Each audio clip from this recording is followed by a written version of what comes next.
Damn it, my microphone. Oh, the worst intro I've ever done. Oh my god, how long was that? That was like 40 minutes, Jesus Christ. 40 seconds of silence. Hello everybody, welcome. I hope we're all doing good. I'll do my little intro again there a second time. I don't know whether I can shave that out of the YouTube video. YouTube does have an editor, but if I use it, I think it gets rid of the live chat for people watching the VOD, which I really don't want. You know, the people watching the VOD are the priority audience, so I don't know. Anyway, yeah, so back to my little intro. Look, now I apologize. This might be TMI. I feel like I vaguely need to use the loo. But I also definitely don't right now. So, but this is going to be a long video. I don't know. You guys can look at the track bar and see how long this actually ends up taking. So I do apologize. Somewhere halfway through this, I might actually dip out to nip to the toilet, which is something I think I've managed to avoid on every other part. We're on, like, what, part 12 now, I think it is? So that might happen. But yeah, today we're going to be doing the second half of Season 3. What this deals with, basically, as you might be able to tell from the title, I've actually gone with kind of a really cool, like, I like my title for my video here today. It kind of alludes to, like, the name of one of the maps and the events, and you can read both parts of it in different ways. But we're going to be dealing with Karakatoric here. And I'll try to not spoil too much of exactly what will happen. There's 3 episodes. The first 2 introduce... In fact, the thing that binds these 3 episodes together is insanity in terms of the mists and the dimension of Tyria breaking down, okay? So let's just return to the little story I gave you at the beginning of the previous part.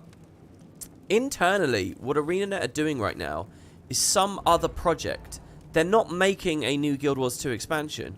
Now, as my personal theory, they're making a Guild Wars 3. There's no, you know, confirmation of that. They're at least making a mobile game, which we've seen the goddamn trailer of, and all kinds of data mines and so on, which they eventually repackaged to be a Guild Wars 2 trailer. But so they're not planning on taking the Guild Wars 2 story any further. Is basically the point that I'm making here. So the end of part 6 seems to have been the end. Okay, so with that in mind, it kind of makes sense why they would rush you through Joko.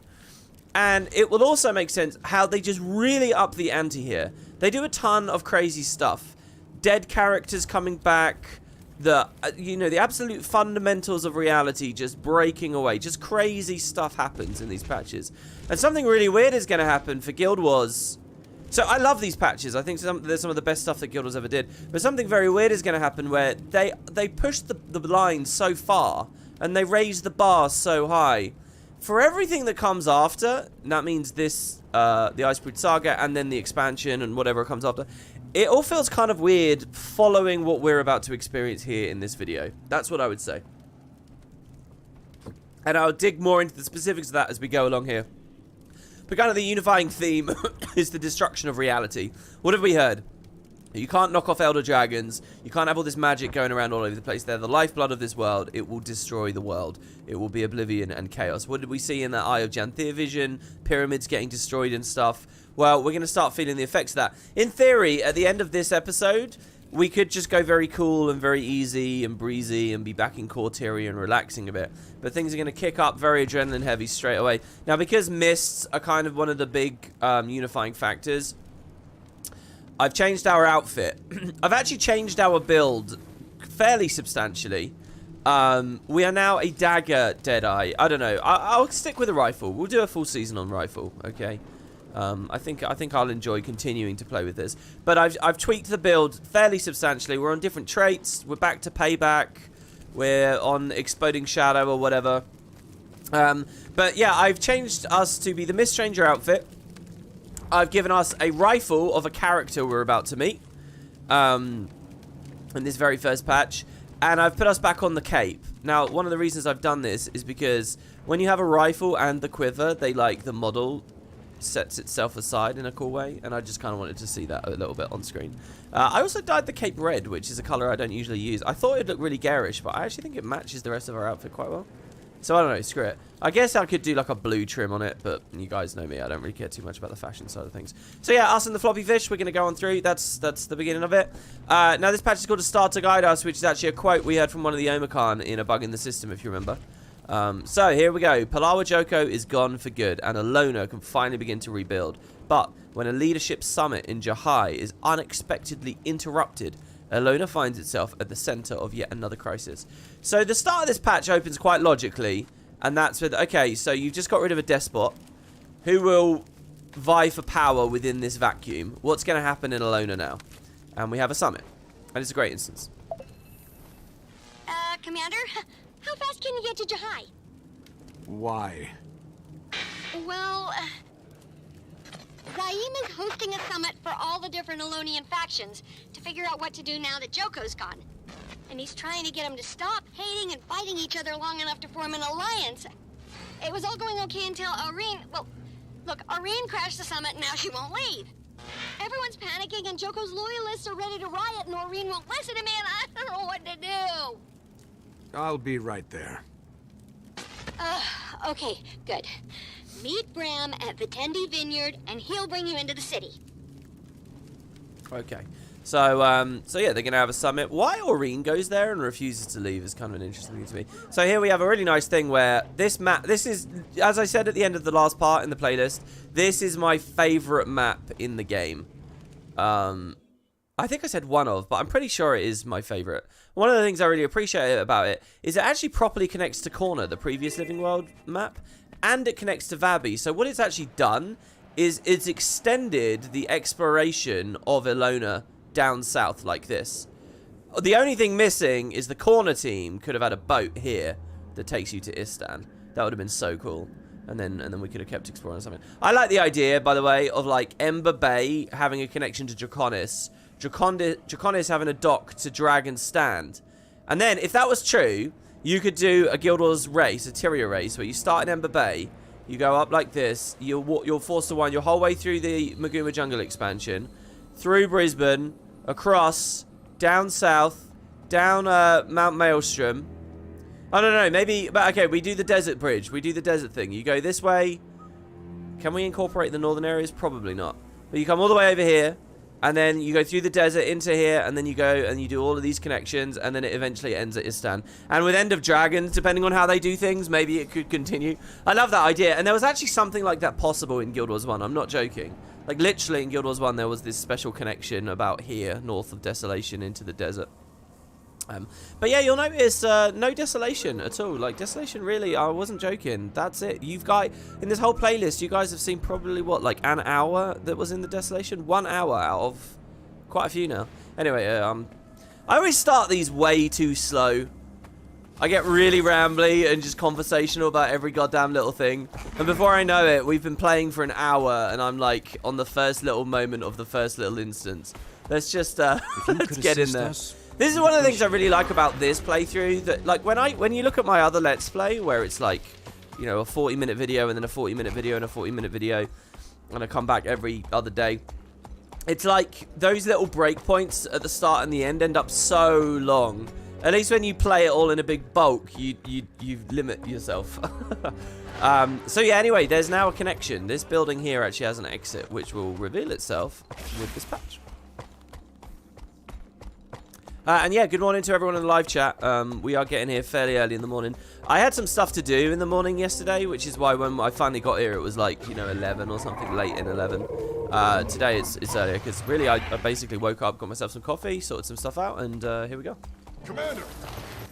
Hello, Bram. Out in the open world, you'll notice. There you are. If we don't get Aureen out of there soon, Udamishi and the others are going to start a war. Again. Udamishi's at the summit. Yeah. It's been a weird day. You'll see when you get there. Don't want to cause a panic in the city, so we'll use the back way in. Old Corsair route, right under Joko's nose. We can head in there whenever you're ready. So, I always feel like I'm missing an animation with this.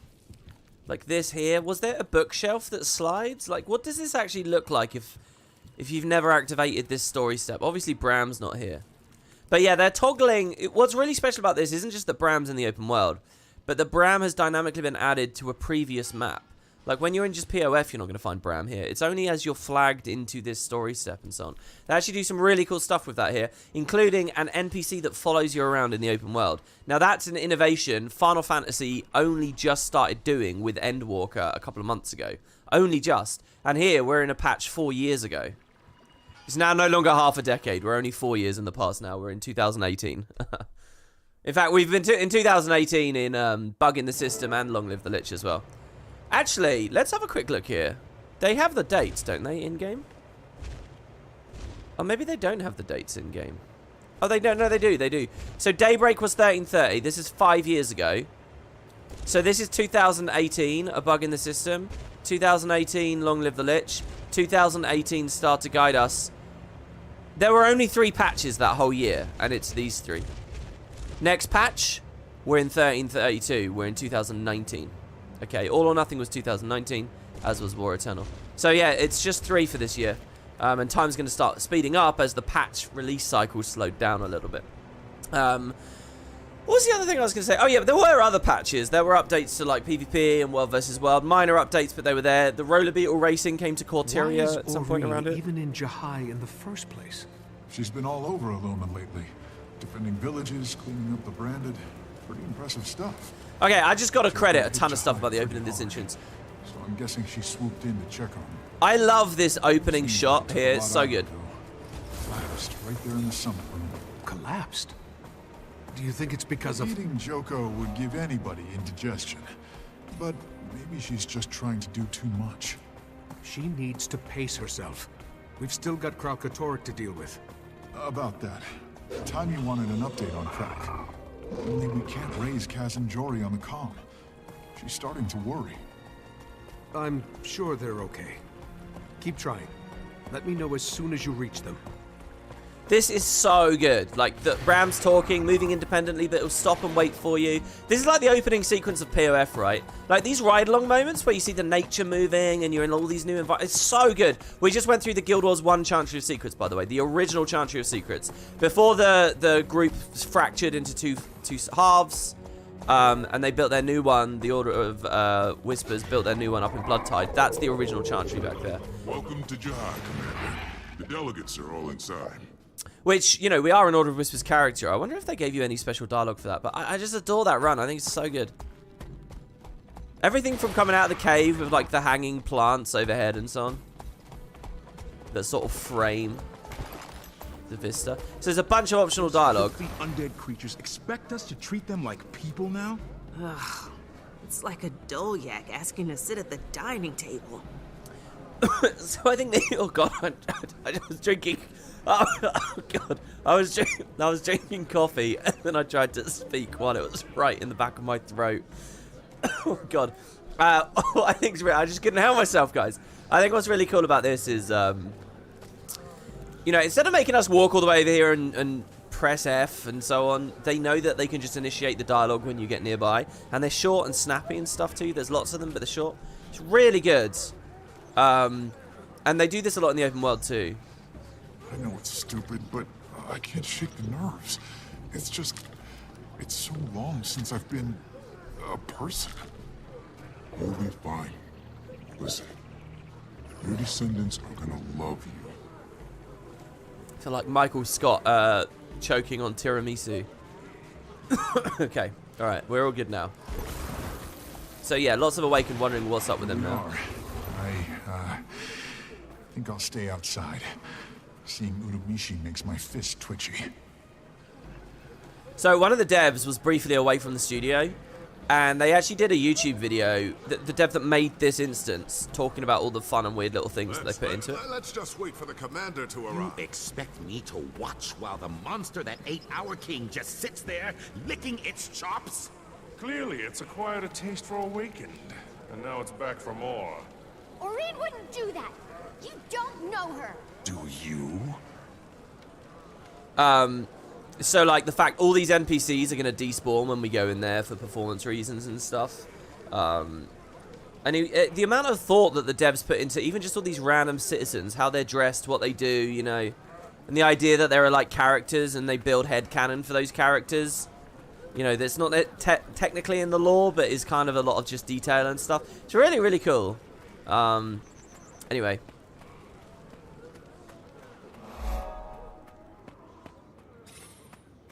Thank the gods. Commander, welcome. Do you think maybe you could relocate your dragon? She won't budge. I think she was waiting for you. Well, I'm here now. Aurene, we need to leave. Let these people do their work. Why do you think Aurene is here? Not Because she even wants to the eat? so-called commander can control that. Urumisi, really? Okay, so who have we got here? We got Utamishi has returned, as I said. Look how giant time he looks compared to Utamishi here. That's crazy. We have Siana here. We have Archon Iberu. Hello, Iberu. Zaim returns. And we'll actually get to stop and speak to all of them individually in a second. How you doing, Aurene? Well, I guess the suggestion actually is Aurene sort of knows danger is on its way. Aurene, let's go. This is no place for a dragon, and you know it. All right, now we're getting somewhere. I'll get her out of the city. Yep, for a little stroll, Aurene? Or maybe a long one? This is not how I expected today would go. Since you're here, Commander, could you help me calm the delegates? We need to get this summit back on track. Okay, so who do we want to pick first? Let's go to Siana here. Ambassador Siana. She speaks for the Free Awakened. Free Awakened? We've shed the chains of servitude for the promise of a new life, and we're grateful for the second chance. Oh, and by the way, I trust you got in okay. The route was my idea. Yeah, remembered it from my Corsair days. Thank you. Again. Jizaku in the live chat just said, I'd call that a flaw. They have in-depth headcanon and stories about the favourite character that isn't delivering the story, so they overestimate the player's investment. Well, yeah, I think you're onto something there.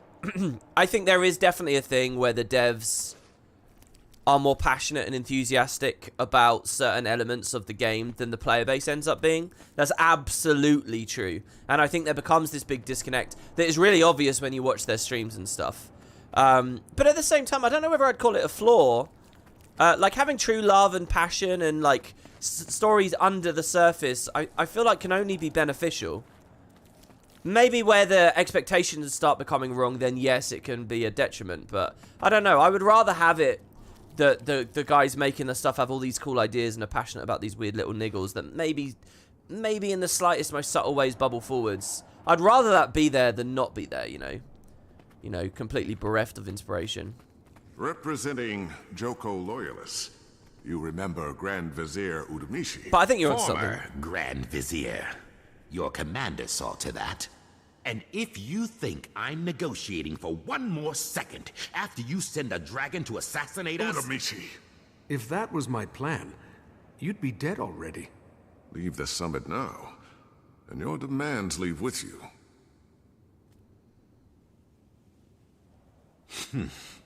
Fine.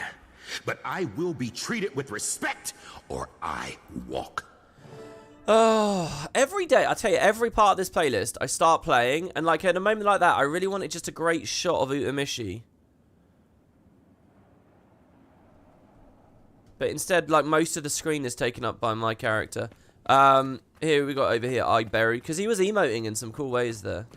At least he's tall. Arcana Beru, representing the Morden Crescent. You're back. I've died plenty of times, Commander. It never sticks. I trust we can put this incident behind us? Why, Zaim, I was the picture of diplomacy before the dragon showed up. Anyway, I'm sure we'll all get what we deserve. Yeah, he was the boss fight and the guy we met at the casino originally and so on. When you played this episode, you really wanted to punch Utamishi. Yeah, I mean, that's good though, right? That's what you want. Okay, and then these guys, I actually, honest to God, I feel like the Order of Shadows are the dodgiest faction here. You remember Redeemer Kassan? Of course. Your cause is relative. Welcome to the show. Quite a circus, even before your dragon showed up. These people aren't gonna play nice anytime soon. All that centuries-old hatred and distrust. I don't expect them to like each other. I just need them to agree on something. Anything. New tyrant, maybe. Nothing brings people together like a common enemy. I'll tell you, the thing about the dialogue and the camera is just you could keep everything about the game the same and it would be much improved, I think, for most people. If you're up for it, I'd like you to stay for the rest of the summit. Yeah, I think you could keep everything the same, but if it just had that camera work, I think a lot more people would be a lot more invested in the story. Like, they've already done all the lip flap and the animations and stuff. So the guy who said you could do it over the shoulder, you can, but you can't dynamically do it over the shoulder. So I don't want to play the game. In fact, I used to really like the over-the-shoulder camera. I used to do this all the time. But people... And this kind of works, right? Imagine this, no UI, and then just like a text box where we can actually see it. This kind of works. And that's good, but people hate watching gameplay like this. People always used to tell me that they got sick watching. I like this. I genuinely do. I would play the game like this. It's kind of like heavy contrast and stuff. There's certain things that if I was just playing the game for me, I would be doing. But I don't because...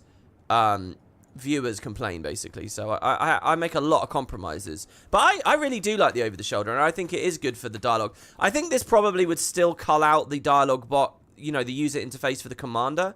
It would still clip out, which would suck, so I'd still have to zoom out, so it still kind of sucks. And you can't do it dynamically. You know, if there was a hotkey where I could toggle between two assigned positions, like in Final Fantasy, I can macro all that stuff and it works. Guild Wars has none of that functionality, so instead I have to keep it in the middle, and yeah. It now feels a little bit off to me. Did I go too far to the left? I feel like I went too far to the left. Is that okay? People are going to be unable to unsee it now. Now, delegates, we were discussing the need for a governing council. Post-Palawa Joko. Again, you assume he's permanently dead. They call him the Immortal King for a reason, you know. He's not coming back this time. Aurene made sure of it. Says the outsider whose entire reputation depends on that being the case. Is that why you sent that thing here? To flaunt your victory? To scare us into abandoning our king? Look, Joko is gone. We have to come together Come together? With the toadies of the monster who killed us? Awakened us? Made us his slaves? Traitors! As if I would debase myself by sharing a table with someone like you. What did I tell you? Wait, where did these Morden Crescent come from? Ah, there they are. Now we can finally begin the main event. I was willing to indulge this farce, I really was. But once again, you had to bring your dragon in, to threaten us. You're a danger to Alona. You all are. In fact, the best thing for Alona would be for all of you to go away. Guards? This land belongs to the Morden Crescent, not to the weak, the ungrateful. Awakened, Sunspears, you're all pathetic. And now, you're done. We're taking Alona back by force. Enough! Because saves us. I love that moment. Commander, good to see the sun again. Anybody else got a problem with peace? Go on, you can speak freely. No? No one. Suit yourselves. Now then. Spear Marshal Zaim has offered a treaty. Debate is over. This is the part where everyone votes. What say you? Under the circumstances, we agree to your treaty, Spear Marshal.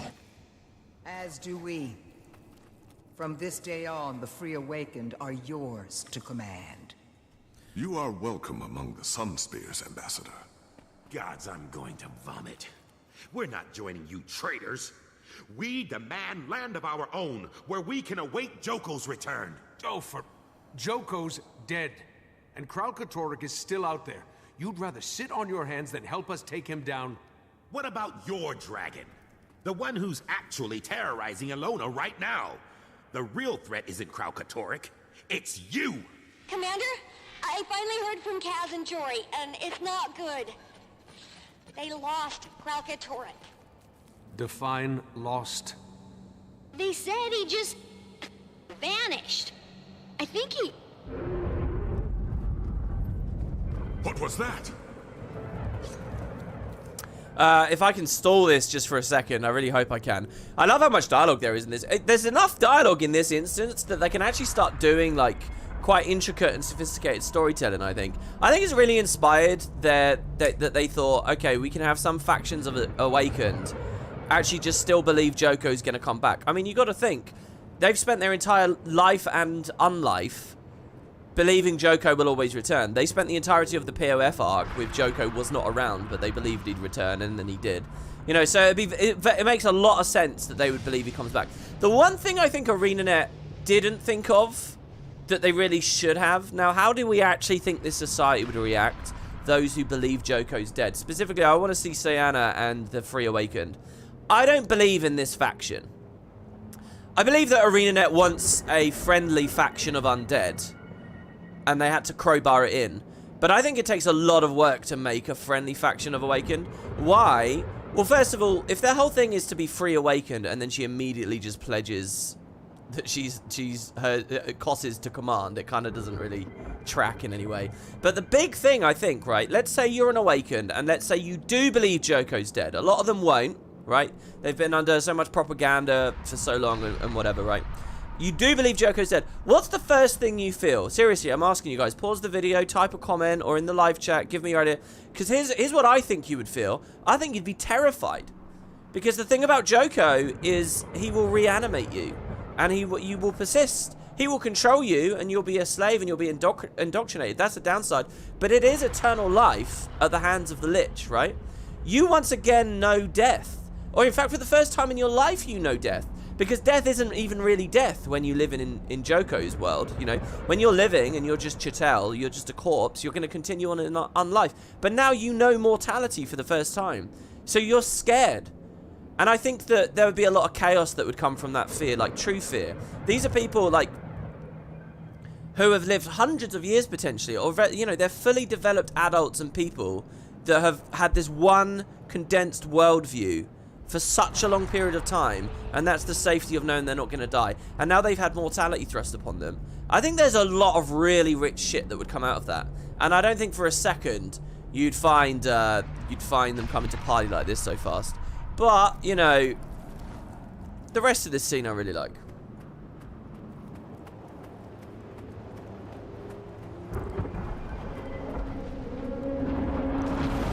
Oh, I never noticed the airship up there. Commander, do something!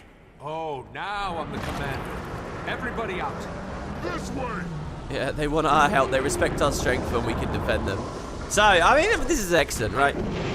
So, we are doing Karakatoric, and it's busting in quick. What was that? Kraut sent his lieutenant after us. But that Shatterer is supposed to be dead! Oreen's in no shape to fight. I'll try to get her out of the city.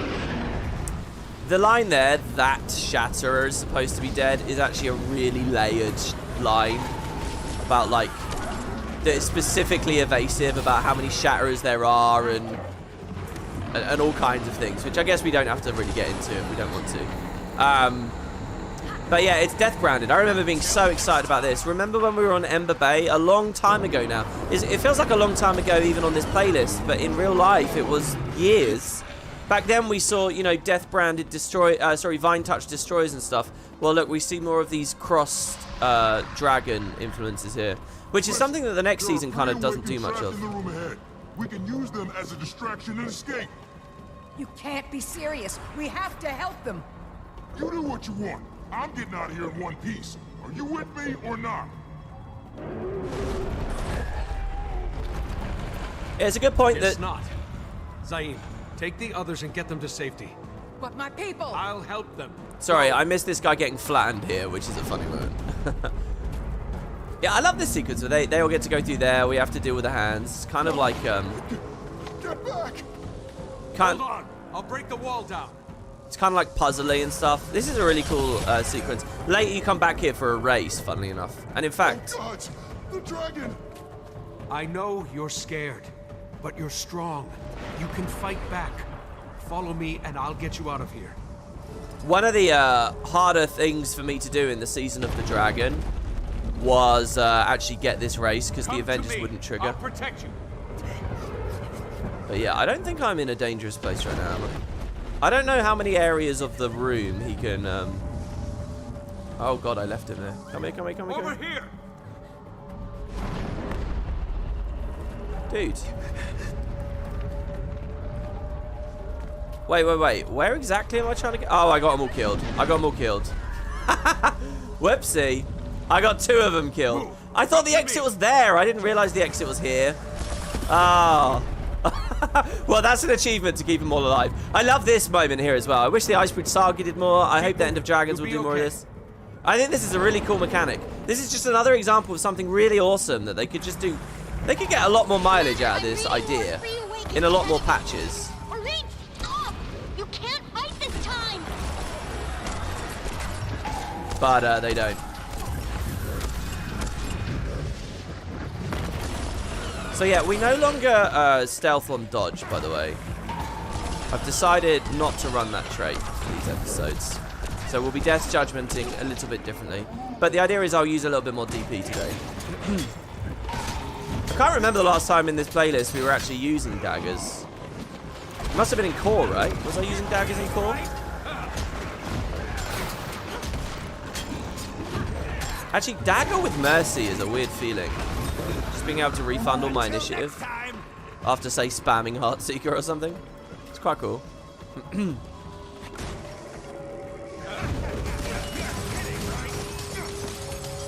People in those crystals.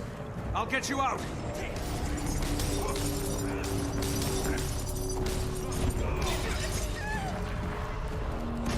Oh, too far. For some reason, I tried that at a 1200 range rather than 900s. I'm not really going to try with too many of these characters. We'll just work our way through, get to the next little bit of story. I've got a really good feeling about playing Guild Wars right now. I don't know what it is. Hold on. Wait, do we actually... Oh, we're actually forced to get the people here. Or kill them. One or the other. Oh, maybe not. Maybe it's just because I went the wrong way. Oh no, this guy's branded here. What's the timer on the brand crystals? Does it execute them if you don't break them? Come to me. I'll protect you. Oh, they're so dead. Wow, no, they survived. Never mind then. Okay, everyone good? That should be all of them, right? No? What have I missed here? Oh, there's someone right at the entry. Run to me. Again, I'm not really going to pay any attention to the timing. We'll just see if this works out for them. Come on. I never reskinned my dagger, by the way. Maybe I should. Or my pistol. Someone's got a cool, like, Mist, Stranger-themed dagger pistol skin set. Let me know.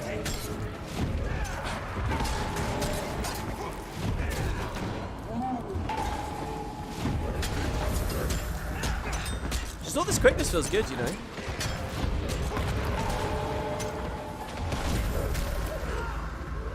Oh, and another guy.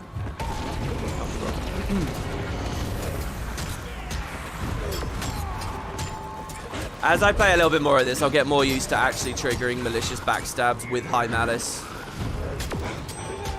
For now, you have to bear with me. Because I've just brute force shit. Didn't crit anyway. Okay, what? Oh, now we go south. Okay. Is the Shatterer gone? Orain, please! Ugh, I'm trying to get her out of here, Commander, but she really wants to fight. Ugh. I need your help. I found a path leading outside. Ugh. Can you head east and meet us there? I'll do my best, assuming the Shatterer doesn't come back. Time to move. Yeah, you feel better playing Guild Wars 2 recently since you were in FF14? Yeah, I don't know. I think a part of it might be that for me, but I don't know. I think on the other hand as well, I'm a very all or nothing person, right? So, like, I snowball into things and then I just get really obsessed with them. And I think what's happened is through this playlist, I've played so much Guild Wars, and I've got so much of the story in the forefront of my head because I've just experienced it all so recently. It's kind of like got me back in the right mindset, which is good, especially on the cusp of an expansion release, you know. I think weirdly, kind of the opposite happened while I was playing Final Fantasy, where I felt really fulfilled playing that game, but I felt very distant from Guild Wars. Now where's that dragon of yours? You were right, Commander. No running. We won't be chained again.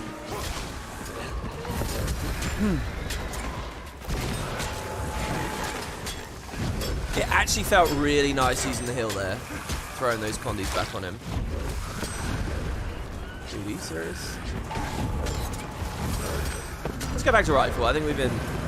What? Oh my god, dude, the white armor is insane. I think I'm going to play End of Dragons on white armor. Well, it's all going to depend how much of it I do with Kerry. These guys won't res me either.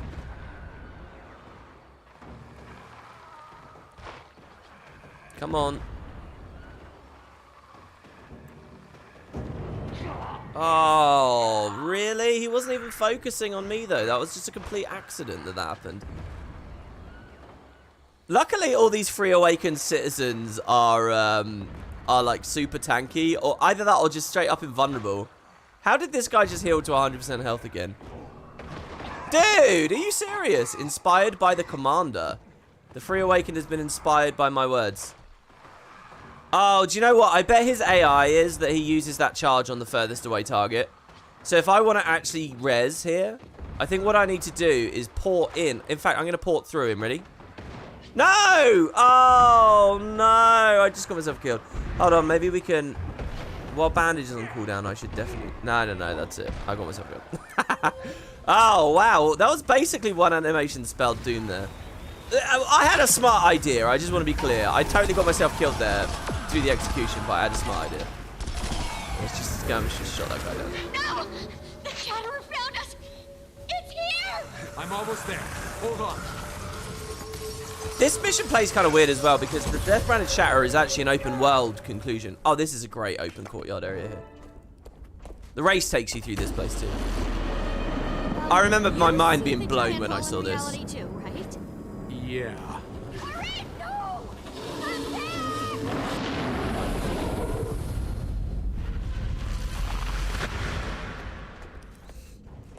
This is how much they up Just the to ante make this sure, instance. Reality definitely just ripped apart, and the Shatterer definitely flew into the rip. Right? What was that? No idea. But the energy readings are... I don't even know what they are. You saw that too, right? I think the red cape works well as a dead eye as well. Kind of on theme. Not the first time this has happened. Look, I ran into Almora and the Vigil on the way here. It's been a while, Commander. We've been tracking that Shatterer since Kralk raised it from the dead. Till it downed our airships and then vanished through some kind of hole in the sky. Sound familiar? Tears in reality itself. How do we begin to deal with this? We work together to face the unexpected. We have no other choice. We'll discuss our options. Following you is out of the question, but perhaps we can work something out. So, not to make things, like, way worse, but I am getting crazy readings from outside. More of those things have opened up all over Jahai. The energy signature is insane. And an entire village was literally just branded, as in 5 minutes ago. What in the gods' names is going on? Timmy, take the group with you to find Aurene. Bram, scout the village for info. I'll check out these rifts. So much for peace after Joko. Cos. I can't believe it. Do I know you? No. But I know you. I'm Kosan de Jaren. We should go talk somewhere. That's a great little moment there too. I mean, they know that they don't have to do the whole conversation, but just that we see the interaction is great. Someone in the live chat saying Almora. Yeah, it's funny as well. I remember having that fear of Joko dying. I remember having that fear about Almora in this patch too. I appreciate what you did back there. I know you saved as many as you could. It's funny how, I love when you get dialogue like this, but it's really short and snappy. I love that.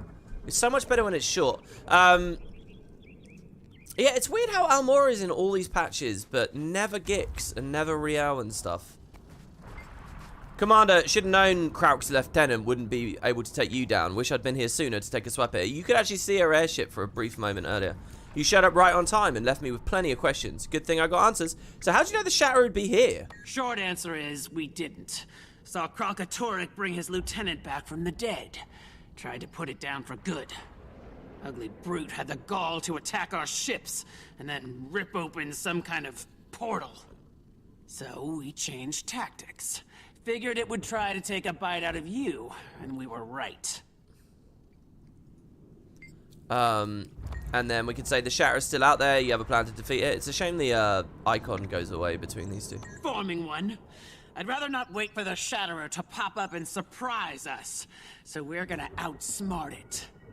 We'll lure it into a spot to our advantage. Then, we'll hit it with everything we can get. Worms, griffins, full force of the Vigil. You should join us out there. I'm gonna send Krog's lieutenant back to him, bit by bit. Just my way of saying thank you. You're not complaining because you think she's the coolest of the three? Yeah, but it's not necessarily, though. I mean, that's just, you're just not imagining what the others could be like. The others just don't have the character development, you know? I think real... Okay, I marked the areas with sky-high energy reading. If you can, try and take a sample from each of them. Those tweaks I made to your comm device should let you transmit sample data to me. And, be careful, okay? And the whole, like, hiding in plain sight stuff could be really cool. And Gix just needs a character, like, literally. It's funny, one of the first short stories, if not the first short story they ever wrote about Guild Wars 2, or at least released, was a Gix short story. And then they, like, had to rename him or something because... Oh, no, I think it was, like, a short story about an Asura with a caravan in the Shiver Peaks. And the Asura was called Gix, and then later they invented the Dermond Priory, and the leader of it was going to be called Gix, so they changed the story's name, or it got decanonized or something. Anyway, Gix just, you know, they just haven't had the time, you know? Look at, like, the Dermond Priory Special Archives and stuff in Season 2. Gix wasn't even there for that. I kind of like that, because I like the idea of these being massive organizations where you can't always instantly speak to the leaders, you know, they're busy, they're doing things. So I kind of like that. But, you know, just in terms of parity with Almora, I wonder if it's like a voice actor thing or something. I don't know. But, I mean, it's been so long. Surely they could just get some different talent if they want. Maybe they just reason it as, well, look, the Vigil are the fighters, so they're just around more naturally. I don't know. But it is a crazy, crazy difference between the two. Someone asked me earlier what my favorite Living World episode is ever. It might be this one. Certainly the map's, like, well up there. Everything about the map I adore on this one. So yeah, we're going to go to each of the reality rifts now. This was such an insane patch, dude.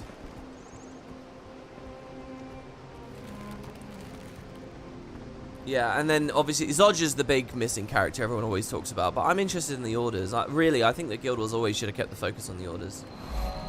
So at least Almora is around, you know, in some of the patches. Amishi annoys you as much as Waka did in Final Fantasy X when he was the Yevon fanatic. It's funny that you made that comparison, because you know what? I actually think of Bram as this game's Waka. Waka is, you know, he's a companion that has very different beliefs to you, and is basically a dick. He's a very antagonistic companion. And it's easy to look at Waka and not like him at all. But, you know, he has a certain redemption as the story goes along, and, you know, that's where he thrives as a character. He's in, like, that space where he's, like, a bit annoying, and there's conflict between you. Bram is that exact same archetype. Wait, do I read? Bram did. How each studio handled that archetype, and how well they did it, and whether one became too over the line annoying, and whether you believe in the redemption, and all that kind of stuff is another matter. But I do think that they're the same character, you know. Both Bram and Waka.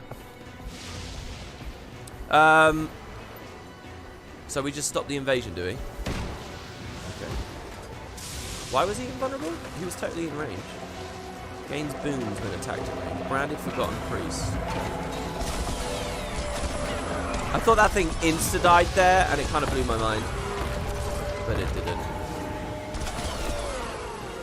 Yeah, the burst of shadow is just so nice for the open world.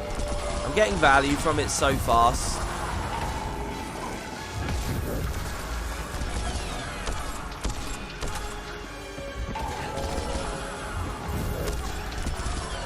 Yeah, I feel like these traits are much... Oh my god, that's in 1500 range. That's what I was over. Okay, we're 50% done. Oh, so it literally is just kill the guys on the screen here.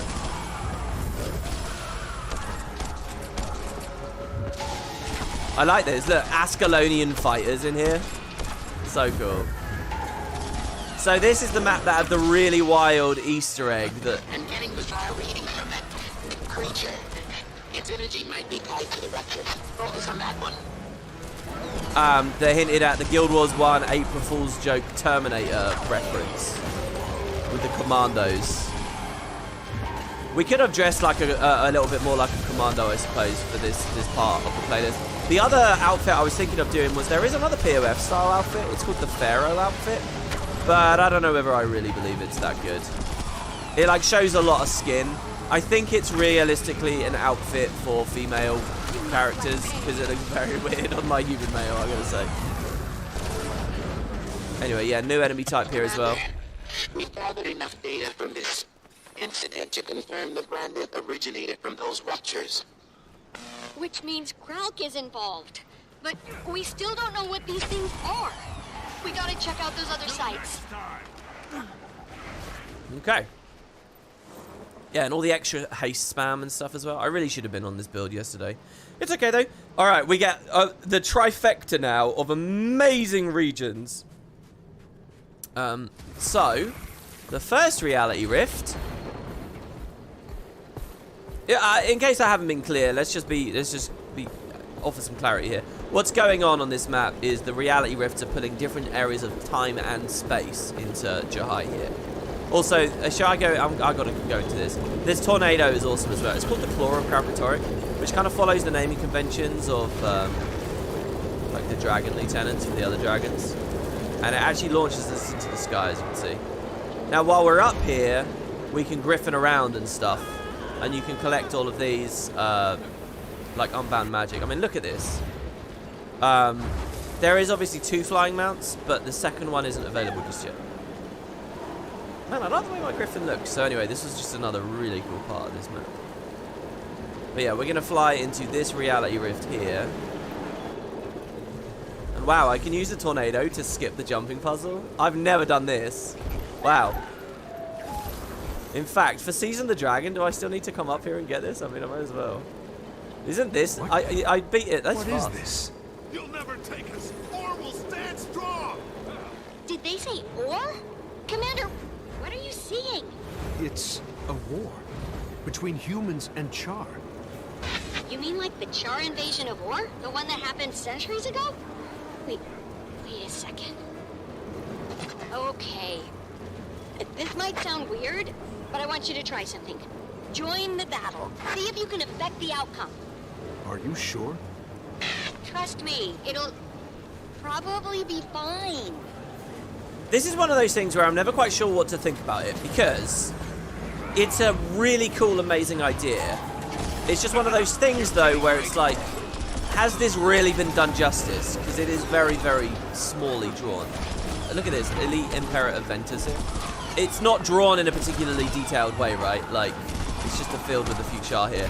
It's weird. It's like there's a story about POF development where the devs were talking about the scene in Cormier's library at one point was going to be the Hall of Heroes, which is like the ultimate area in the center of the mist. Would be really cool. But they figured that was such a big, amazing, incredible idea. They didn't want to do it too early and not do it justice, so they changed it to the library. And that was a perfect decision. They did the library incredibly, very, very well. They kept this later bit of lore on the table. Now what? Just watch for a second and tell me what happens. And then you've got this sequence, which is the reverse, where they have this amazing... And the Hall of Heroes is an amazing idea. But this time they do it again, and they just say, oh, well, let's go for it. Timmy, the whole battle just resets. Over and over. It's like I never did anything at all. That's what I thought. You're in some kind of echo of the past. Yeah, like a recording that can't stop replaying itself. Let's see. Oh, if you're near the Vizier's Tower, there should be another tower north of it. Climb maybe halfway up, and you'll see a tablet. I want you to read it for me. It sounds silly, but go with me here.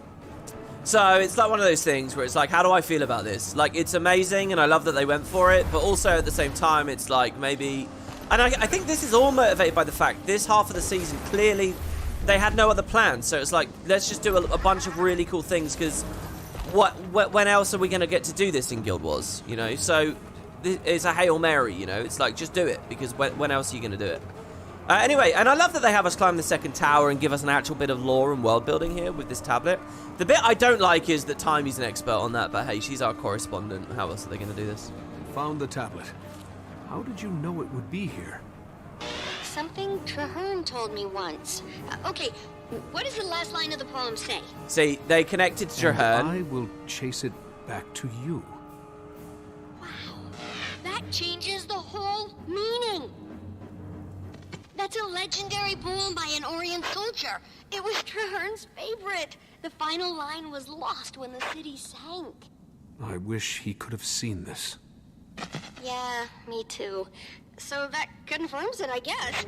An echo of the Char invasion was ripped out of time. Ugh. Wait till the Prior hears about this one, right? I mean, what's not to love? I can't express to you guys how much I enjoy them talking about Traherne there. Like, it's everything that makes the whole plot feel contiguous and, like, remember what's happened before is so good. And that the commander even has a personal opinion about Traherne there, wishing that they could see it. It's really cool. I'm not going to read and analyze the poem. We did that, like, 2 times when the patch originally came out. And this is, you know, we're doing the whole story here, so we got bigger fish to fry. But yeah, really, really cool. And if that's not cool enough, I think I might like this northern area even more. This next fractal that gets ripped into Tyria. Question mark, question mark, question mark. I mean, this place is bizarre. I've wanted to find a way to put this into the Solaris mod somehow, but I don't, because it's like, this is like alien otherworld stuff. It kind of fits the sci-fi setting, but I don't know what to do. I mean, maybe just name a single system, question mark, question mark, Do you see it too? Thought perhaps it was all in my head. It just appeared out of nowhere. The fungus. I've never seen anything like it. Wherever this came from, it's not part of Tyria.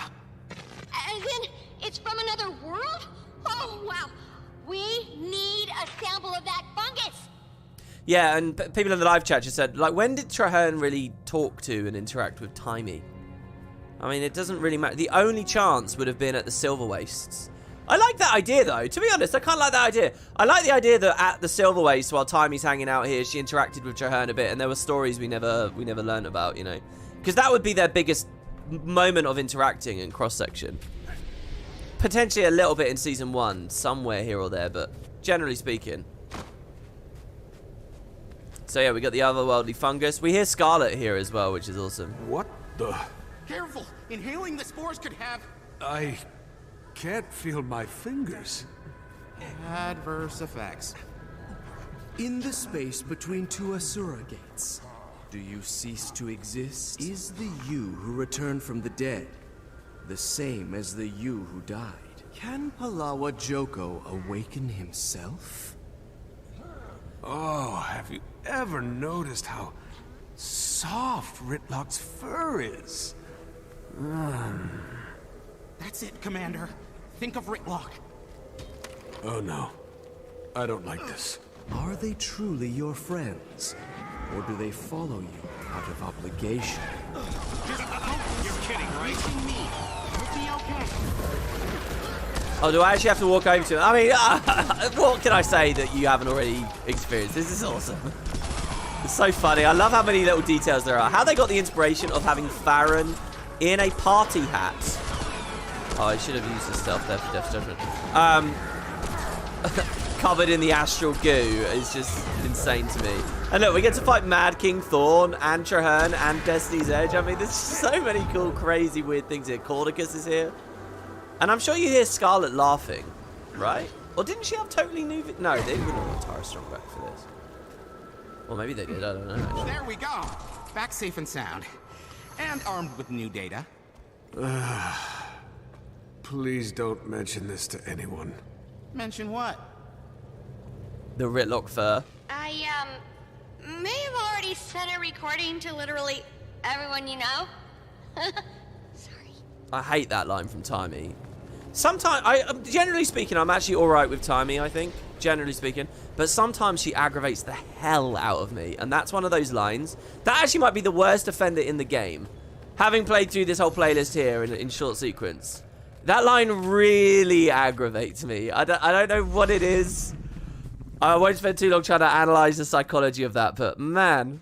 Alright, and then this one's really cool as well. It's Maguma. I mean, it's not quite as inspired or bizarre as the others, but it's really cool to dump Maguma in the desert, right?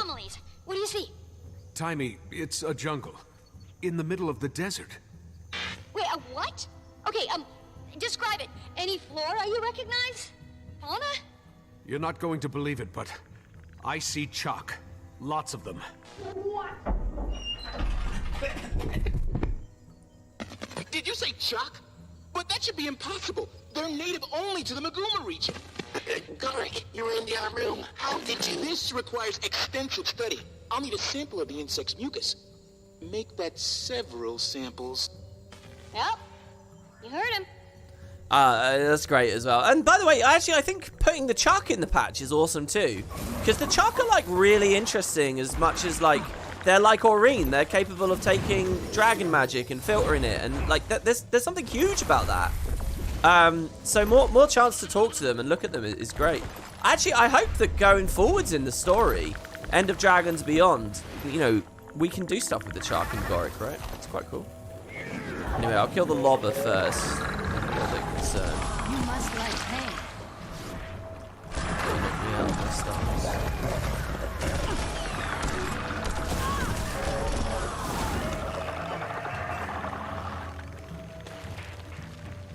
Okay, so how many? We got to get 3 mucus samples. And I really like this environment. There's actually a lot of detail and moving you can do here, but I always spend so little time.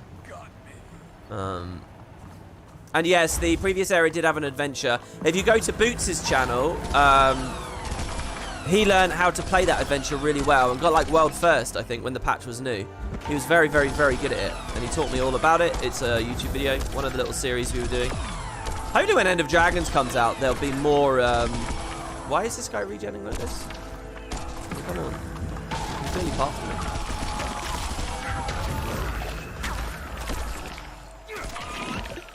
I was actually trying to weapon swap Heartseek that, but whatever. Actually, I don't actually know. What happens when you weapon swap out of a Neil? Oh, it also gets you out. Okay, good. It's not too bad. Shark were honestly some of the most annoying enemies to deal with.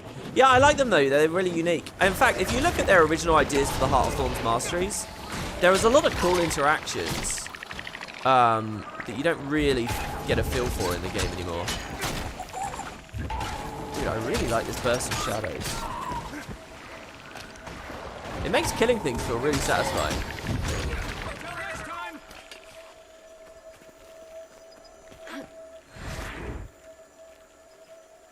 Well, what's the result, Goric? They're chalk. Maguma chalk. In the desert. What a time to be alive! Okay, so now a chunk of Maguma is in Alona too. Writing that down. Look how gorgeous Guildwars is. So Blish and I have been analyzing the samples you found, and you are not gonna believe this. I don't believe it. That disturbance you saw at the summit, it was a rift in the mist, and it's happening all over the place. Ruptures are occurring in the barrier between our world and the next. That's what's causing, well, all of this. And you know how we saw Branded climbing out of those rifts? That means, Yeah. Karakatoric is inside the mists. Sparks, how is this possible? Elder dragons have never been able to... Guys, I need you over here. Now. We got survivors. A whole group of them. Wait, in that Branded village? How... Commander, you gotta check it out. Big house on the north side. I'll be waiting. I like how everyone's starting to have these big discussions about like the implications of how dangerous. Look at this. There's just this transition. How everything changes as soon as you go through this. All the lighting. So amazing. And then Bram comes in and he's actually, you know, boots on the ground, actually helping people and so on. So what the story's doing here is just so big. It's too big. It's too big. They just said that these dimensional rifts are occurring everywhere. And yet, outside of this patch, we will never see... I mean, there's the current events that sort of show it a little bit. But the idea of these giant... stuff like this, these anomalies, like literally getting dumped in. Like, in theory, doesn't that mean that they could be appearing, like, in Sparkfly and in Ascalon and in Cantha and, you know, in area, everywhere, right? Like, that's huge, and yet we will never hear anyone ever talk about any of them ever happening. There's a single current events patch that sort of hints it in the most minor way with the tiny little rifts. I'm dying here as I rant about lore. So I don't know, one thing I hope to see in Cantha is, you know, that one of these incursions is there or something and they talk about it a bit. That would be awesome. Or in the season following Cantha. Because this story was so big and I feel like it's really weird to just gloss over it going forwards, you know? By the way, we don't actually have to do this event. I'm basically just defending myself here. There was another part of that I really wanted to talk about. Yeah, and the idea of the Elder Dragon in the Mists as well. Like, this is just one of those things. It's like where there's all these cool details that Joko could have got if he had a whole season. And I think that there's all these things that deserve a whole season. It's just the idea of it. An Elder Dragon in the Mists. That's an expansion-worthy premise, all on its own. An Elder Dragon in the Mists. And they get 3 episodes to talk about it, you know. It's just wild. Big raptor jump there. We all obviously could have skimmered across that too. I haven't really shown that interaction. I showed the skimmer over the desolation areas, but the branded things as well too. And I think I did quicksand too. There you are, Commander. Hello. Hey, you want to repeat what you told me? To be fair, a lot of rifts could just be incredibly mundane areas where nothing happens. No. But they've set up... What, and it's just a coincidence that the place we happen to be, the rifts where we happen to be, there happens to be 3 absolutely massive, amazing ones here. But everywhere else, in the entire world, in all this territory, the only other ones to exist are extremely rare, and they're all mundane. I mean, yeah, potentially that's a thing, but, like, you can't really buy that, right? Like, or I can't. Like, what they've established here is huge. We saw that dragon. And we're just asked to gloss over it. The one who's been helping people? Next thing we knew, the sky tore open, and then our home was gone. But how did you survive? The entire village is branded. We were in here when it happened. It didn't reach us. You make heads or tails of this, Timey? Blish? No, not unless... Of course. The mountainside. The brand can't penetrate that much bedrock. Okay, we need to take everyone somewhere. Deep underground or something so we can form a plan. Somewhere like, Hey, give me that thing. What? How does this even work? Hello, Commander. I know a place. Old Sunspear Sanctuary from long ago. Probably been abandoned for years. For years. Yes! Commander, can you meet him there? Bram too. We'll keep looking for Aurene. And then, we figure out how to fix this mess. Karakatoric didn't come to Jahai. It was just a Shatterer that was here at Jahai. Karakatoric's not here. Karakatoric's in the Mists, which in theory intersect with Tyria in any number of places. Karakatoric didn't come here. All the communicator stuff this episode, they really up it. Having Koss trying to struggle to figure out how this works, this is brilliant. So the Sunspear Sanctuary, this is like a wet dream for a Guild Wars 1 player. Now, I already have this waypoint, but technically I haven't been there yet, so I'm going to walk there. It gives us a better look at the map as well, which is one of the most gorgeous maps in the game, so I'll give you any opportunity I can. What mount should we use? I've done a lot of rapturing today. We haven't used the Jackal yet today. Oh, let's use the Beetle, actually, because the Beetle is unlocked at this point. It means we'll blow through the map real fast, but hey. Let's go to a good place for us to actually land on it.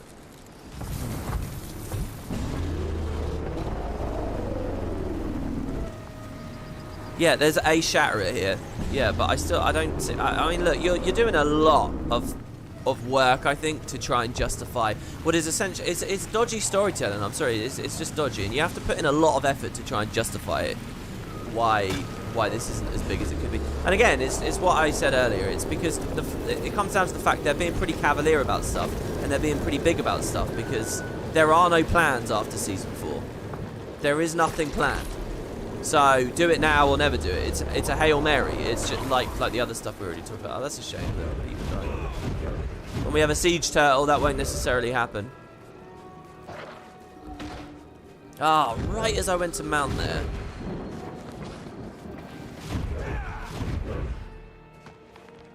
Okay, we'll use the rabbit. I just want to look at the cliffs over here as well. I don't know, I always get so happy looking at these. So fantastic looking. Also, I don't know if the story ever takes us up to look at this area, but this is where we fight the death-branded Shatterer over here.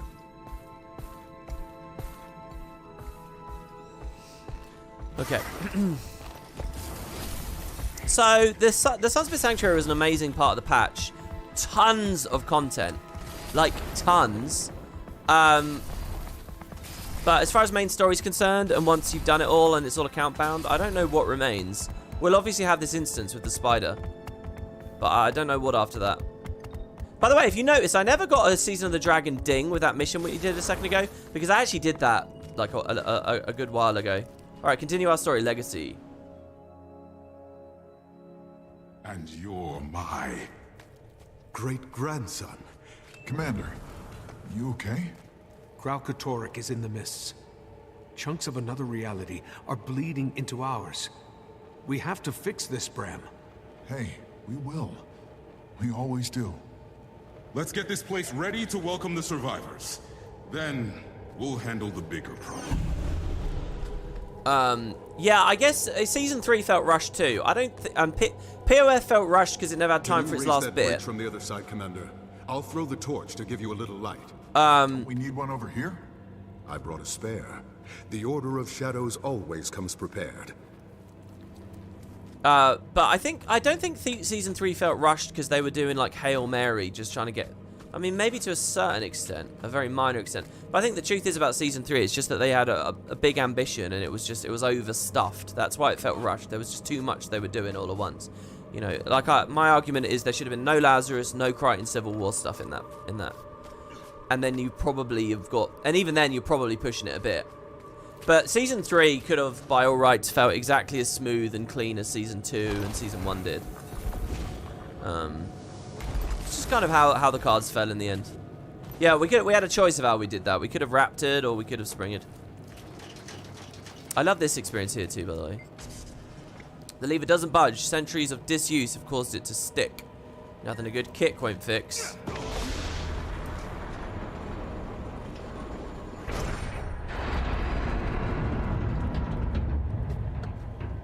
We know nobody's been here in a long time. Not since I left it, probably. It's very ambient in here, isn't it? My god. This cape is just so cool. I swear to god. I'm not much into fashion, but as soon as I'm playing a character that I feel like looks cool or unique in some way, I always end up having so much more fun. A number on this place, but the inner chamber should be safe enough. We can use it as a base from which to form our battle plan. Figure out how to clean up that Elder Dragon's mess. Commander, we finally found Aureen. She fell out of the sky over Gandara. Fell out of the sky? She's fine, but she needs to rest. We're on our way to the sanctuary now with a few civilians. Then we better get this place ready for her. We need to activate Cormier's fire. Activate what? Her final gift to us. Used her magic to keep the area safe. You might get the impression as a Guild Wars 2 player that this is all super desolate, but in Guild Wars 1 there were actually all vendors standing around here. This was where a lot of your services were, and as you unlock new heroes, they would all arrive here too. There was a lot happening here, and like for example, this wall, this branded wall, this is actually the entrance to another explorable part of Corner. This is probably the Sunward Marches. In Guild Wars 1 you could actually explore through all of this area in Corner here. And there was like a mission, and you sailed back after the assault went awry. This is actually not in Guild Wars 2, but it's funny that when they added the map, there's like a suggestion as to the exit there.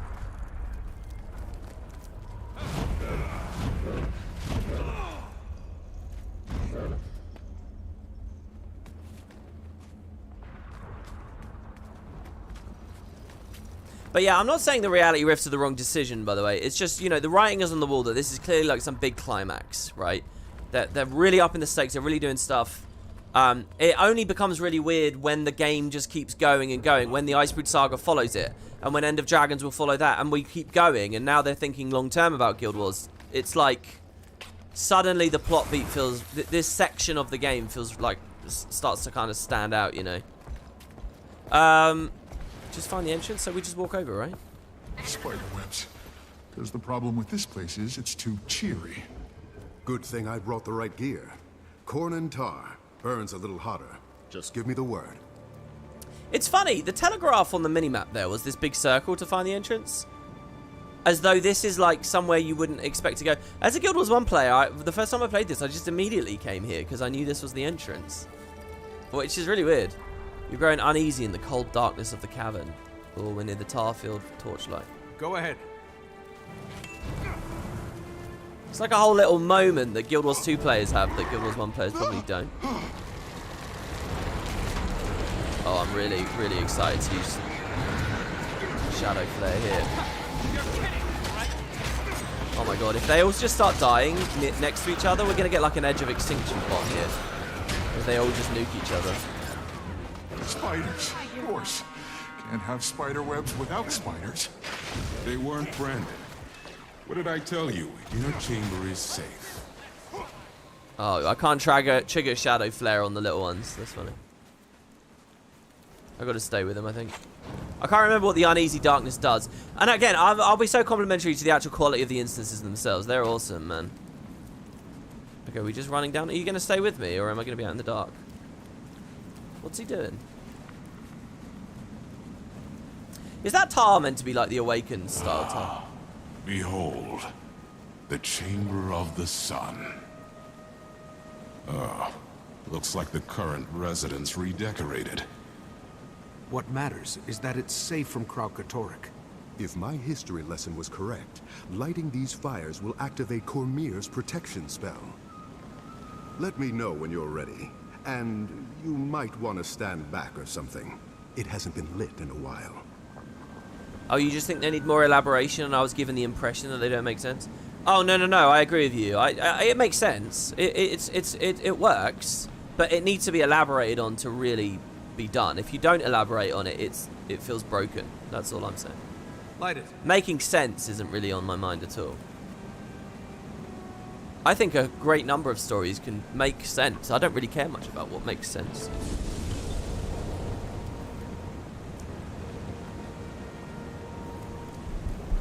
As long as you elaborate enough, anything, you can fit anything into the mold. Webs must be blocking the fire.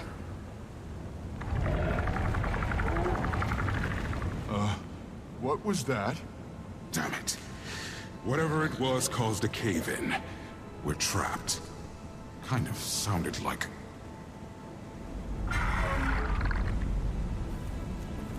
Oh, come on! So yeah, Bram being scared of spiders. Yes, he was fighting spiders in Season 3 and in Bitter Frost Frontier, but he was so, like, one-track minded and stuff there. I wonder if the idea is just, you know, like he was just pushing through it. He was that angry, he was that focused. Oh my god, this trait is cool. Oh, I love that.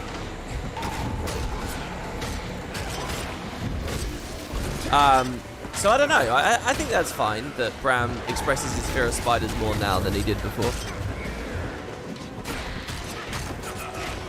Hold on. Defeat the spider. Yeah, okay. Sorry, I didn't know if these guys were infinitely coming because I had to light a fire somewhere and burn their nest down. This always makes me think of one of my favourite oldie games, Might and Magic, where there's like a spider lair is one of the early dungeons. We'll keep these busy. You check on the other braziers. Unless Bram wants to sit this one out. Me? Don't be ridiculous. I could stomp them all dead in 10 minutes flat. 10 whole minutes. Leisurely pace. 7 minutes. Ah, now you're talking. Hassan, my boy, let's show him this family can hold our own. It's great to have Kos and Kosan fighting alongside us here. I really do love that. Okay, so we got 7 minutes to light all the braziers. Okay, let's go. I didn't really have many movement abilities here. I could port to the flare, but I don't know how useful that is. We have to, yeah. Pretty rubbish. Doing it at the top of the bridge. More webs. And now there's egg sacs. Okay, clear out the egg sacs before they hatch. I don't know how well I'll actually do at this here. I don't know how much faith I have in my white gear. Okay. Still okay over there. 3 more minutes. So, what's the game here? Do I focus on the egg sacs the whole time? As long as this spider doesn't move too much. Man, I love the UI icon for malicious backstab. It looks so cool. Okay, so just spam the special action to stop the brown from running off.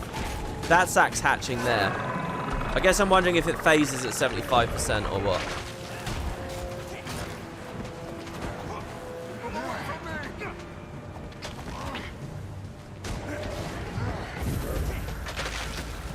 Damn, why are they hatching so fast? That timer wasn't nearly done.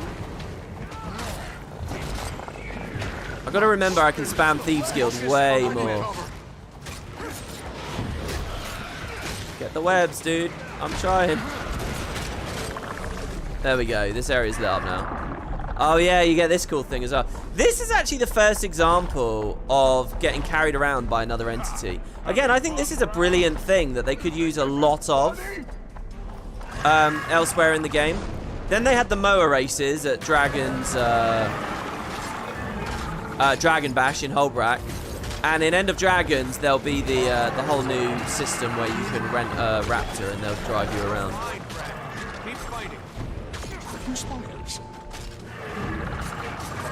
I would have loved it if this fight brought back that mechanic in Aurora and Twilight Arbor, where if you're poisoned by the spider you do super damage.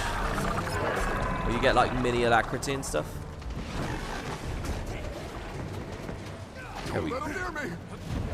We have 4 minutes.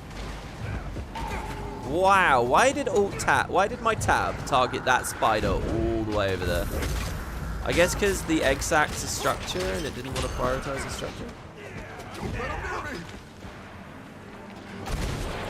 I'm trying, dude. Focus on the webs. Just a few spiders. There we go. We're gonna get grabbed again, I assume.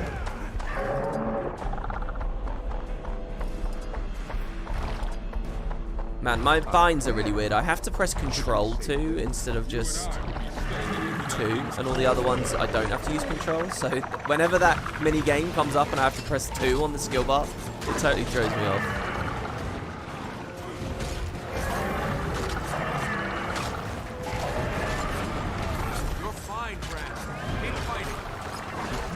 Look, they put a telegraph on the cone there. Man, the spider's melting. It's dying so fast. Yeah. What I really need is some kind of CC, but on this build, I don't really have too much. Suppose I could spam, I could crouch and spam a mode on the rifle. But I don't know. I don't know how fast I'll pressure this stuff if I do that. I kind of am just in a perch, you know, so maybe. You can do this, Bram.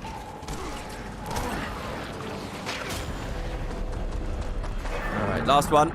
Jesus Christ. 88,000 health if I... 355,000 max health. Another kill, Kassan. You truly are a Dejari. Broodmother's Last Stand and Venomous Rage. She snuffed out the fire. We'll have to take her down. This is a really cool fight. This actually might be one of my favorite fights in a story instance in the whole game. You're fine, Brad. Keep fighting. But undertuned, obviously, but... 7 minutes, huh? Just glad it's over. Wait, did I miss the timer? I didn't know you were... I'm not. That's just... Rox always takes care of the spiders. I think we can relight Cormier's fires now. Commander, do the honors? You'll need this. Catch.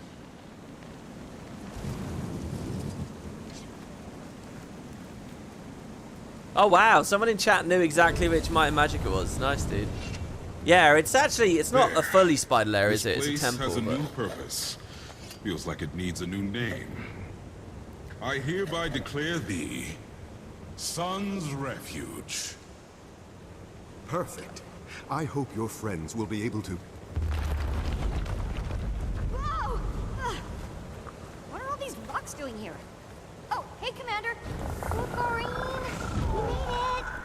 Go ahead and sleep it off. Wait. Triangular web structure? Bioluminescent traces? This lair houses a Lubinella cadentis! They were supposed to be extinct! They are now. Not that I don't like being safe in here, but, how are we gonna stop the crazy outside?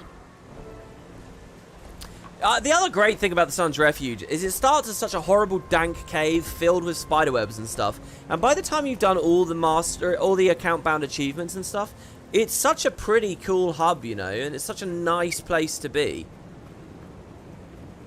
In a weird way, this the Eye of the North at least gets credit the whole way through the season, but I think I still prefer the Sun's Refuge. The Sun's Refuge is such a cool hub. Is destabilizing the border between our world and the next. So what does that actually mean? I don't want to sound alarmist, but reality might disintegrate. Well, what does that mean? Wait, you know what? Never mind. I don't want to know. Why is Krog doing this? What's he after? That villager said something that stuck with me. Right before the rifts appeared, they saw Aurene. The same thing happened in Jahai. The Shatterer attacked after Aurene paid us a visit. Wait, the data I have on the mist rifts... Give me a second. Oh, that's it. Karakatoric's attacks! They're all places Aurene was at first. She's the connection! That crystal monster. He's hunting her. Aurene should be safe as long as she stays in the chamber. But these walls are old. We need to fortify. Good idea. We can't afford any surprises. Outside! Branded everywhere! They found us. Let's move! Can't afford any surprises. Go! And there we go. Hey Tulip, yeah, sorry, the YouTube notifications, I don't know, they're late. It doesn't help I don't really have much of a schedule, but hey. Yeah, I don't know, this is just a one-patch place, but it's such a good hub, you know. The Eye of the North also evolves and develops over time, but I don't know, maybe because it's a bit smaller. A big one. We need to close it. Zaim, get the civilians to safety. Bram, let's shut that rift. Okay. Okay, so we're about to experience even more massive, crazy Hail Mary stuff, which at the beginning of today's video, I kind of alluded to for a second. Do you know what? We have enough enemies to frontline. I'm going to go back to rifle here. And that's in some characters that return. I mean, the commander dying and coming back to life in the POF story is pushing it. It's got precedent in the first game. I personally really like the beat. I see some justification for why, you know, if we died again, it would be over. I think it was really, really good. But this move that they put in this patch, this Hail Mary, this I think is just... I don't know. I think it really messes with the stakes and what matters and, you know, what loss means in the game and stuff. Here we go.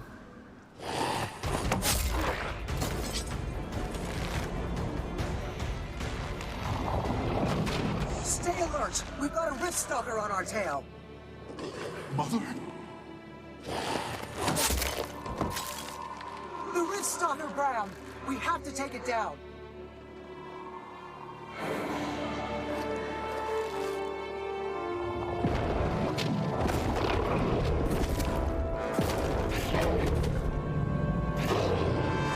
It's just crazy, right? It's like no story, no idea is too big.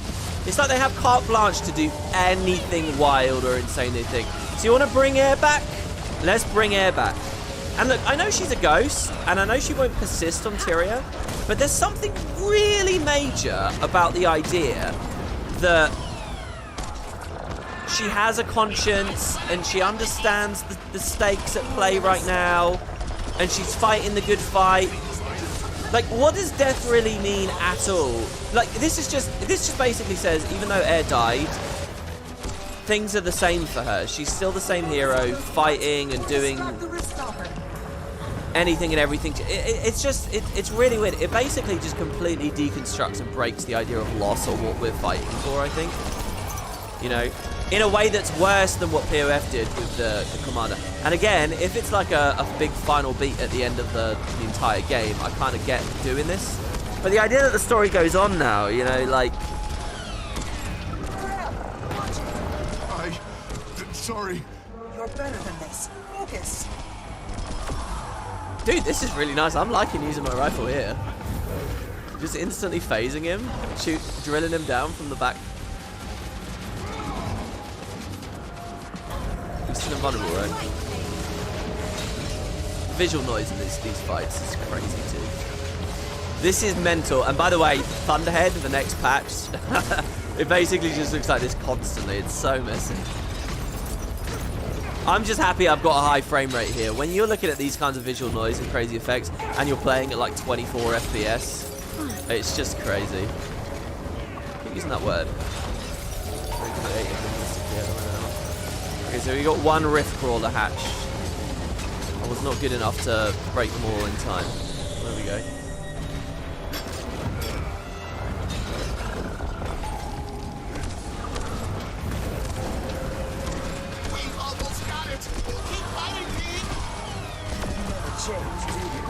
I don't want to fight it too fast.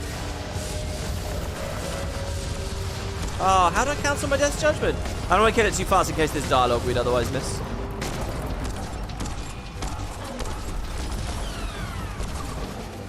This is so much better with all the might on the new trait. And look, Snaff as well. If air's not enough, Snaff too. And Snaff is even more major. The loss of Snaff is like the emotional linchpin of everything in this franchise, in the Guild Wars 2. You're dead? How is this possible? You're asking the wrong Norn. Look, we can't stay in this world for long. Glint sent us with a message for Aurene.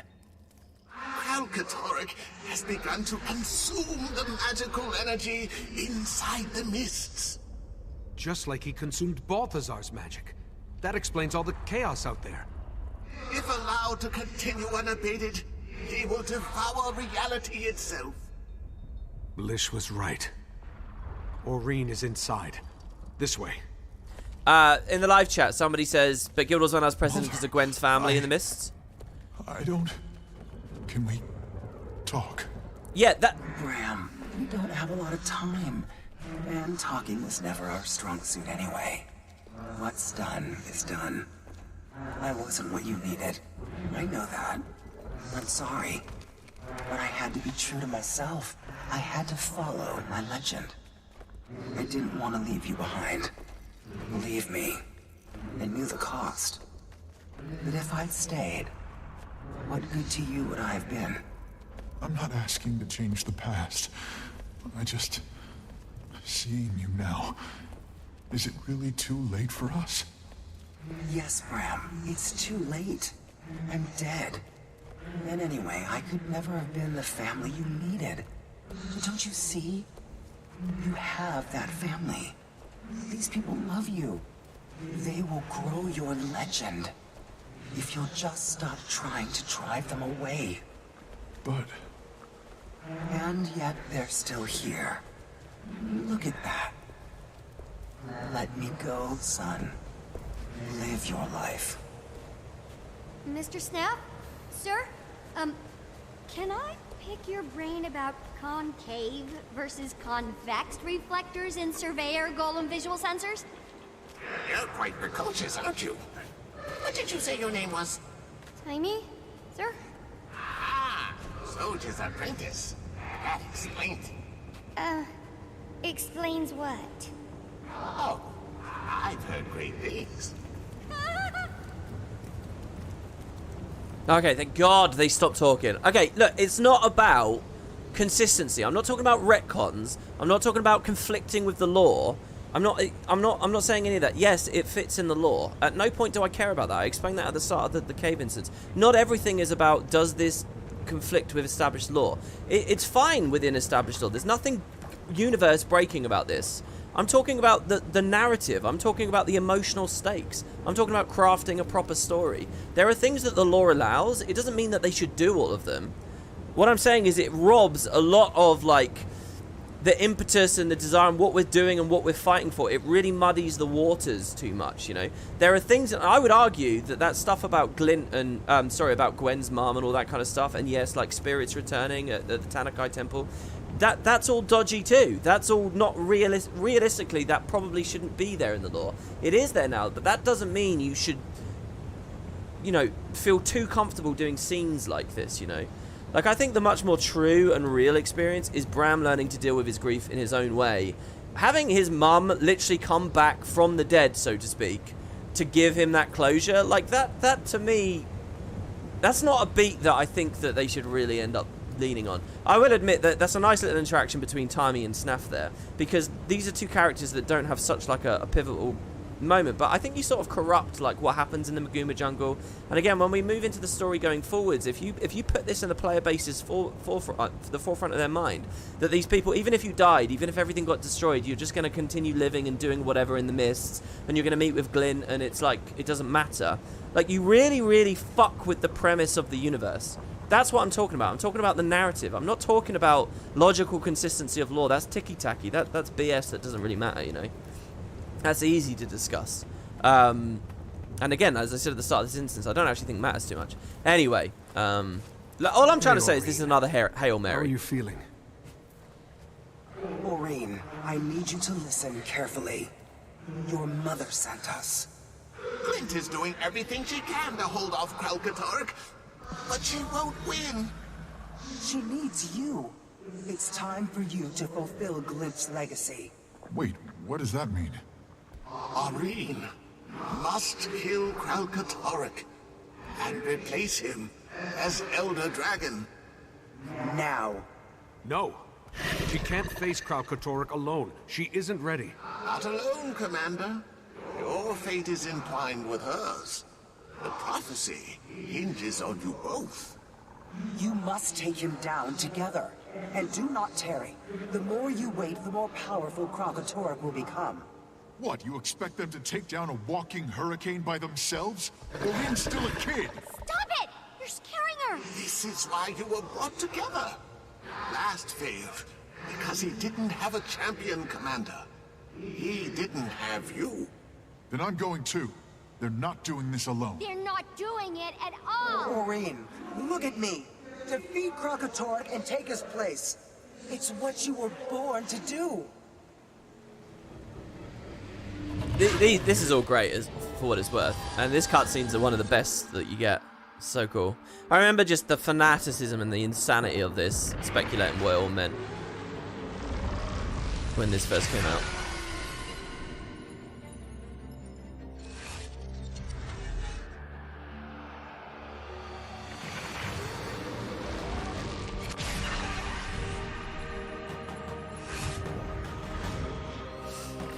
So we see all of her visions of the future where she tries to fight Karakatoric, and every time she's dying, and she's in this specific pose here.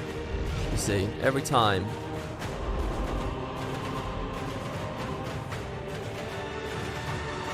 No matter who she's fighting with, no matter what happens. And you actually get a hint as a character we haven't met yet.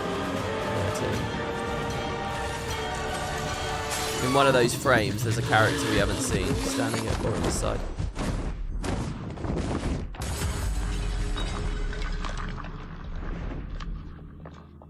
Hey, Alodis, it's good to see you, dude. No worries at all, man. Mother? What was that? The battle with Karakatoric.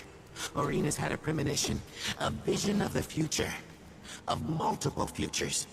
The outcome is always the same, no matter what we do.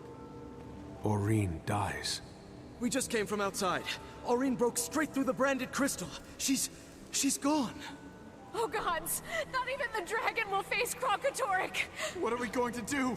We have no way to know when he's coming! Please, everyone, calm down. Calm down! You saw what it's like out there! Cormier, hear my prayer! Actually, I think I can... He comes out of nowhere!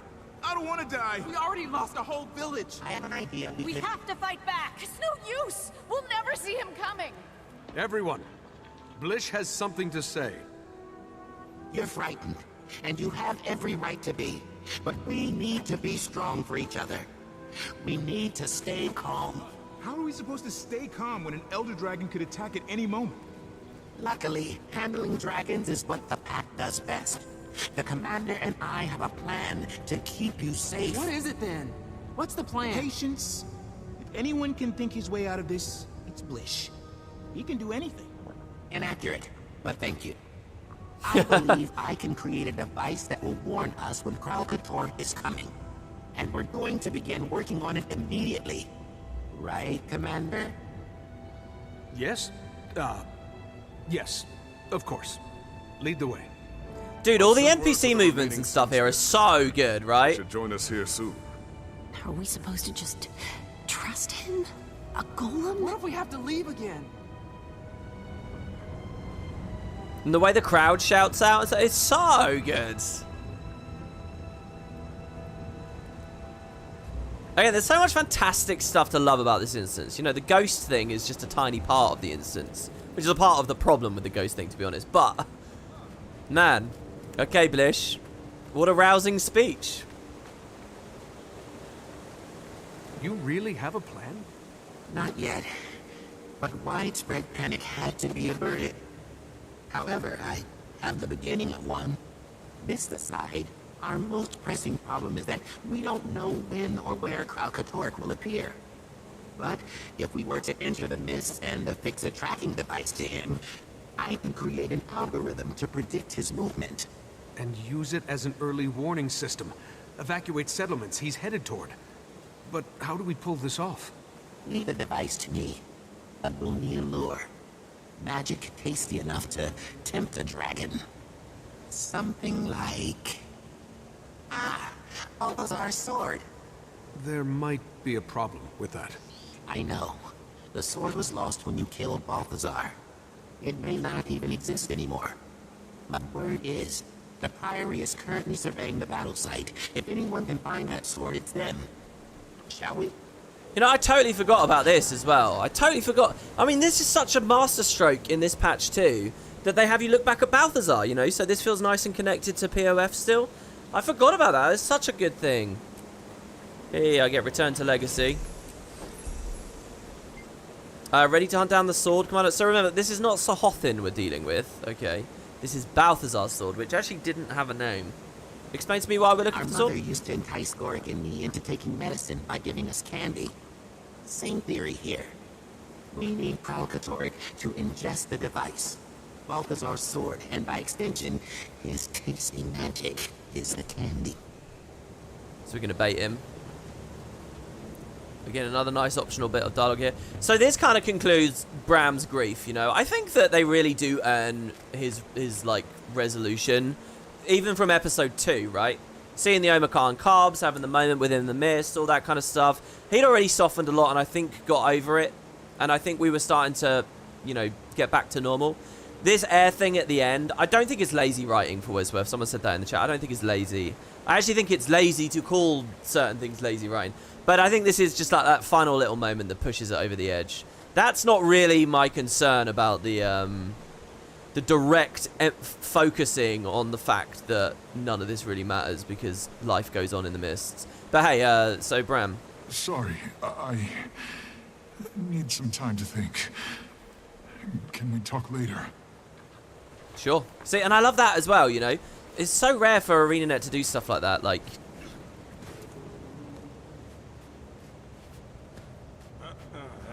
Dang it! I should have asked for his autograph. He's a ghost. Can he even hold a pen? I mean, he can hold a rifle. Besides, hero worship is unhealthy. Only leads to disappointment. Goric, we need to talk about letting people have their fun. I like the way she said, they're fun. So these two, it's interesting she's hanging out with Goric already more than Blish. Man, this Blish in this patch, dude. I'm really wondering if you guys saw when I was catching up on all the End of Dragons news and the Jade Bot Mastery line.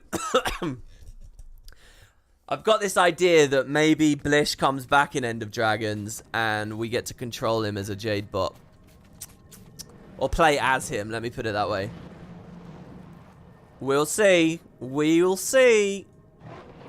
Okay, so yeah, back to the end of POF now. Very briefly. This is great as well, just weaving a bit of Vabby stuff in it. This is like the previous episode where we went back to the Tomb of the Primeval Kings for a second, you know? All right, Commander. Hey, Rockers, good to see you. My data banks for the tracker will Floor of Karakatoric. We just need to find Balthazar's sword to use as bait. Hopefully your Priory friends can assist us. Blish, why are you going to all this trouble to help the people here? You mean, why would an Inquest Asura bother to do something for somebody else? To be honest, I only ever cared about science for its own sake. But she wants to use it to help people. See her again. Scouts should be arriving now. I'm supposed to be Any dead. luck, the sword is Science gave me a second chance. I will make it count. Dude, I should have picked the skimmer. I don't remember the lightning strikes this loud, this aggressive, and this fast. And it's a real shame that he bugged there and he wouldn't come up with us. But yeah, this is awesome too. Look, if End of Dragons is full of this, it's going to be so good, right? We're back in a previous map in a story instance, and we have an NPC following us in the open world, talking to us in the open world. I mean, it's awesome. So as other players, Blish appears as a Basenji dog following me around. But yeah, I mean, it feels like we're in an instance, for Christ's sake, but we're not. I mean, they just got so sophisticated and good at this kind of stuff. It's funny to me the Icefood Saga didn't pick up a bunch of these techniques. Or maybe it did in some brief ways. I think there's a bit in Bjora where it somewhat does. Oh, and in Jizzlewood, actually. There's a bit with Ritlock hanging out with you. Commander, what brings you to our neck of the desert? Balthazar's sword. We need it in the fight against Karakatoric. And time is of the essence. Is that a fully sentient golem? And a certain scientist in a golem's body, actually. And we're in a hurry. By the pale tree. How does that work? Tell me everything. We really are short on time. Oh, sorry. Well, if it's the sword you're after, you're in luck. Just finished mapping its trajectory. Take a look. From the blast pattern, Balthazar was standing here. And of course, he was right-handed, altering the sword's angle. And the crystal formations indicate Karakatoric's storm came from this direction. So if we apply a simple velocity time graph, theoretically the sword should have landed somewhere around here. We've already dispatched a few scouts to sweep the area. And you're sure this is correct? Math never lies. Indeed, it does not. All I ask is this. When you're finished with the sword, donate it to the Priory for study. That may not... You know what? Sure. We'll do our best. It'd be nice if we get some kind of conclusion to that one day. You know, this thing with the map I love so much because it feels like almost like the devs nodding at the fanatics on like the forums who will do all these maps and draw lines and stuff. I mean, I know I'm sort of skirting on the edge of that a lot of the time, but I don't go too crazy with that kind of stuff. But you see how people act on the internet, and it almost never matters. You know, it's like at the end of POF where there's the image of Krauk flying off after you see him at Amnoon, and it's like you can draw all over the maps and figure out exactly where he's going to be. And it's like, I feel like they're almost alluding to that, except this time it does matter. Also, I adore that when we're around all these Alonans and stuff for all this time, no one's really taken a massive interest in Blish. But as soon as you meet the Priory, people from Corteria, who know about golems already and have certain expectations about golems, who know about Asura already and have certain expectations about them, to see one, that it blows their mind. You know, finally someone actually reacts the right way about Blish. I think that's great too. So look, even while we're on a mountain, he's just going to run along with us. I don't know how much he'll talk to us here. So finally here, you know what's striking me? I didn't realise it was so late in the season before we actually finally got some big stuff here. We're going to meet one of the last POF characters now. Now, this is a character that I'm pretty much convinced ArenaNet was making a mobile game, a Tyrian mobile game, and I'm convinced she was being introduced to be used in that game, and she was going to be a main character in that game. But when that game fell through, the character basically fell through too. Because this character appears in the trailer that was clearly a mobile game trailer, and then they just sort of repurpose. So we'll see in a second. Did I just mess this up? I want to go up. Oh, I'm so happy I got on the spring on time there. Here we go. Hello, Priory. You got a sword? A sword. You have to go after it. What happened here? I don't even know.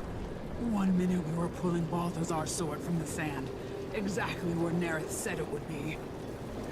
Next, everything went black. Woke up with a bloody shoulder. And no sword. It was that sniper. Sniper? Came out of nowhere. He picked us off before we knew what was happening. He was like a ghost. A shadow. Did you see where he went? He headed southeast from here. To the garrison.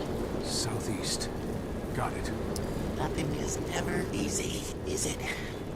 I like how often they use the pronoun he there over and over again, because that's the natural, normal thing people would do if there's no gender that you'd know. And ArenaNet always resists doing that.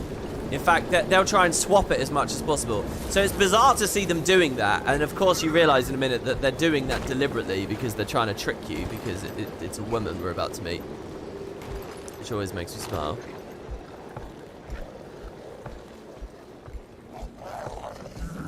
So we get the whole garrison. This was a place in Guild Wars 1 as well. There's actually a really rare Guild Wars 2 drop here called the Eye of Argon, worth a ton of money. Nobody really farms it, but if you're feeling lucky, how much is it worth these days? 250 gold. It's just a random drop from one of the enemies here in this map. It's very rare though. Zafira has become an NFT. I know you can handle yourself, but I wouldn't go in there if I were you. Deadeye's got the whole place on lockdown. By himself? Just who is this guy? He's a she, and she's kicking our tails. Flooded the area with poison gas, perched herself in a perfect spot. Some sort of priestess, I think. Doesn't seem like she's up for a friendly chat. In that case, I'll provide moral support. From out here. Stay out of sight. I think we'll get some unique dialogue here because we are a Deadeye too. You know, our path through this as a human that had Farron and you know all that kind of stuff. I think if we've had a pretty good run of it here, I would say. Did I pick Balthazar as my god? No, I picked Melandru. We missed a little bit of dialogue because I picked Melandru, not Balthazar. But okay, let's see what we got here. Now, if you're here to claim his sword, turn around. You have no right to it. Leave now and live. Voice amplification. You'll have to get close if you want to talk to her. Wait. I know that face.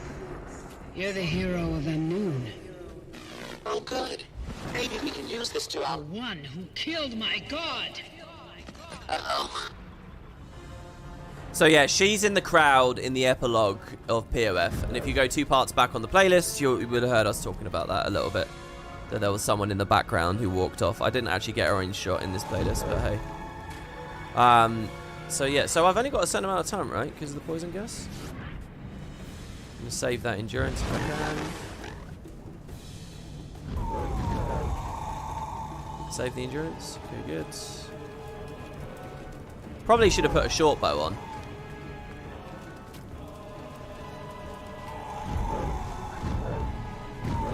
Okay, so we're here. Now, how do I do this, though? How do you climb up? I can't really remember. His sword was here. I knew my destiny. I will finish his work. I will kill the dragon. I think this is a brilliant idea for a character, by the way. No matter how well Zafira gets utilized, the idea she was a Balthazar fanatic that hates us, but also, you know, she's almost like a frenemy. I think she's awesome. It's just a really inspired, cool idea. Wait, you looked familiar. Do I know you? You know nothing about me, or my priesthood, the family you destroyed. Okay. I like how she's actually using Deadeye skills there. Did you see that? She used Shadow for that. It would be cool if we could actually snipe back in some way as well. But what's really happening here is I'm going into melee to use rifle. You got me. What do we do? 33% per phase? I really can't remember. Also, she's dagger. And her bleed's actually hurt. That's funny. I don't know why I black powdered there, because the blinds won't do anything, because she has a break bar. She's actually kind of hurting me, like, real bad here. You think you can take whatever you want, because everyone calls you a hero. Stop! Just let me... Oh, yeah. You can mount through a bunch of this, right? Can't you be quite sly with the griffin on this and get over there, like, real fast? After you killed him, people were celebrating. And I was afraid. Too afraid to open my lips to say that I remember him differently. Okay, that was pretty funny, me getting knocked off. I did laugh, I just couldn't do it out loud because I wanted to listen to her dialogue too. Balthazar's priesthood was, what they gave me, they taught me that the things that had been done to me, the choices I'd had to make, those things hadn't broken me. Oh wow, they dropped lingering They had AoEs. forged me. My scars weren't records of failure. They were badges of survival, of resilience. Balthazar's people didn't offer me miracles, only meaning.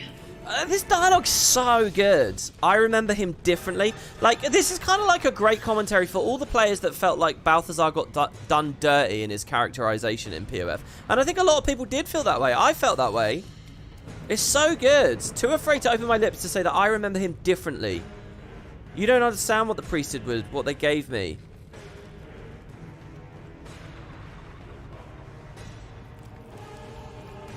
It's so good, man. Sorry, I'm just silently reading the dialogue there. I'm going to try and run this. Does she shoot faster when you're on a mount? I think she does. Me. My scars weren't records of failure. Oh, They she's were looping badges dialogue of here. That's a shame. survival, of resilience. Balthazar's people didn't offer me miracles, only meaning. Stop! I've seen you before. I think we might want the same thing. Really? Because what I want is justice for the god you murdered. Justice for my people. Oh man, her Death Blossoms there were pretty good. Thieves Guild helping out massively. Oh, I'm not going to shoot into a Dagger Storm. Oh! She doesn't actually reflect to that. Okay. I won't fall so easily. Not to you. She grabs the sword there as well, you see. So there's like a speedrun method you can use here where you can get this done real fast. After you, the forge was cold. The practice yards empty. The temples silent. My brothers and sisters gone. I wandered the heights and called their names. The Oh, I echoes shouldn't have done came this. back unanswered. I am completely alone. The fact that... Oh, I shouldn't have done that either. Oh, that's okay. People have already forgotten everything he was. Everything we were. The fact that some of the terrain here is destructible here is really cool too. By the worst thing our god ever did. Do you understand? You've made their sacrifice meaningless. See, no, that's so good. Don't you understand? You made the sacrifice meaningless. Now the world will only remember us by the worst thing our god ever did. I won't give you the sword. I won't give up the only part of him I have left. It's great. It sort of shows a part of Balthazar that POF itself never got round to doing, and that's what there is to truly love about Balthazar. No, I can't. Oh, there's another phase.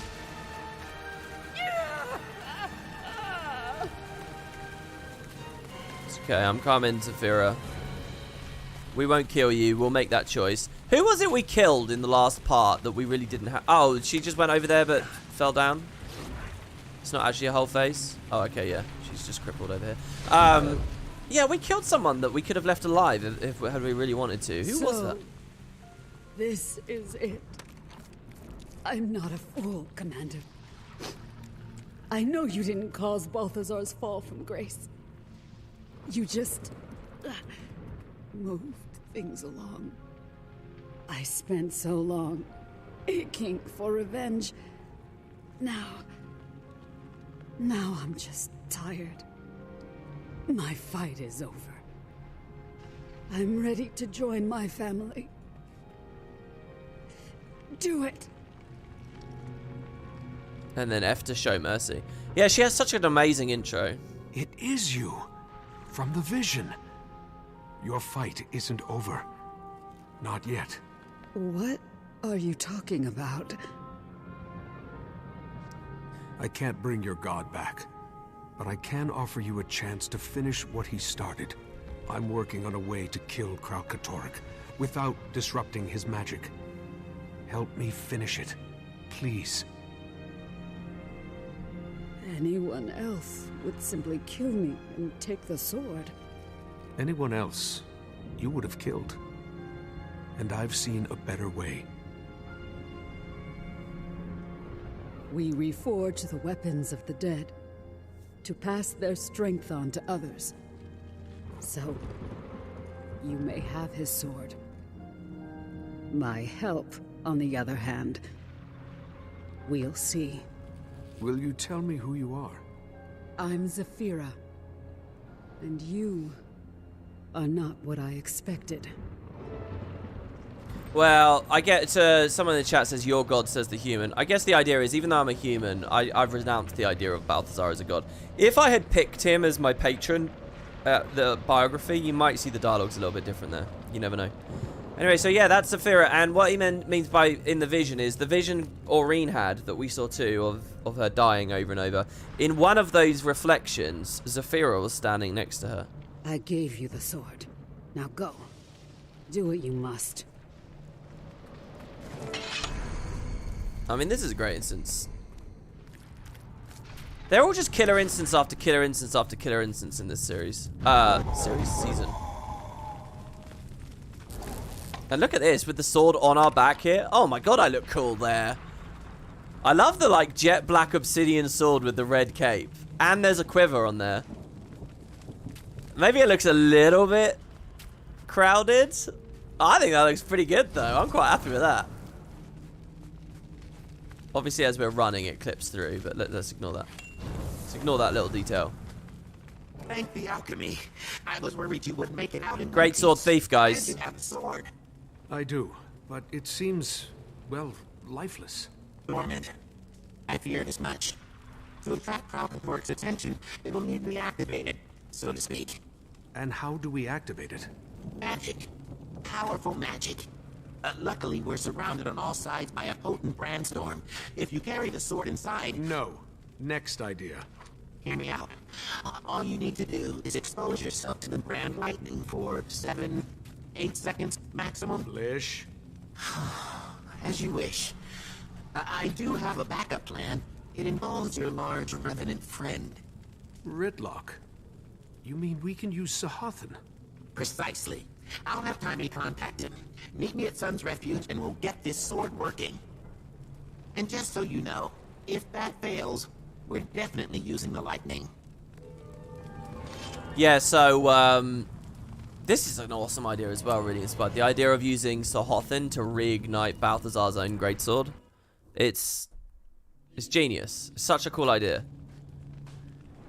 That's one of those stories that's really, really cool. Everything about, like, doing Zafira and bringing Balthazar back into this story and stuff is all so excellent. And it's not too big for Living World, so I have nothing but amazing things to say about it all. Storm tracking. Yeah, let's do it. Okay, once again, someone's asked a really basic question that I know everyone in chat could answer, but everyone's ignored him, and which sucks. The person asking about the cape, it's just a cape on its own. It's unrelated to the outfit. So if you want the cape, you can have the cape. Does this mean on you're its own. helping us? It means I'm keeping an eye on you. And the sword.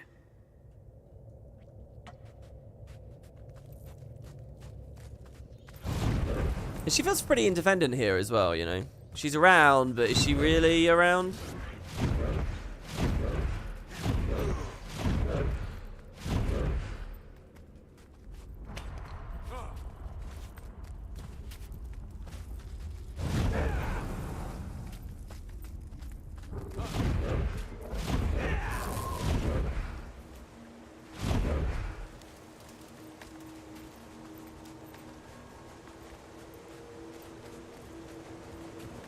This place still feels pretty banged up. Oh, maybe not, actually.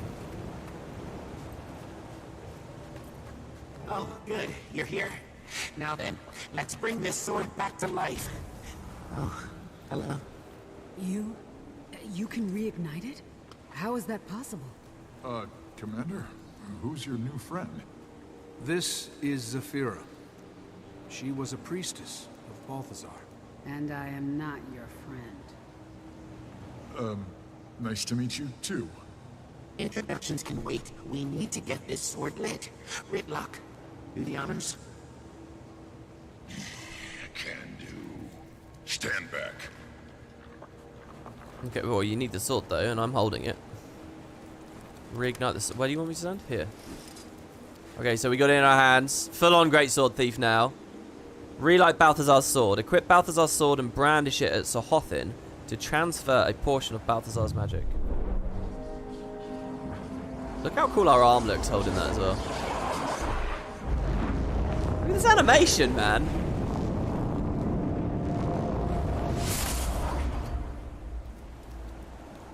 Yes, it worked.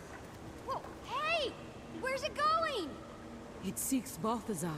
It senses his magic. I don't understand. Balthazar was never here. But Aurene was. The sword receives him through her? Just who is this dragon of yours? Someone who needs our help. Now, to enter the mist and attach this tracker to Karakatoric. Won't be easy. Can't just kick in a door like at Joko's palace. Actually, we can. If the Branded have been exiting through the rifts, it stands to reason we can use them to enter. What, get dumped into some random who knows where? It's the best shot we have. And once we're inside, Glint will protect us as much as she can, at least. I assure you, Blish and I have executed plans far more dangerous than this. Ridlock, I need you to enter the mists and gather as much information as possible. Find out how to reverse the damage. On it. Enough talk. Let's get going. No, Gorik. This time, you're staying behind. What? Brother! If you think I'm going to sit around while you get first-hand experience with an Elder Dragon... My golem body will keep me safe. But if anything happened to you, I'd never forgive myself. Gorik, this is going to be hard enough as it is. I won't be able to focus if I'm worried about you. You know I'm right. Fine. But when you get back, I want a full report. With diagrams. It's a deal. Commander, before you go, can we... I like how reading a report is like a treat for him. I might not get another chance. Okay, Bram. Yeah, this whole runner, by the way, with Balthazar's influence now, right up through the end, you know, we're going to have that amazing moment in the auditorium where you see Balthazar in the next patch. Such a good runner throughout the series, you know, season. Why do I keep messing those two words up? You okay, Bram? How's it going, dude? I just wanted to say, well, I've been an idiot. I know it. Sometimes I just don't use my head. But no matter what I put you through, you never gave up on me. And I didn't... I was so... I mean, you should have just knocked some sense into me. Spirits know I deserved it. Grief can make us... not ourselves. It's okay. It's not okay. It's no way to treat... family. That's what we are, you and me. Family. Took me long enough. But I finally got that through my thick head. From now on, wherever you lead, I'm right behind you. Not behind me, Bram. At my side. To the end. To the end. Excellent. Now let's get this tracker business dealt with, shall we? Not that I was eavesdropping. Golem oral sensors. Sorry. There's something so good about Blish just jumping in like that there. You know, it reminds me of, there's a scene in Deep Space Nine, right, where Dukat is talking about, like, his daughter and keeping her safe. And they're, like, supposed to be having, like, this big meeting about taking down a minefield in the wormhole and stuff. And Wei Yun, one of the Vorters, is in the room on the other side of the room. And they're just going on and on and on and on about, like, his daughter. And then suddenly Wei Yun, just from across the whole room, says, "Is this really so important?" He's like, "Yeah, we have weak eyes but really good ears." And they just sort of look at each other. And that's that exact moment there, but with Blish. It's so good, dude. Also, I love that whole bit there with Brown. The one little thing I wish he'd done is when he was like, I think the whole family thing's a bit sappy, right? But after he says the family bit, if he just said, you know, a wolf never leaves his pack or something like that, just so that we remember like those Norn influences and that he specifically is of Wolf, it would have really, really clicked in, I think. And it would have been a nice little nod to all the people who had that problem with his characterization through this arc. But they didn't quite go that far. Maybe that would have read a bit cheesy, I don't know. Anyway, I like how the sword's just kind of wandering around here. Right.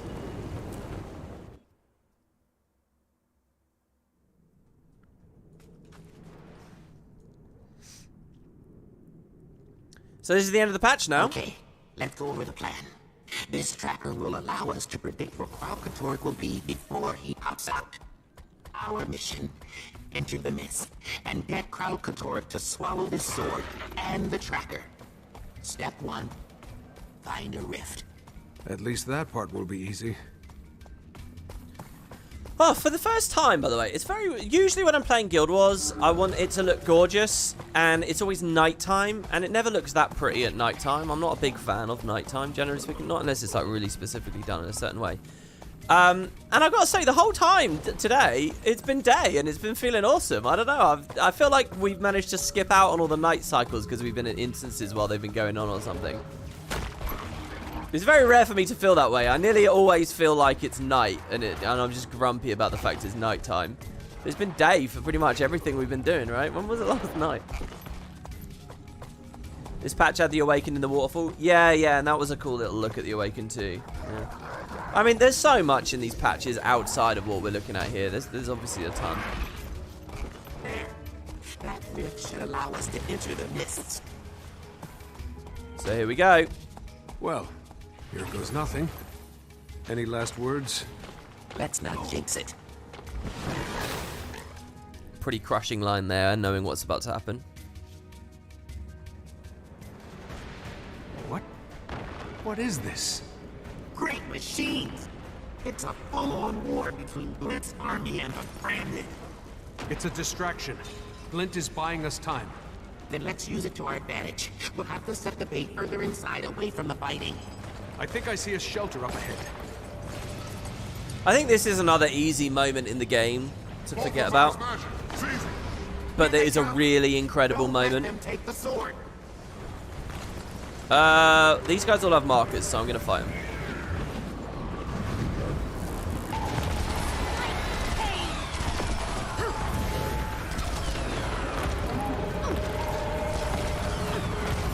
Man, if I get the kill too quickly, Mercy can't refund my initiative fast enough. I'm gonna be really careful to do that. If something's about to die, sneak the Mercy in quickly. It means I miss out on one of the marks, but maybe I should cast it earlier. I don't know, it's a tricky skill to figure out. Could just go with a much more simple roll for initiative, I suppose. I think this is our spot. Now to set the bait. How much time do we have? Karakatoric senses the sword. He's coming for you. Glint! All right then. The answer appears to be very low. Hurry and clear out these Branded. Let's use some dagger. We haven't played with it a bit. Oh, I actually comboed out of one of my thieves' black powders there. That was quite cool. So yeah, this is basically a big defense sequence, right, around the sword. Okay, it's now or never. Put the sword in place and I'll get to work on the tracker. Okay, so we take the sword, place it here. Keep an eye out. The Branded won't make this easy.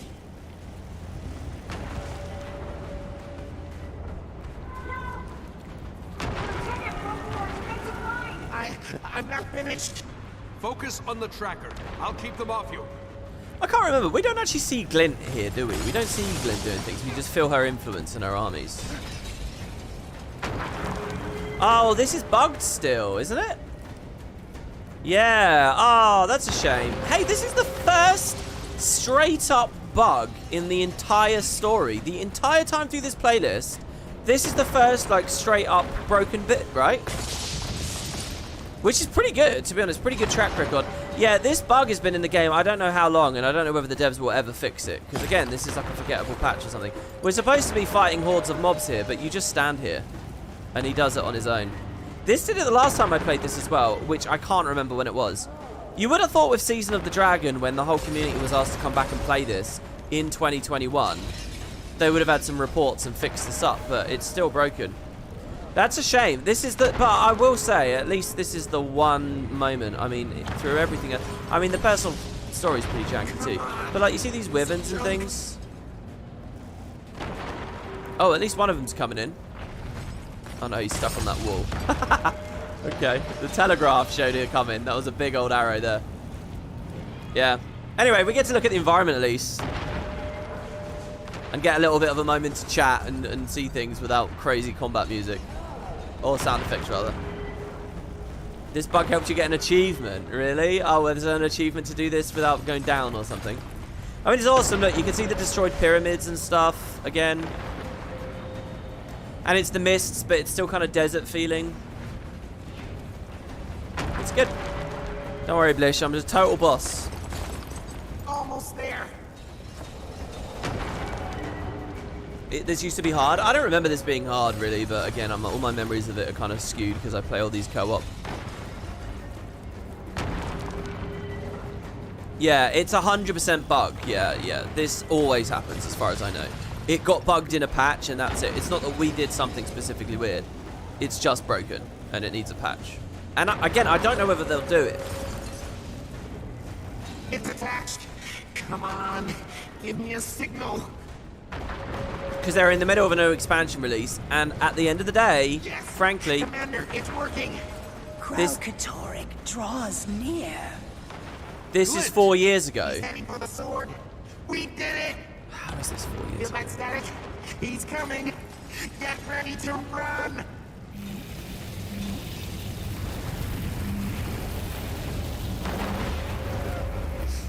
Maybe I shouldn't have stood near that. What's going on? The sword is turning on us. Balthazar's magic. It's reacting to Karakatoric. I'm trying to fix the tracker. Can you hold out a little longer? Don't worry about me. Just get it working. Poor Blish. Blish's fire resistance. It's a cool little tooltip you might otherwise miss. Oh, we actually get to fight a couple of things here now. Looks like this little section is... So Blish's tracker repair progress is going up very slowly, you'll see. But the storm arrives in 1 minute, so what does that tell us? Dude, are you serious? Let me heal. How are we doing over there, Blish? The damage to the power core is extensive. I need more time. We don't have more time. Hurry. I'm trying. Oh, that was a really satisfying death judgment there.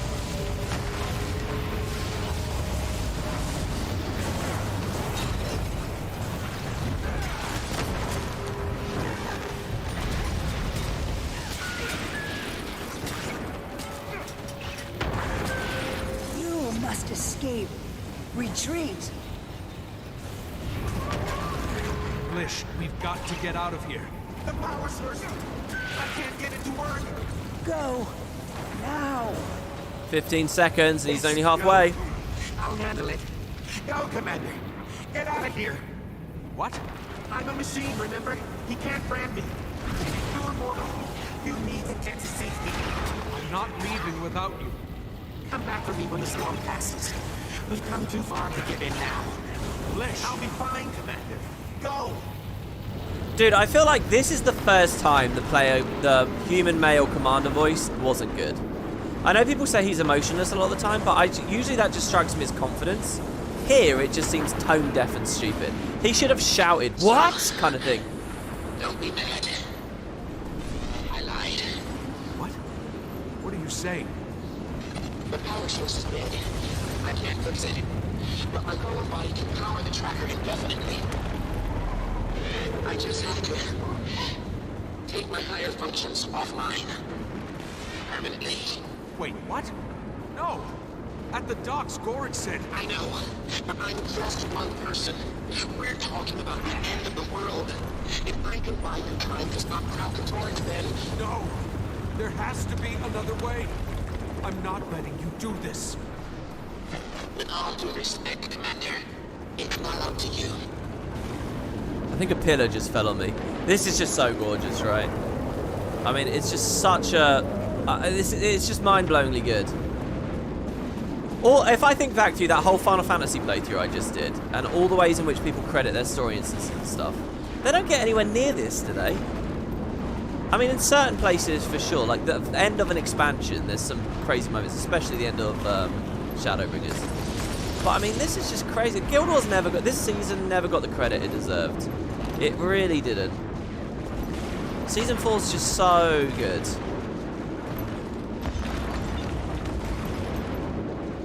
This is actually better than the mount run at the end of POF itself, I would say, right? The spectacle, the expectations of you, everything. Tell him his big brother is sorry. And I need to. The emotion as well with Blish. Karakatoric. Keep fighting until you've made a world worthy of them. And stop keeping secrets from each other. All of you. I don't understand. What's the secret? Sorry? What's the secret he's talking about? Who's keeping a secret from who right now? Oh my god, I almost got blown off there. Look at this! Look at this! We were just there a second ago. You can make it! Jump! Thank you, Glenn. Oh, right. Yeah, the timey rev secret. I'm saying air quotes. Yeah, okay. Because we always knew she was ill, but it's worse. Entering the eye of the storm. I'll be shutting down our bunker now. Wish me luck. Hold your heart. Karakatoric. Blish! So he's not... The VA is bad here. There should be a lot more adrenaline and sadness and fear. Also, the moving platforms there. And that's such a haunting, creepy thing with Blish seeing the dragon there. You can only guess as to what he's seen. I love this moment here as well, where we're running parallel to it and we see it expanding towards us. I have opened a rift. Hurry! Was that supposed to be Glint there? Too far. Jump! Now! Thank you, Glyn. By the way, the text here on the UI... Dude, let me in. Okay. Suggestive that she's communicating telepathically with us instead of normally is awesome too. Blish, say something.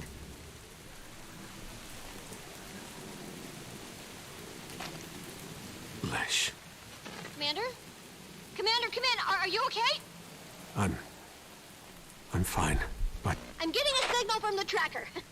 Come on back, you two. We're gonna celebrate in style. Dude, is it always raining here? This is such a nice moment too. Just the silence and the rain. That's this patch done, by the way. For Season of the Dragon. So I got through that. Another 6 coins. Man, oh man. It's such a cool, weird place for them to drop us as well, you know. Yeah, and then Timey's being all chirpy and happy and excited, and we all know.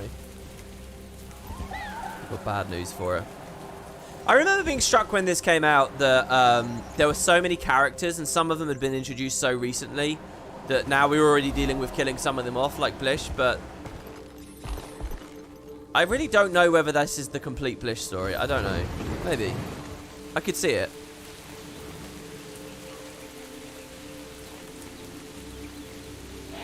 The Sylvari Mayo is good in that instance. A couple of people in the live chat are saying, really? That's interesting.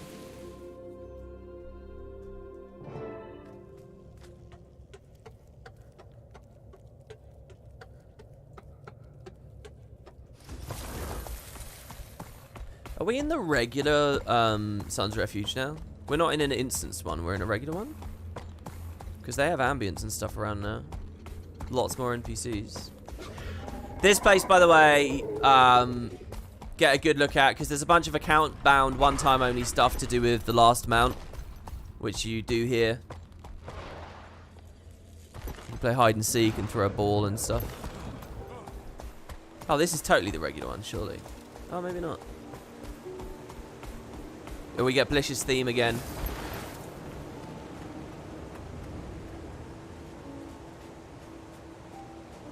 You did it, Commander. We're receiving a signal from the tracker. Wait, where's... I had my doubts about whether the sword's magnetic pull Gorik, there's something I need would to... still be functional. But like always, Blish was 100% correct. I don't... Listen to me. Blish had to... know how I ever doubted him. Blish can do anything he puts his mind to. Korik, please. Did he say anything? He said he's sorry. But I saved him. Korik, wait. Let him go. There's something else. He said we need to stop keeping secrets from each other. Blish. I guess it's time. I wasn't ready to tell you, but, my condition... It's not in remission anymore. It's getting worse. Worse how? Sometimes the pain is so bad I can hardly focus. I can't calculate how much time I have, but... there's an end. Blish was the only one I told. I thought he might be able to help me stay here longer, but now he's... Timing. If we had known... Blish sacrificed himself to give us time to stop Karakatoric. That's our priority. Do you ever slow down? Hey, we have a job to do. But there's no way we can do this without Aureen. We have to find her. How? She didn't exactly leave a note. I think I can help with that. Dude, Kate's return is awesome. Right. You do need better security. That's a We have badass. a lot to talk about, don't we? That is a badass return of Kate, to be honest. I like that moment. In fact, that whole cutscene's really good, to be honest. The mocap and stuff, and it doesn't look too grainy. It's a good cutscene. I mean, it's like nothing crazy dramatic's happening in that cutscene. You know, there's emotion there, but... So I think it's easy to gloss over, but I actually think that's a really well-made cutscene. Yeah, so anyway, I think Gorik's reaction there is the saddest thing there. The he knows sort of thing. And especially the, but I saved him line, you know. Thinking about how Blish already went through a bunch of stuff. And he put him in a golem and he saved him. And now it's like, well, what was the point? He's dead anyway, or he's gone anyway. Because again, we don't know if he's dead. Also, rather than being sad about it, I'm mostly fascinated about Timey's illness plot beat here. Okay, so let's just reiterate. This is like, you know, these last 3 episodes, it's like the ending. They're moving to something else. Guild Wars Mobile or whatever, right? But clearly they're having ideas for stories and stuff in that next installment. Were they just going to pick up exactly where Guild Wars 2 left off and tell this Timey illness story there?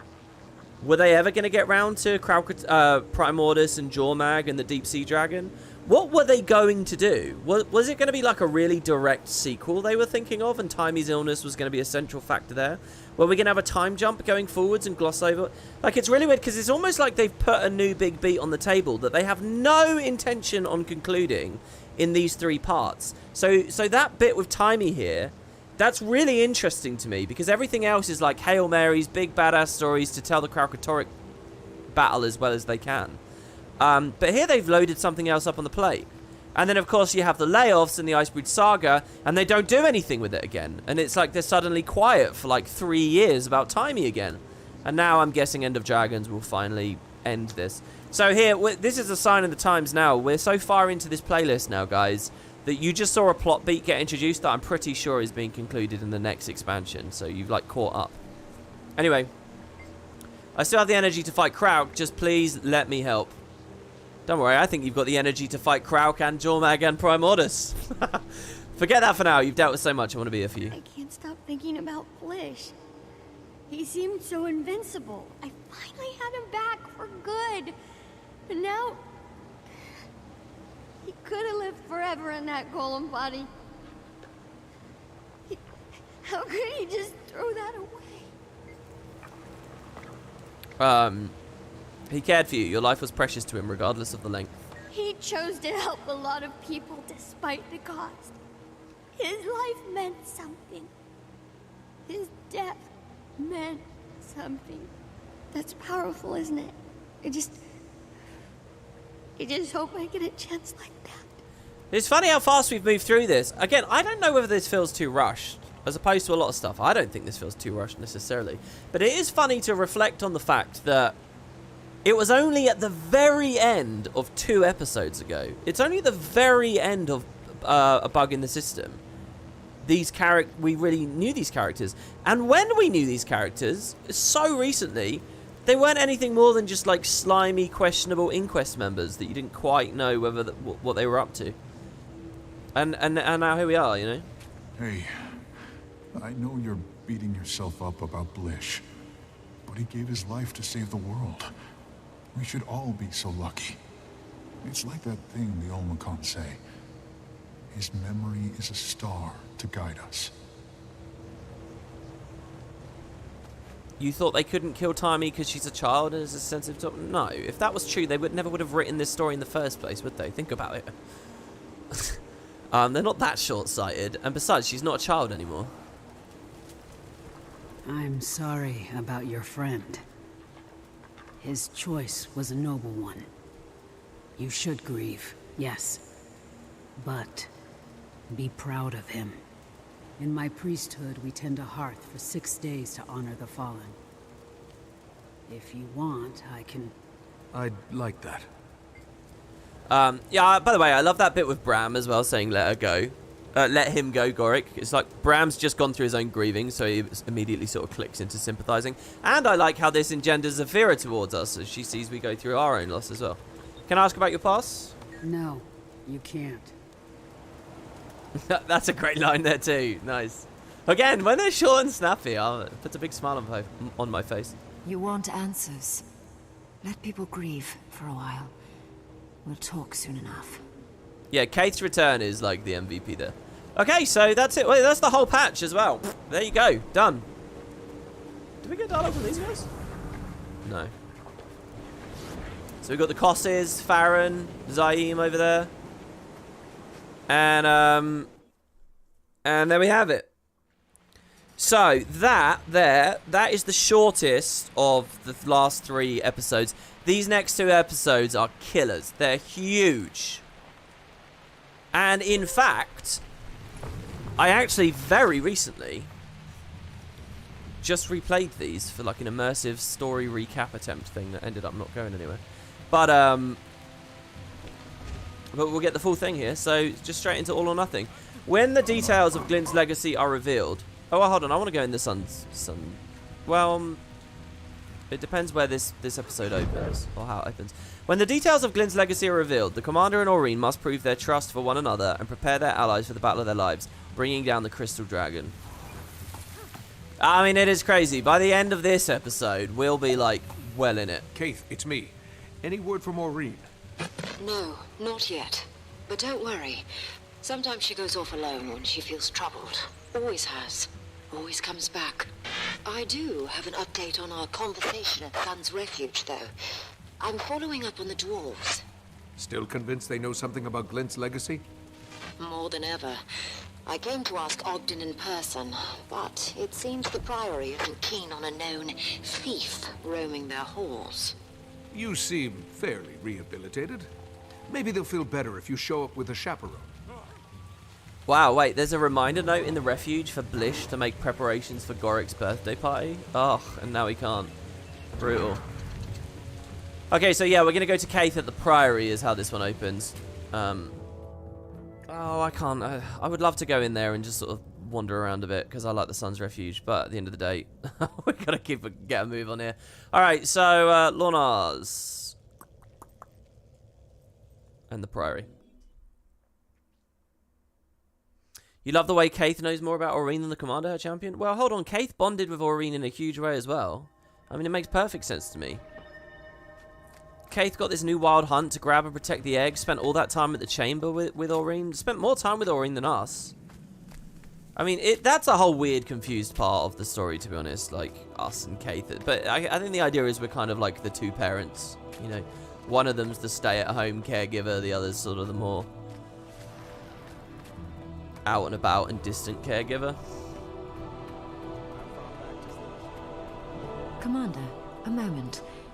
Before we go in, there's something I need to say. All that time I spent guarding the egg, watching over Irene as a hatchling in Taria. You raised her. But then she had you, and it felt like she didn't need me anymore. So I stepped away. Keith. No, let me say this. What's coming is dangerous. Irene is terrified. I can feel it. She's going to need us. Both of us. Then it's a good thing we're both here. Come on. Let's go have that talk with Ogden. Is Keith Irene's voice? Well, there's a plot line about that in this patch, which is really good. But then they immediately kill the story idea, and they were very honest about that in one of their live streams, because it didn't work well with a specific scene. So then Keith's whole character kind of gets thrown into this useless place. We'll talk about it when we get to it. Also, someone in the live chat saying this next map's their favorite because it's gorgeous. It's interesting. I actually don't really care that much visually about this upcoming map, but there's one part of the patch where you first get to the map, basically, where you hear the music and stuff, which I do think is incredible and is a real big moment aesthetically. But I don't know, I'm just not much one for snow and mountains. I don't really care for the cold kind of environments. So here, I like how we just skip straight into the bottom of the special archives here. Oh, they don't even let us go back up. Zaitan's tail there. Oh, they really should have started the instance a little bit higher up and had a tiny bit of dialogue about Zaitan's tail. Just one little line from Keith. Oh, Zaitan's tail. Feels like an eon ago. Something like that.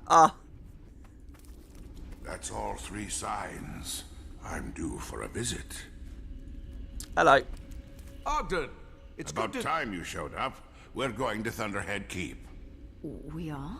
To Glint's Dragon's Blood Forge. How else are we going to kill Karakatoric? A new Dragon's Blood spear. You lost the first one?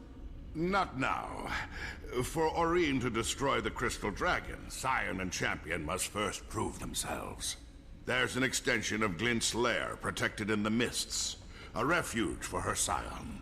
From there, you can enter her trials. Oh, good. More trials. Why didn't you mention any of this before? We were waiting for the signs. Glint's egg hatching, the Lich's death. And the sands of Glint's hourglass have begun to glow. Her Scion's already in the refuge. Go to Irene, complete the trials. I'll get the word out and meet you at Thunderhead Keep with the Pact. I love how much hustle Ogden's got. And I get the sense it's because the devs know this is a huge patch with a lot of story. And it's like, we just got to get in there, alright? Let's cut the busy work of how we get to the new map. Go, go, go, go, go. And it's perfect for Ogden to have a lot of hustle. He's a great character. Enter Glint's lair. So here we're actually going to get an amazing moment. And I was actually going to cut this into my main LP a long time ago. Here we actually get to see Glint's body.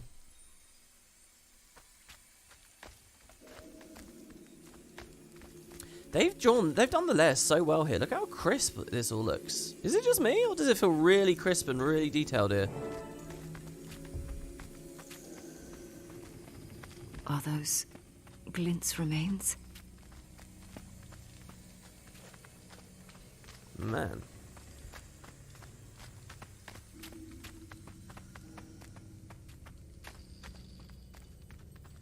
There she is. You can actually climb on her body and stuff. Disrespectful, I suppose. But here's Irene with her. Irene, we haven't thought much about all this from your perspective, have we? This legacy killed your mother, killed your brother, and that vision of it killing you. But I know one thing for certain. Glint would never tell you to do this if there was no hope. You're not alone. We'll all be with you. This isn't only on your shoulders. Well, if you're both ready...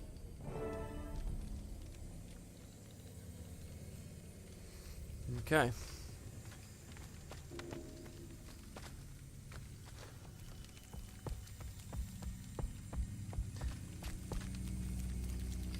I think it's a really cool idea to bring us back into the lair again, but now with Irene at our side. It's like we've come here 3 times now, and each time is a very different circumstance. I'll wait for you. Okay, see you later, Keith.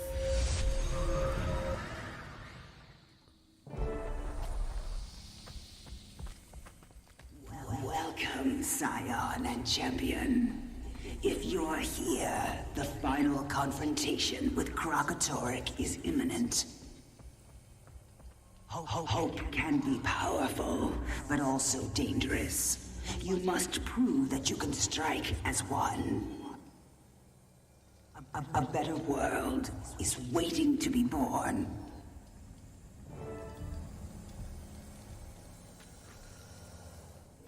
My followers and I developed the resonance crystals that made possible the dragon's blood spear. Creating the crystals, forging the spear. These acts required the channeling of powerful magic.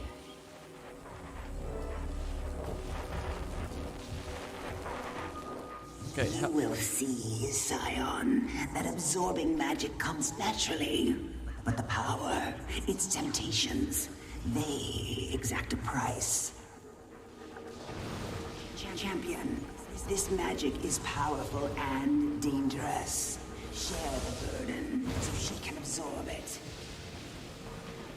Okay, what do we do here though? I can't really remember. We just stay in the field?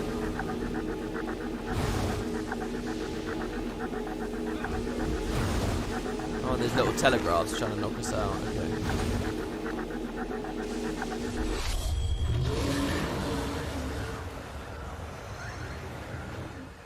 Good. Power has many uses, Scion. By choosing to share it and heal wounds, you strengthen your bond with mortals. Remember that bond. As the power grows, so will the dangers and the temptations.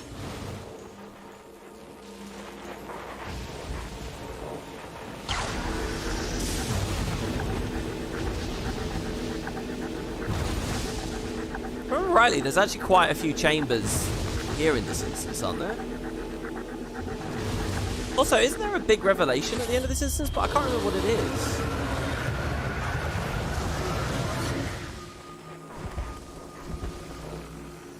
By the way, you'll notice at the start there that they mentioned the death of the Lich had to happen before all of this. And that's really important, obviously, as we'll see. Powerful still, and more dangerous. Oh, okay, so there's slowly more and more telegraphs the longer we go on with this.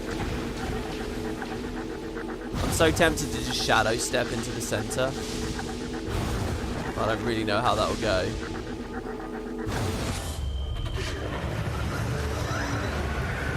Oh yeah, he fears death, that's it. Yeah. Well done.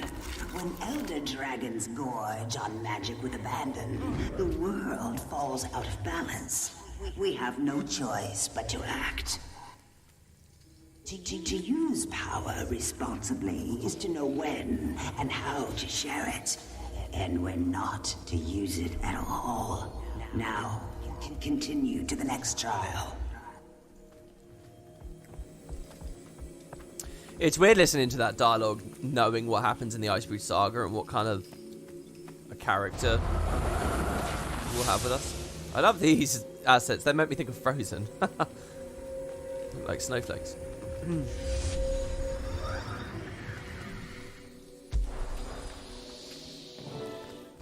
Grand magic must be captured and stored before it can be used to your advantage. The crystal before you will absorb magic released by branded creatures.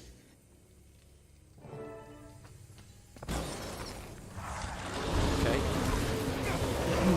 So hold on, do we actually need them to be in the area though, as they die? If I kill them outside of the area, is it not going to be good enough? Looks like we only need like 4 kills, something like that.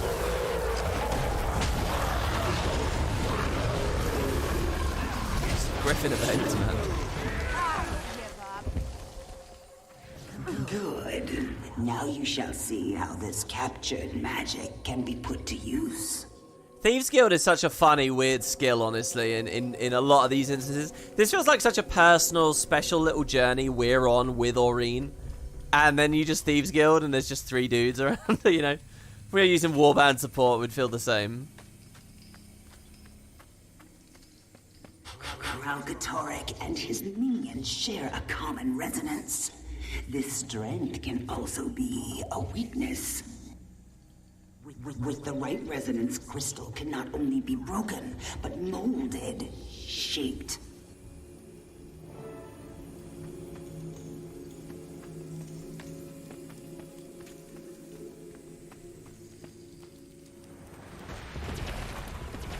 Okay, Aurene. Let's charge these crystals. You know what to do. I could add scorpion wire to try and keep them in a little bit more. I don't really have too many tools to make sure that their positioning is in the right place. I'm just going to try and stand really central to these and really still. So that any charge attacks, like that, I really need this thing to be in. There we go. So one more kill and it will come. So, but if Aurene's doing that, Aurene's actually messing us up here. The Thieves Guilds have scorpion wires, so hopefully rely on them to help out a little bit. Here we only need one kill. I don't know how I'm going to specifically set that up. They're all getting sort of pressured down at the same time. There we go, we got it. Let's go over here and see if we can keep a couple of them alive. Nah, they're all dying. Okay, we got one.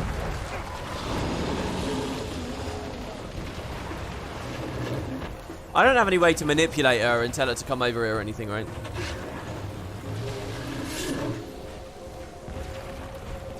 Maybe I should kill that to trigger a new wave to respawn?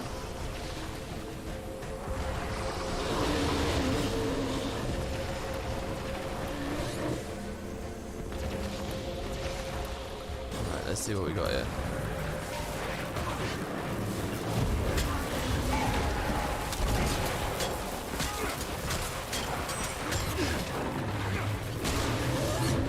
Let it in.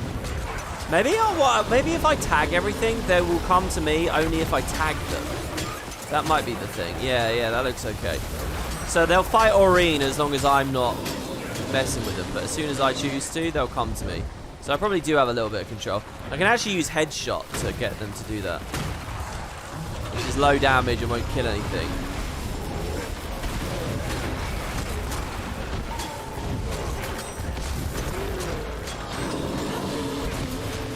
Do it again over there. There's some kind of a weird obscure achievement here as well, isn't there? Isn't it like you gotta turn them all on at a certain speed, or... Well, mind you, I can mouse over it. Charge them all with the magic of... Veteran branded foes? Is that actually an achievement, or is that just telling me what to do?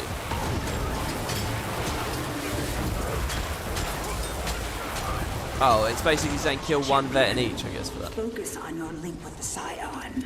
Channel her power, and together you can direct the crystal's magic. Okay, stand here. I mean, we've been doing this for a long time already, right?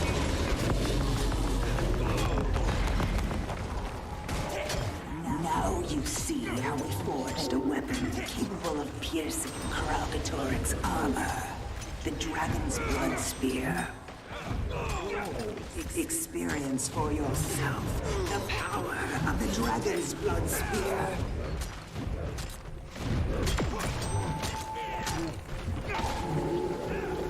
Jesus Christ. Okay, so retrieve the spear. So I'm not sure I actually follow track what they're saying to me here. So we make the spear through the crystals. Oh, and I'm supposed to use that spear against that guy. I don't know, there's new ones. Yeah, the spear will fuck people up. We can use this on a mount as well, which is really cool. And it cleaves super hard.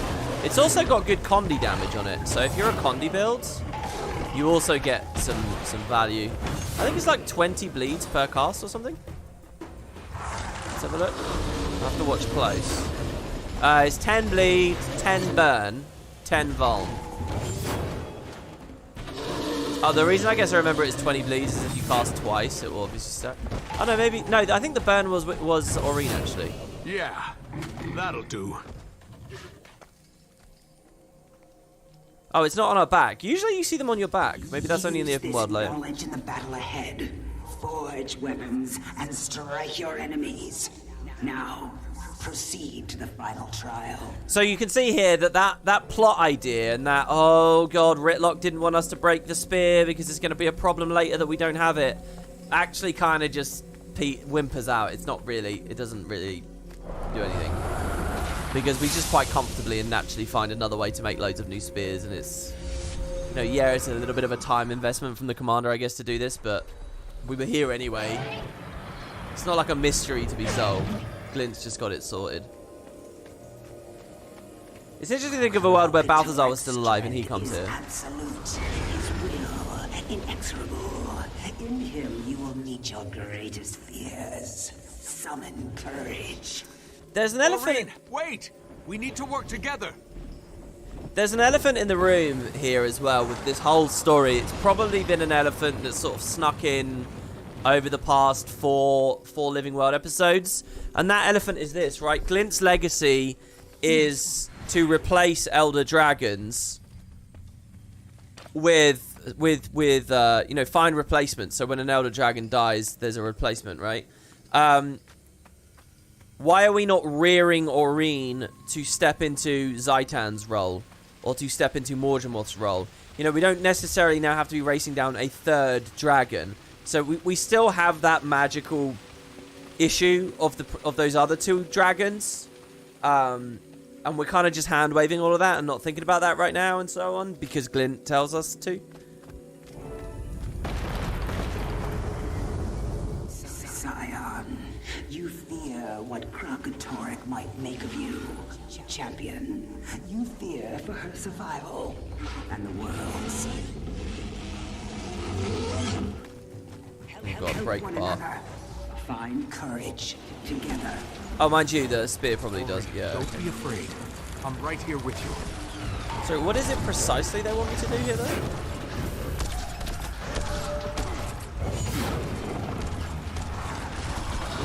I kind of want to keep a bunch of initiative till the break bar goes, and then unload all of these skirmishing shots. And it never will be.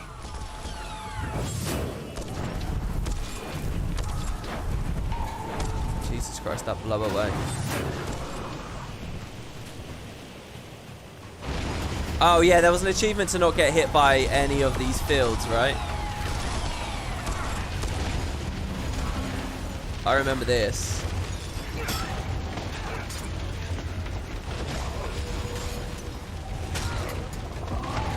Look at the animations that are going on here, I mean, really.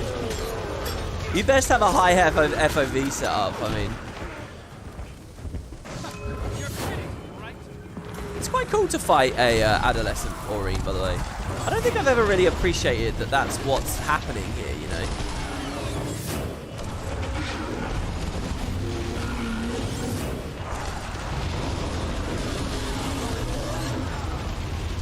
Oh, I should have messed it earlier. Also, I kind of think I should just spear. When the break bar's down, shouldn't I just spear? So there might be an achievement to break her bar and stop her taking flight, just like any old, you know, Heart of Thorns wyvern.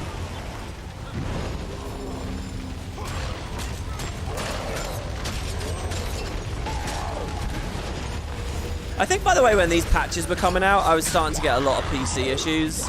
I think the crashes were coming, and I think my frames weren't ever that good. This all feels really smooth and really nice, more than I actually remember it previously.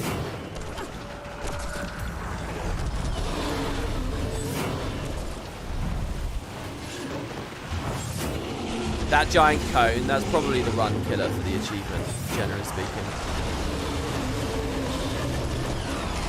Tornado's nasty.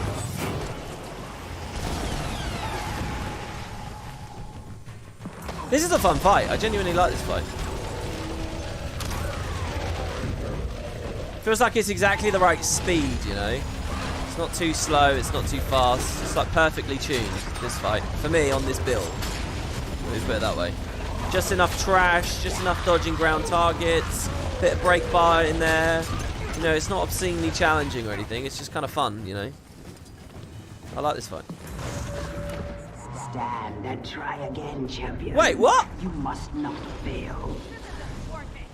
Excuse me? The Scion cannot succeed without you. How exactly did I fail? What? She can one-shot me? You've done well. Defeated your worst fears made manifest. Remember, work together, fight together, and triumph together. Was I seriously getting one-shot by that one thing?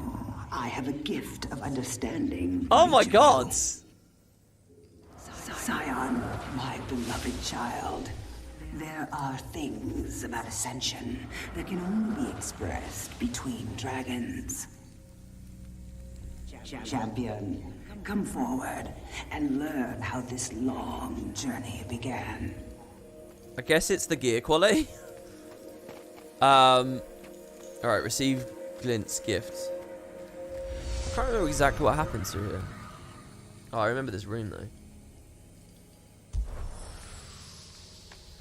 This is perfectly balanced for this build. Instantly dies. Yeah, well, the build is fine. It was the the gear quality kind of probably throws it off a little bit. I still stand by my compliments. I think that's a good fight.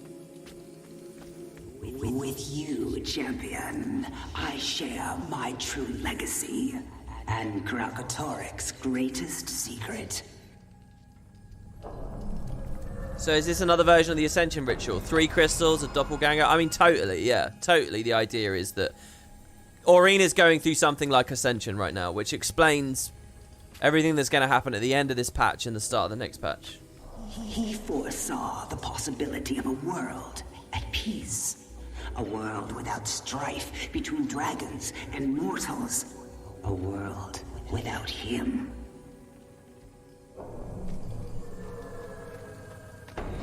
It terrified him. He demanded I help prevent it from coming to pass. But where he saw doom, I saw a gift to the world. So here we're getting a real sense of cognition and sapience and understanding from the mind of Karakatoric, who, up until this exact moment, Karakatoric had been kind of interpreted a lot like Primordus had been, or like, I guess Primordus is actually the only one, when I really tried to be honest about it, where it's more like a hurricane, where it's more this unstoppable force of nature. Here we're really getting a sense of it understanding things, just like we learned a little bit with Morgemoth, very briefly, and kind of in indirect ways with Zaitan through its strategy in the theater of war. I believe in this future, this fragile, powerful hope. But what my daughter must do will seem impossible to her. Dude, I knelt down for the roleplay there, but I love this red animation here right now. I love how cool that animation looks there. It's like super extra, but it looks awesome, right?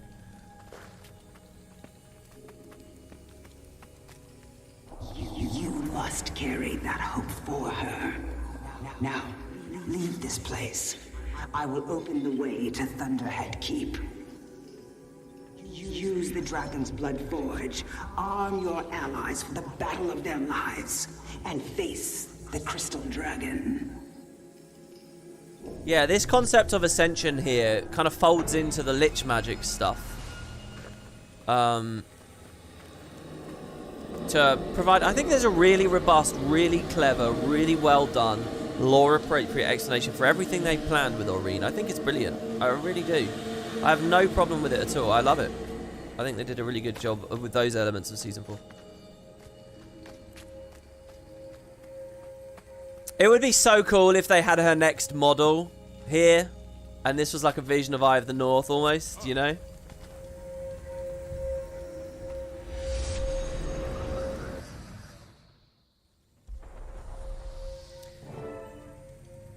Yeah, and Banjo, I know what you're saying there, though. You know, in Guild Wars 1, you ascend and you go to like the dwarven areas, the Shiver Peaks. Here, we're gonna once again a very similar thing. We're gonna go from Glint's Lair straight to the Shiver Peaks. It's not exactly near Droknar's Forge, but I think it's a valid thing to say. It's a cool parallel. Hello, Kaith, camping around. It's so important she's here at the back. Finally, I knew you'd have your hands full, but I didn't think it would take 2 days. 2 days? It felt like a fraction of that. Aurene, you feel different. I think we both are. We passed the trials. Ready as we'll ever be. Then let's go. They're waiting for us at Thunderhead Keep.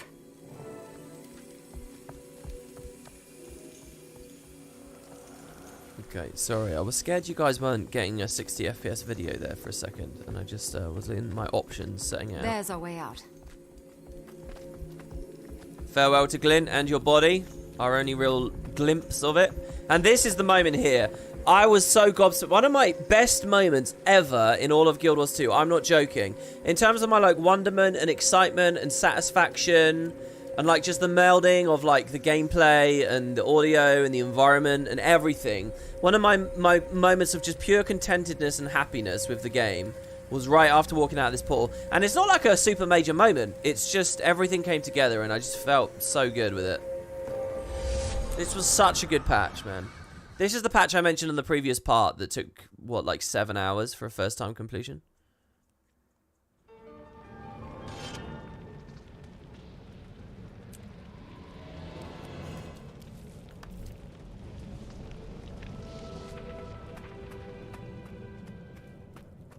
I mean, if you've played a lot, this music might be a bit old hat to you now. But just the I was like, what is this? And hearing these people singing Aurene here, echoing through the halls.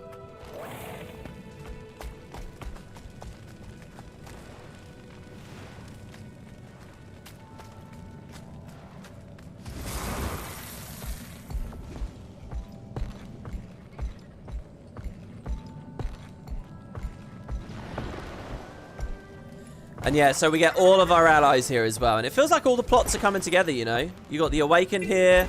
We'll have Logan and the Pact here. Who, unfortunately, Logan really didn't get to talk much or do much since he said he was going to take over the Pact in all the recent story. But he will be here. Just everyone and everything. I can't remember if the Primeval Ghosts are here. From the Corner release. Do they assist in this? And the Zephyrites will have a role. So yeah, what I said earlier, that, you know, I'm not too in love with this map, but this area I am in love with. Yeah, the Exalted. The Deljamor Dwarves. Well, not really, but you feel their influence because it's their areas. Ugh. Thinking ahead to Champions right now. Running a barracks can't be bad. Commander, symbolic problems I take it the trials went well. I mean, I know it's different. Glint's But secret how forge different could it under be? an ancient dwarven keep. I've seen better.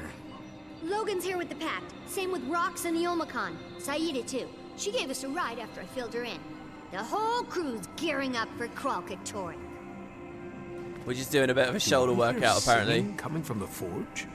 The Zephyrite Choir, an integral part of the forging process. My people built this place, but the Zephyrites and Exalted have cared for it since the days of Glint. Hope everything still works. We've got an army to equip with Dragon's Blood weapons. Speak to the Forge Master, Helena. She'll get you started. I love this bit, this idea as well. It adds a little bit more context to what the Brotherhood of the Dragon might have been doing in Guild Wars 1, because when you actually speak to them in prophecies, there's very little information, and the same in Eye of the North as well. By the way, I love this animation here, where I unequipped the rifle. It's like I just really deftly threw it down and landed it perfectly on my back, like some kind of circus trick. See that? Yeah. Hi, Tommy. Timmy, how are you feeling? You look a little tired. See? I told you. You need to rest. Tell her, Commander. She never listens to me. She's doing fine, thanks. Gork, why don't you update the Commander on our progress, huh? We've been using the data from the tracker. It's giving us way more than we expected. Kralk's vitals, the magic he's channeling, plus all the tracking data. We're seeing him take real damage from Glint's army, and every time we slam one of his rifts shut. Good. Gods know we want him as weak as possible before we face off. We were also able to evacuate several villages before his minions broke through. Every time you get the word out, you two are saving lives. We three. I love how the different weapons are posed like this. It's kind of cool. It's a really interesting thought to think that you can manipulate all the different elements of your body. You know, there's Skyrim VR has like this insane modding scene where they're like hacking in all this incredibly cool VR, like physics and like interactions with the world that should just never have been there in the engine, but they're doing it brilliantly. And there's this new mod coming out. One of the YouTubers on their scene did like a preview video of it last week, where what you can do now is you can actually like use your weapons to interact with all the NPCs and stuff, and actually push and pull them around, and their individual limbs will move. And you can grab like say you've killed a spider, you can walk up to the spider body and grab each individual leg, and you can move it around and stuff. Like, it's insanely cool. And this is just what this is making me think of. Also, I love the Mist Stranger outfit, man. The one red arm looking like this is just so cool, and you can see the energy in it. So yeah, who else have we got? I didn't think it would stay even on the mount. There's the betting thing here with Canuck. Someone was asking if Canuck, if John DiMaggio was gone yet, right? This is John DiMaggio's last patch. He stops doing work with Guild Wars 2 after this patch. Canuck is in this patch, and you can interact with him here. Isn't he betting against Ritlock? This is the last voicing you hear. I don't know where he is at the moment. I can't see him. But hopefully we'll hear him at some point. This is his exit. I should have just stayed in my bunk today. I kind of wanted to speak to Logan there as well. Anyway. Come through into the forge. This is a great environment too, for what's worth. I like this place, and for everything Champions did with the dwarves, I do like that DRM at least ends in this room. Scion and Champion. We've waited a long time for this. Forge Master, heard you can arm us to fight an Elder Dragon. Indeed. The Dragon's Blood Forge is ready, but we will need a special oil to quench the weapons, or they'll shatter. The dredge extracted on the ice floe to the southwest. I sent your friends to retrieve some, but they haven't returned. I'll see if I can hurry them along. No. Someone in the live chat says Canuck is gone, bummer. No, he's not gone. He's just voiced by someone else now. He's done by, I think it's Matt Mercer, isn't it? So here, this is kind of where the whole patch is leading us to, and we'll end at, behind this wall. In fact, when we finish this patch, we're going to be standing exactly here. This looks so much like an FF12 Waystone, doesn't it? It's crazy. But yeah, the auditorium. Gonna be a big fight in there. And one of the best instances the game's ever done. I described that Sunspear breakout mission as one of the best, or the best. The auditorium's probably the best. Let's not kid ourselves. The auditorium is. But as far as like regular, not major story beats are concerned, my nest building abilities. I still think that Sunspear one's the best. Does anyone else feel uncomfortable having our arm up like this all the time? It's like an itch that I can't quite scratch. I know we could go to character select and turn it off. But hey, it's an interesting experience we wouldn't normally have. And it will go away when we zone into the next story instance. So. Well, to tell you the truth, there might be a ton of open world map stuff to do here.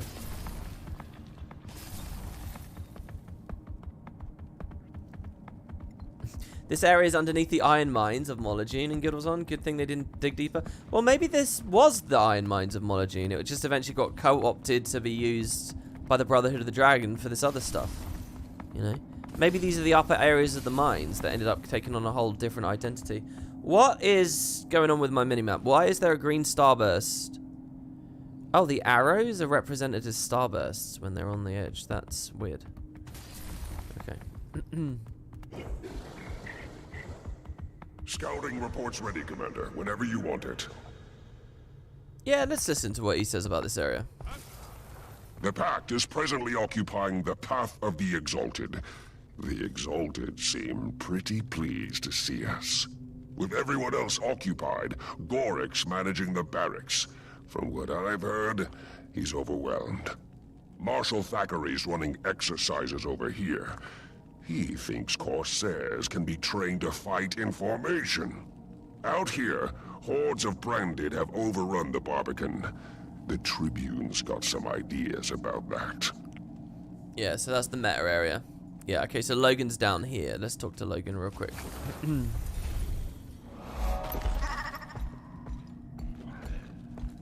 Or maybe he's not. Does he move for the meta as well, if the meta's going on at the moment? Do all these NPCs actually properly physically walk around in this map?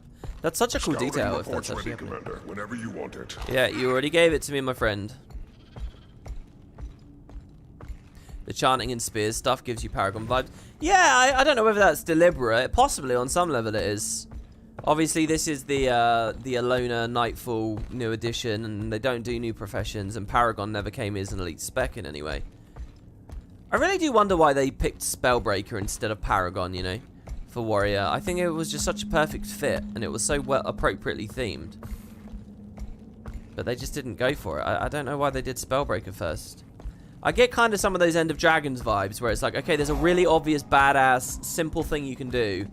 Why have you gone with this crazy nonsense? Except in POF, like, nearly all the elite specs are great. In End of Dragons, they nearly all miss the mark, so it's like... The Priory put me here to scout the area. Got findings if you want them. Robon's heading an archaeological dig from this location. I suspect he'll need help. They're afraid to add spears? No, they're not. The Deldrimor ruins are richly historical, but under constant attack. Until we hold them, we can't send people in. We've also located a number of sealed dwarven tombs in what we believe to be the Keep's catacombs. Here's a place the Dredge calls Sorrow's Cave. We haven't explored far in this direction. They can do a Paragon that's like... There's already spears in the game. Like, Dragon Hunter has a spear, right? On its F1. It's a skill effect, you know? You can spoof stuff. What they're scared of is adding entirely new weapons and the work that would go into all the loot and itemization and stuff like that, right? But that's not actually the same as theming a weapon. Like, the Reaper gets a scythe when it's in Reaper Shroud. That's not an actual new weapon, right? They're distinctly different things.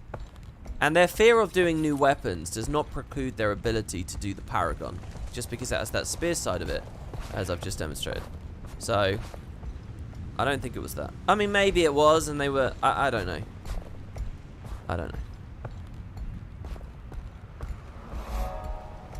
I've always been fascinated by these two bridges, right? It's like there's the Iron Bridge and the Stone Bridge, or whatever it's called. Yeah. So, on my first playthrough, again, I actually streamed blind my first playthrough of this whole thing.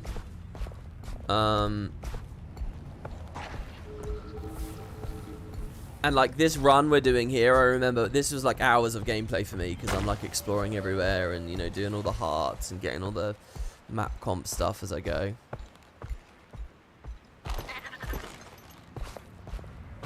They look very similar in Guild Wars 1. You love those bridges? Yeah, I think that they draw the Guild Wars... There's something about Dwarven architecture that Guild Wars 2 draws very, very well. There's a lot of like highlight places in Guild Wars 2 that are representing Guild Wars 1 kind of feel. And they do it very well whenever it's the dwarves. Like with the Granite Citadel, for example, in Dredgehaunt. And just any of their buildings, really. Like their little hut house things.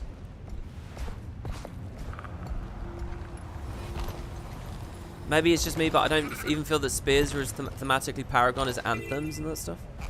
I think it's probably... you're right to say that the anthems and the chants and the echoes, I think that is a big deal too. To me, it's wings, singing, and spear. And I would say that they're all together, to be honest. I don't know whether one takes more precedence than the other. But it's definitely the three.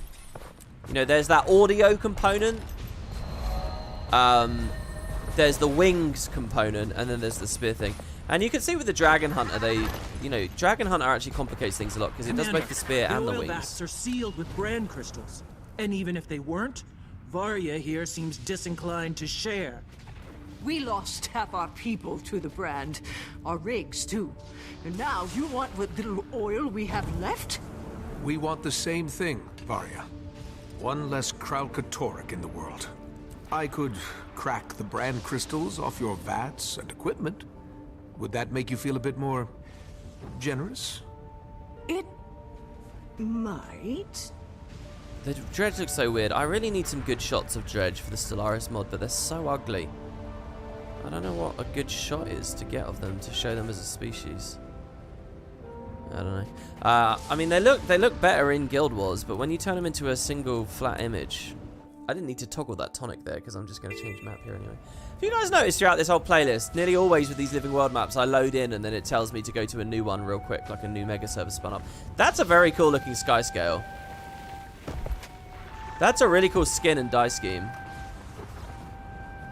I don't actually have that sky scale. That's supposed to be like the Evil Dead looking one, right? Like it's the skeletal undead sky scale, but they've dyed it like all white and angelic looking. Speaking of like white and angelic looking, the other thing about Paragon is it's the golden color scheme. You know, the reason why Dragon Hunter doesn't quite work, even though it has wings on a skill and it has the spear thing, it's because it's all blue and fiery and it's Dragon Hunter, you know. Not to mention the traps and all that stuff. So yeah, we got this new ability where we can use this resonance to actually start shattering the crystal and breaking Brand, which is kind of, it's interesting because if you go up to like the Fields of Ruin and you look at the actual Brand in the core game, there are people developing technology to remove Brand stuff, and none of that story end up mattering or doing anything. It doesn't have a role to play here. By the way, this fishing area is very cool too. I do like this. Oh, and also there's a hint about the Seers here, isn't there? Is it the Seers or the Massat? Who in the live chat can remind me? There's totally an Easter egg. Because doesn't this map include the Seer Cave? The Eidolon Cave and stuff? I swear, can you find a Seer body, is it? I don't remember the specifics, but there's definitely a cool thing. Look how big this is that we can break.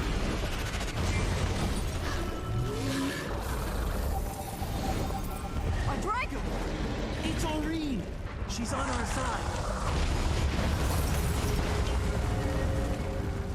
We can't do it, but she can. Thanks, Aureen, but we don't want Karakatoric's attention just yet.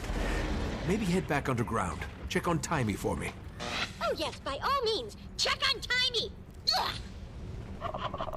I forgot that there was a lot of conversation about her illness in this patch. Well, Varia, where do we stand?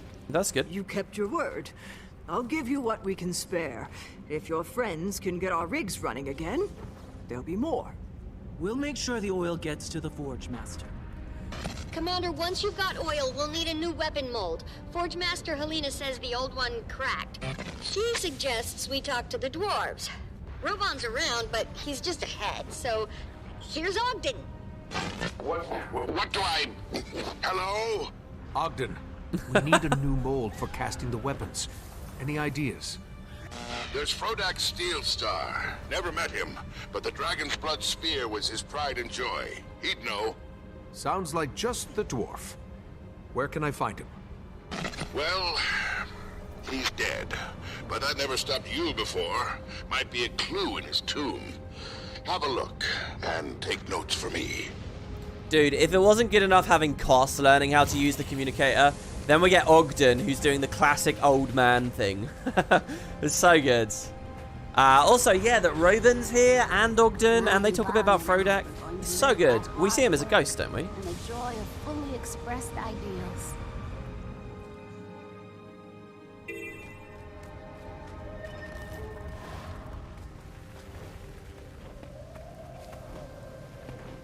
Oh, right, okay, it's a jade armor. That's what the Easter egg is, which isn't really that captivating since Ember Bay, and you see a bunch of them around anyway that are actually active and doing things.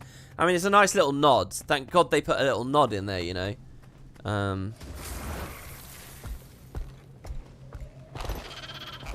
Yeah, I guess it would be a bit much to expect them to model a whole seer and all that kind of stuff, because they've never done that for Guild Wars 2. They could have just pulled the Guild Wars 1 one, I guess, but then that would lose them the opportunity to do their own unique one later. But then at the point that they did one later, they could just replace the Easter egg model. I don't know. Whatever. It's cool. It's cool that they put something there. I can hear you crashing around in there. Leave my stuff alone. Excuse me. Do you know where I can find the tomb of Pharaoh Steel Star? You found it. What do you want? I'm looking for a mold. I need to cast some weapons to kill Karakatoric. Are you? What happened to the first spear we made? Oh, right. You broke it. Yeah, that's right. I know who you are. Word gets around. Ghosts gossip. Not a lot else to do in the mists. You know. You know. I do. So can you help me? I could if I could go in my own damn tomb. I stand bravely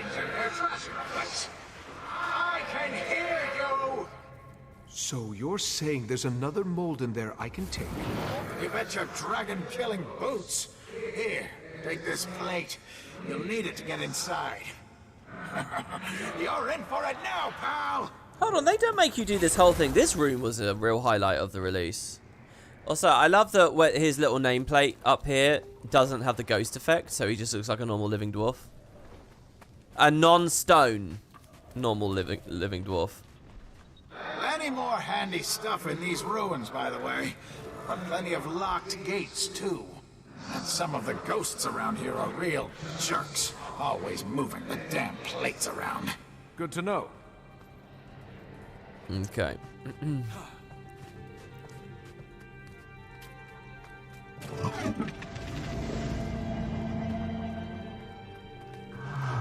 put the plate in, you can TP. Now, how much are they expecting us to do? Oh, this was bugged, I remember, on launch, wasn't it? This Graveling was just not spawning. I think Gravelings are really cool, by the way. They're one of my favorite varieties of undead.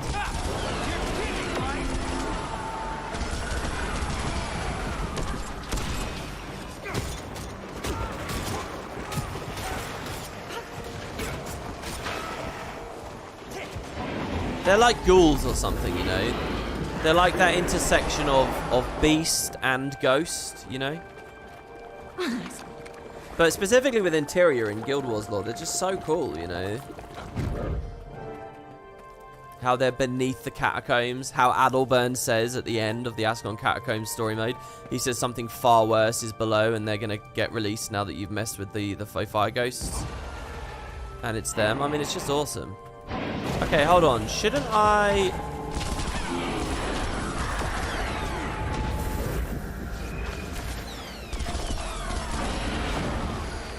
Shouldn't I get a plate from killing him? Does that have to be me specifically that spawned the guy?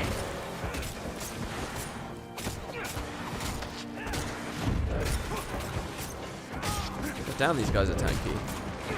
They're only hatchlings.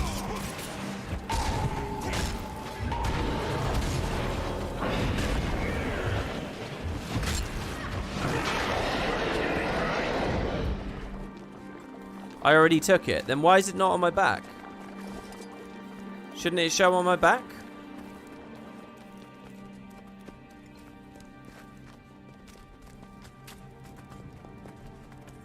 I honestly thought when you had the plate it saddles it. Oh no, it's just okay, it's just the mold we're doing for the personal story, it's not the plate.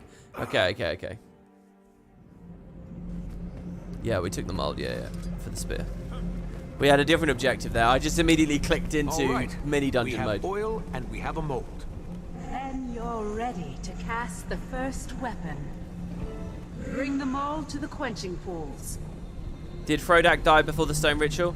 Well, I don't remember. I don't really know, but not necessarily, because the stone ritual wasn't a one and done event. It was, you know, many dwarves did immediately there in Eye of the North, but a lot of others, Ogden himself is an example, actually only turned to stone later. So, you know, Frodak could have been in that category and died in between, so. Place the mold over the quenching pool. Good. The Zephyrite choir you hear will vibrate the crystal at the proper frequency. When you and the Scion release the crystal's resonance, the raw material will become malleable. Last time, we used a shard from Karakatoric's body. Now we shall use brand crystals from the dragon's minions. I'll tell you, it's so perfect to me. This is not the main auditorium scene, this is the second one. That the Zephyrites get this role. Like the singing and the frequency and the harmonics and the crystals vibrating a certain way to shatter them. It's just also perfect. It lines up so well. And it was like breadcrumbed and seeded in so early. It was like season 1 we learned the Zephyrites and their propensity for singing and all that stuff. And the fact by the end it all folds together after such a lengthy period of time in real life between those patches is great. Aurene, you're up. Same as in the trials.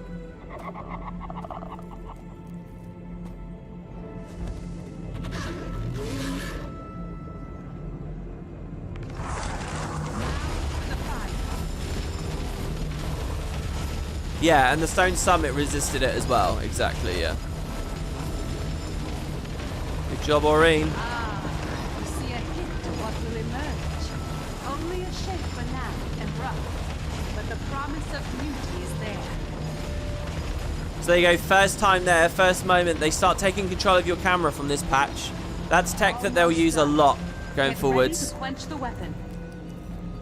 And Quench it in the pool. I hope that they do a lot of it in End of Dragons too, because it's really good.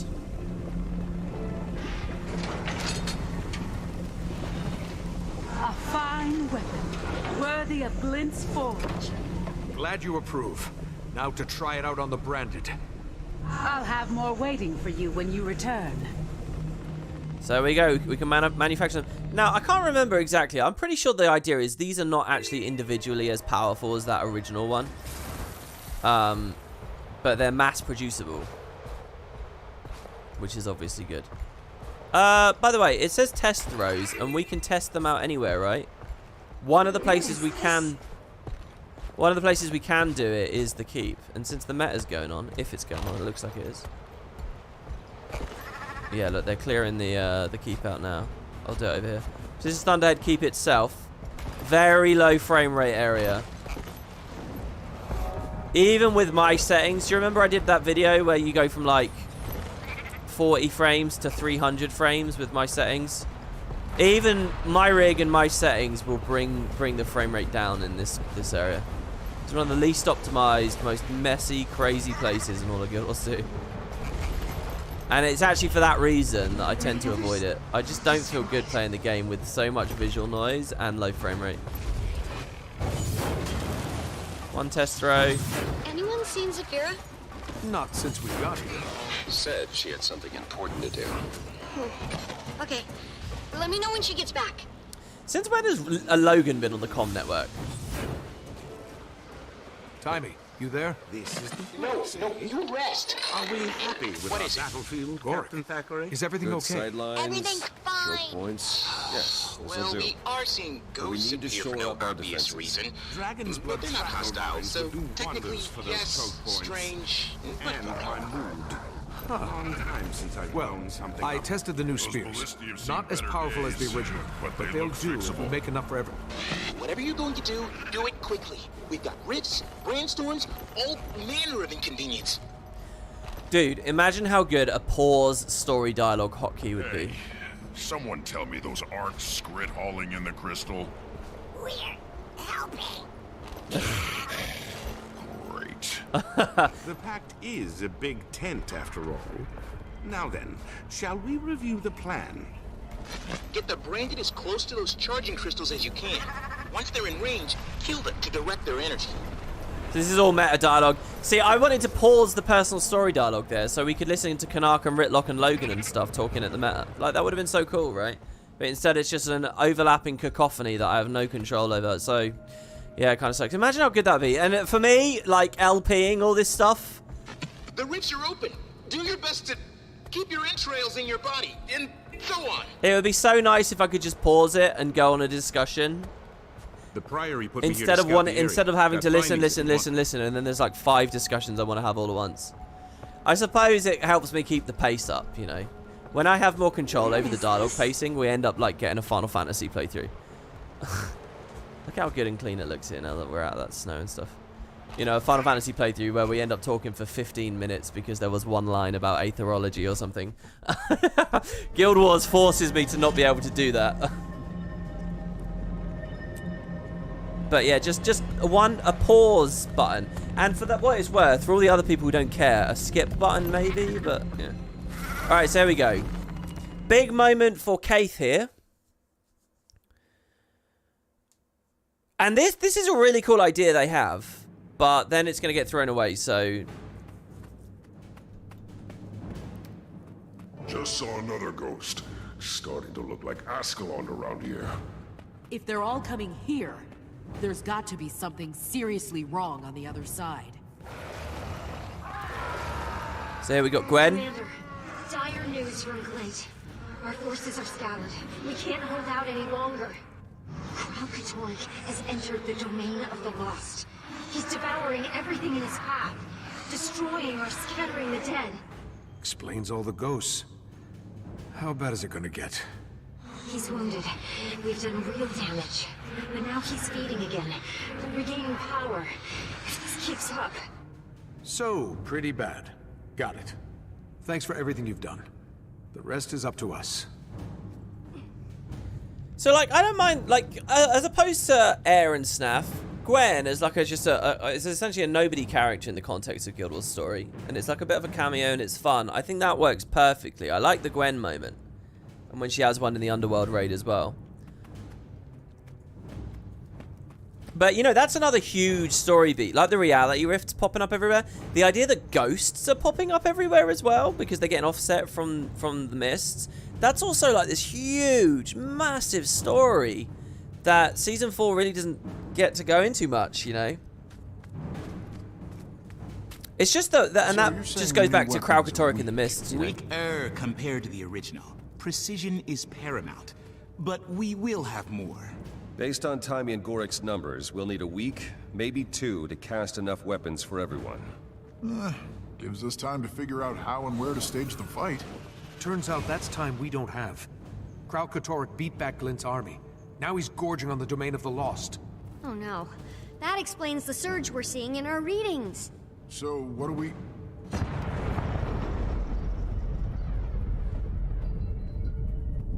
It's a rift. Here? Underground? He's getting stronger by the minute! All bets are off! Oh, by the way, the other thing I'll point out is most Living World patches, you know, they took like 3 months real life to come out. And the story is that there's a gap of 3 months in each one. These 2 patches we're playing now, the end of Season 4, that's not true. You can kind of think of them as a part 1, part 2 of the same story. There's not a big time jump between the 2. Like, everything that we'll be playing from here till the end of this video, it's all kind of happening, you know, shit is kicking off.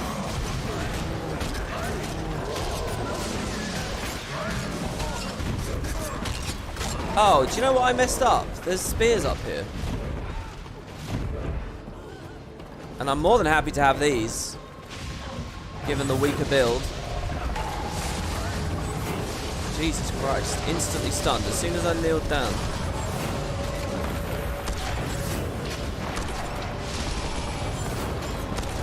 Storm's spreading.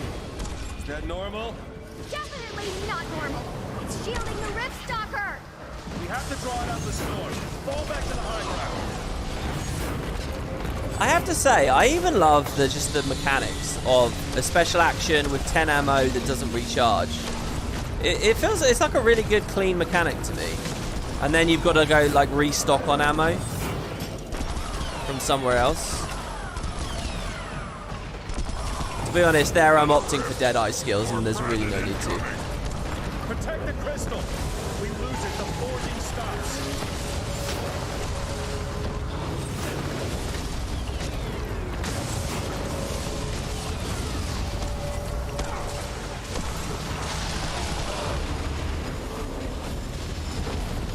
Maureen comes in and blasts.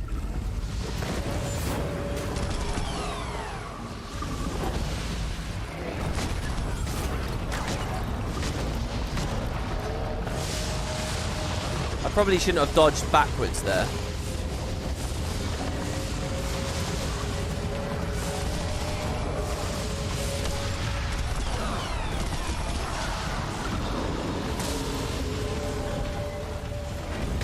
This is just the noisiest, craziest shit.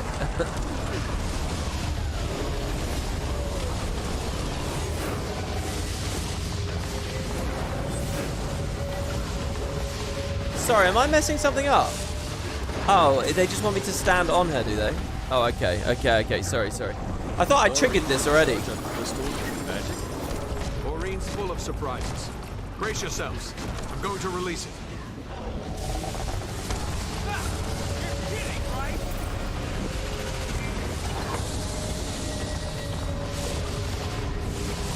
That did the trick.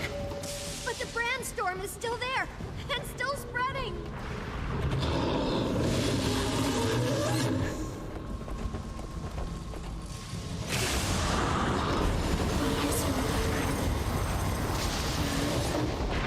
Maureen, stranded over it. Oh no, I was worried about this. About what? That as she becomes more powerful, Ori may exhibit behaviors more typical of her species. You mean our dragon might start acting like a dragon? Stop it, you're upsetting her. She was trying to protect us. She does something new and suddenly you don't trust her? She just branded the ground we're standing on. We're lucky she didn't kill anyone. And in case it slipped anyone's mind, she's Karakatoric's granddaughter. Will you all be quiet? She's trying to tell us something.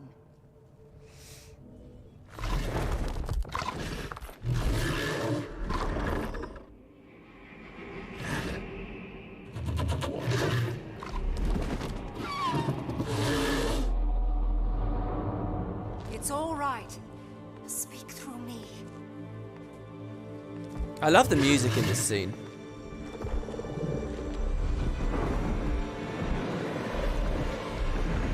This music makes me think of the city builder game Zeus, Master of Olympus. Have you guys ever played that?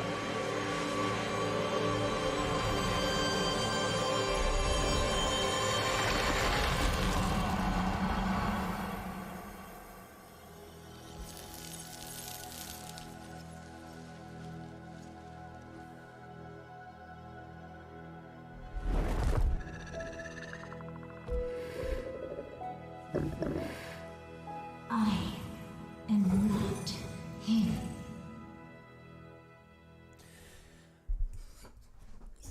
Wow. Oh, good. Another dragon that can corrupt Sylvari. Kaith, are you... Oh, I'm me. We were right. She does need both of us. Now I know what my role is. And it's... humbling. I thought dragon minions couldn't be corrupted by other dragons. Is it 'cause her egg absorbed Mordremoth's magic? How? Timey, it's all right. She asked, and I accepted. This isn't corruption. It's connection. Now, if we could get back to our actual dragon problem. Yeah, but if he's getting stronger by the minute, so much for forging weapons for a week. We need to hit him now. But how? And where? Why not here? That resonance crystal absolutely annihilated his minions. If we can lure him here and pin him down somehow, we can use the crystals against him too. We also have the new spears. Haul some ballistae in here and we'd have dragon's blood artillery. But how do we draw him in? If Aurene gets his attention, he won't be able to resist. She's a threat. He wants her dead. That's the lure, but we still have to pin him down. And a handful of minions is not the same as an elder dragon. In theory, the intensity of those crystals could be focused and amplified. Yes! That's how dredge weapons work! I bet we can use their sonic amplifying tech to do the same thing! Commander, if you can get the dredge to tell you how to boost the power, I know Gorik and I can make it work. Okay, get your people ready. We've got a trap to set. So look, they even fold dredge tech into this, knowing that there's sonar and stuff involved there. Like, it's so well constructed. All the pieces of how we actually break this dragon. It's every bit as good as the Zaitan arc, but it's more cinematic and mechanically involved this time. It's so good. Man, there was a lot I wanted to say there. First of all, I think that they actually dedicate quite a bit of dialogue there to explain, like, how a Sylvari gets corrupted, so to speak, which I think is really good. And the speculation that it's because Aurene has a bit of Mordremoth capability, I think is cool. Now, here's the thing. Kaith's been in this weird place where it's like she stole the egg before Heart of Thorns, and then she was with the egg a ton, but now it's all about us and Aurene, so now Kaith feels vestigial, so in the story, what's her role, what's her place? You know, the devs had to figure something out for her, give her a real role. And their answer is this, and it's a really good role. Kaith will communicate for us, for Aurene. She's Aurene's voice, and this is actually a principle we'll see come back in the Icebreed Saga as well with a different dragon. And it's a really, really, really great idea. The problem is this is only going to last like 5 minutes, because in the very next patch, they're going to realize they can't have Kaith in a scene where we need to communicate with Aurene. So then they just throw it to the wind. So then Kaith is in another weird place again. So it's really, really, really awful. And the thing is that makes it even worse is Kaith's whole design changes when she's supposed to become Aurene's voice. And so I hope they find something cool to do with her. She is actually one of the main cast members in End of Dragons, the next expansion. And when you watch the trailers and stuff, you see her, and you see her with this design, the Crystal Bloom Kaith design.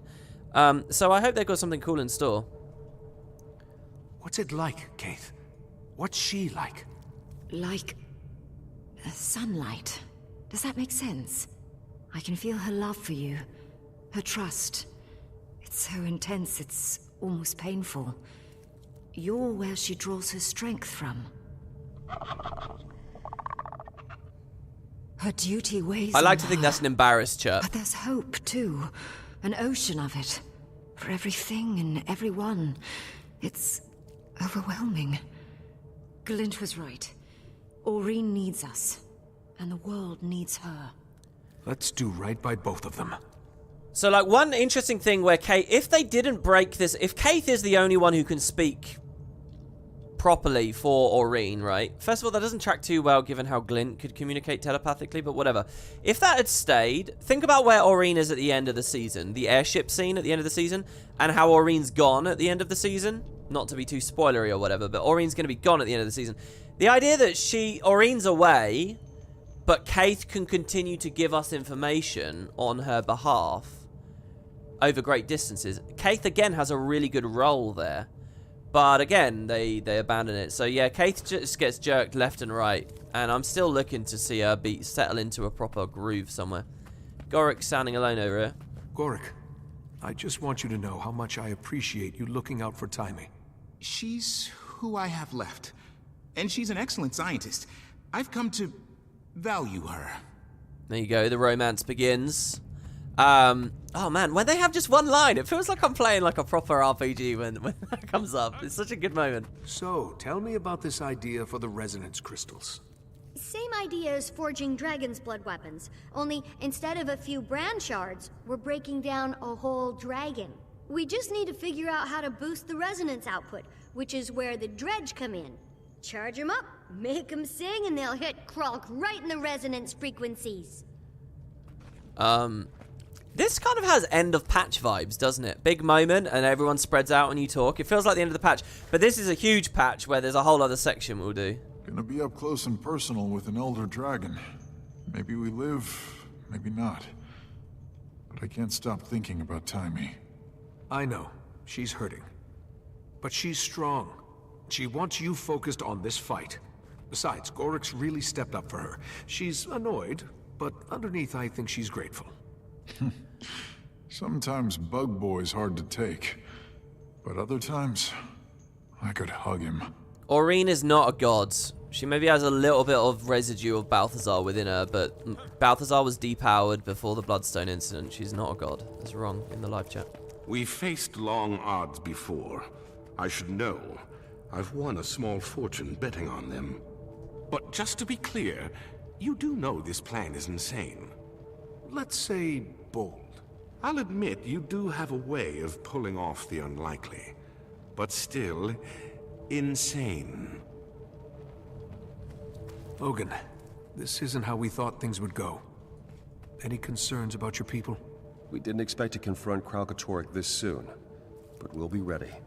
I'll talk to the General about moving those ballistae inside. Any excuse to talk to Logan. It's really weird, actually. I've had so few chances to speak to him. What's that as a human? You know, Commander. Back then, we had the original spear, not a bunch of knockoffs. I know we had to destroy it, but sure would come in handy about now. Don't remind me. Bright side, this time we've got you and Aurene. I'd trust you over some stupid spear any day. See, that's a really great line as well. I really adore, given how things ended up, I really adore they at least have Rytlock whine a bit about it here. So it feels like it's got something of a conclusion. They didn't just hand wave the whole thing. Rytlock still talks about it, which I think is awesome. Okay. So I can't remember now. We just do a little bit with the dredge and then that's the end? Or do we go straight into the end now? I can't remember what this tiny little bit of the patch is now. Speak to the Forge Master to explain our new plan. New plan. We're luring Karakatoric here. We're gonna pin him down and hit him with everything. See, look, again, we we've got. load into the map and it tries to throw me in a new server. Why is it doing destroy that? the forge. Glint herself cast weapons in these halls. I know, but Timey thinks dredge tech can amplify your crystals to really hurt him, even give us a shot at killing him. And if we succeed, it'll be because of the work done here. If we don't... You make a fair point. I shall speak to your friend about her idea. Okay. Let's volunteer, give our little bonus, clean up the UI a little bit.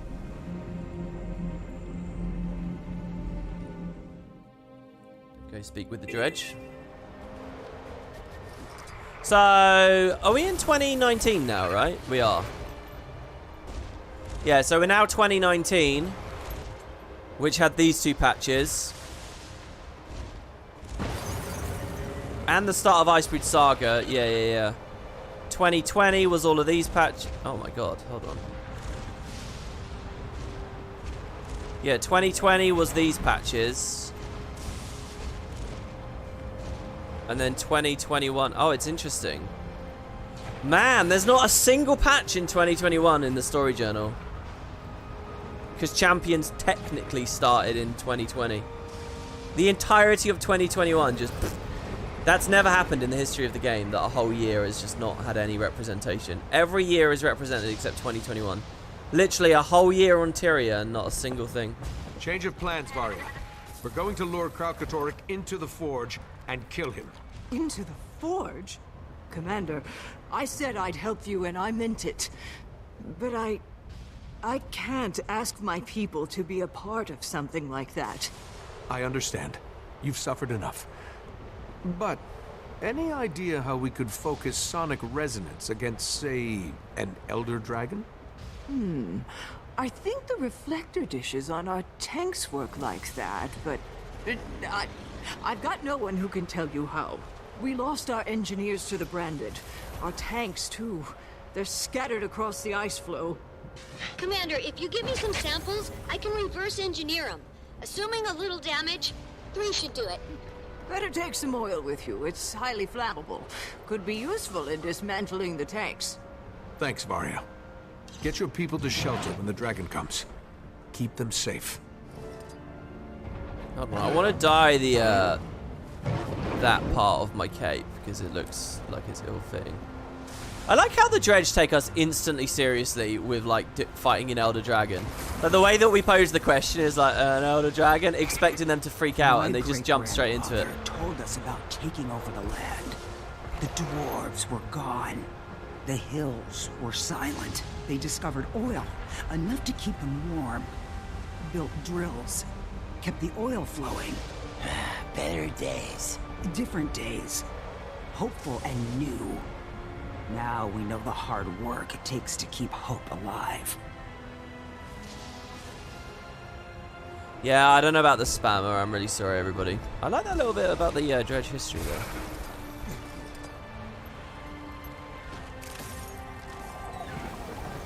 It's nice that they take the time for all that stuff. We are in the Shiver Peaks after all, so they talk about Shiver Peak stories. This must be one of the tanks. Maybe I can make a trail of oil from the flame vent. How do we do this again? Need to pour oil, but where's the flame vent? Oh, it's here. And it's intermittent.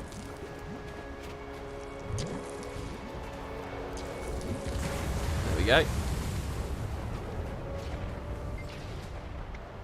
Hey, what? Oh, do we have to pour it right on it? Damn it. Okay, let's try that again. I wonder how close the blobs have to be as well. Also, why am I doing it that way?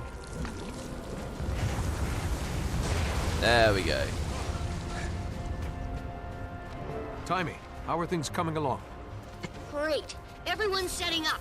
And Aureen's helping turn out dragon's blood weapons faster than I would have thought possible. Fantastic. So, listen, I need you to be my eye in the sky. So you're going to sit up nice and high above the fight, okay? Alpha, not you too. Do not try to keep me out of this fight. I'm not helpless. I know, that's not what I'm saying. I need someone to give me a bird's-eye view on Krauk once he gets here. It's vital. If you say so. Yeah, it might be vital, but why is it vital for her to do it? At the end of the day, if she's a goner anyway. Okay, so the puzzle here, this is quite cool. First of all, you want to start at the tank and go back, and the trick is to go through the fence, which is really cool. I love how the animations all connect and stuff on this. Hopefully they're close enough. Oh, really? Come on, Arena.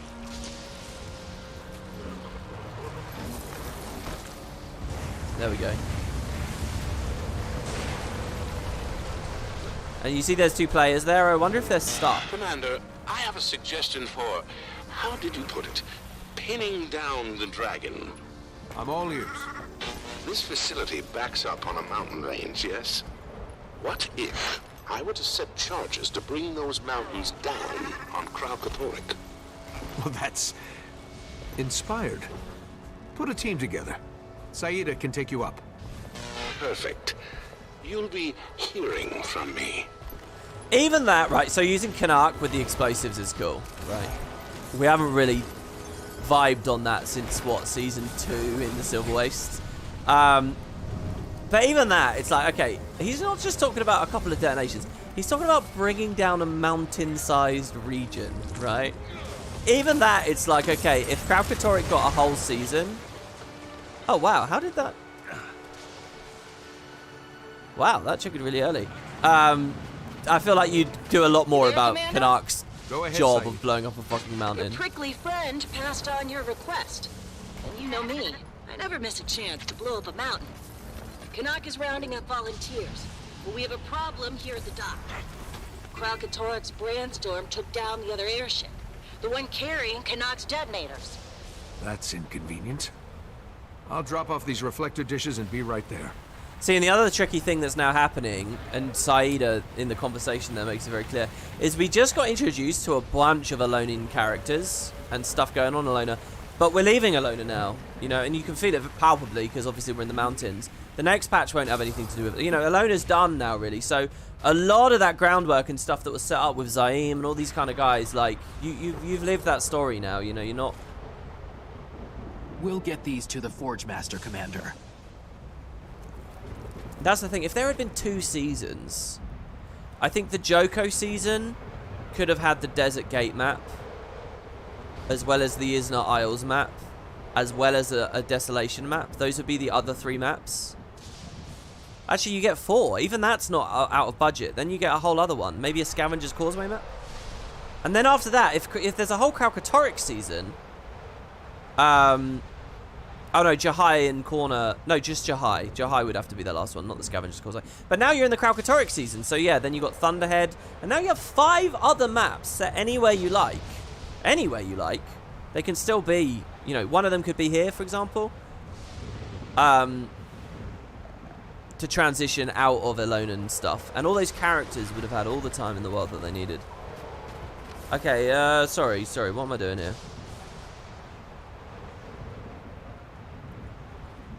I don't mean to be too much of a drag, offering so much commentary about woulda, coulda, shoulda. It's just interesting to me, that's all.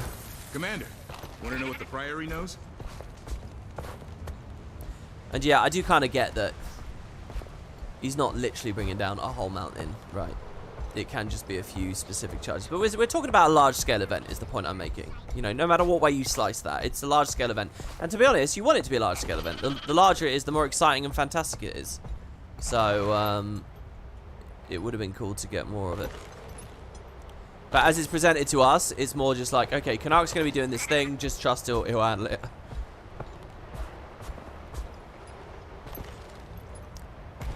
Like a Scavenger's Causeway map, where you defend against Joko trying to get over the wall or something. Yeah, I really like the idea of Scavenger's Causeway with Joko stuff, just because I want to see Awakened and Unchained interacting. That's something I've really wanted to see. When Path of Fire came out right after Siren's Landing, that was immediately on my mind.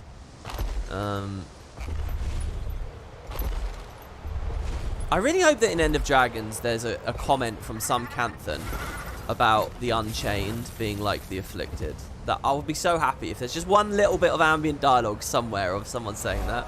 I'll be so giddy and thrilled to see that. If when you guys are playing it, you see that, I want you to think of me. And hell, if you're in Spud, you can just type it in the guild. I mean, I'm hoping guild chat is going heavy when the expansion comes out. Or in Discord, obviously.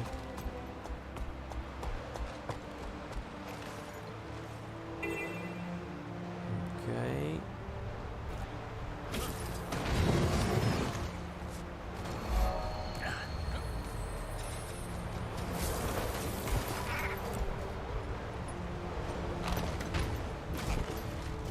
Dragons, ghosts, the end of the world. You really know how to throw a party. I like that line.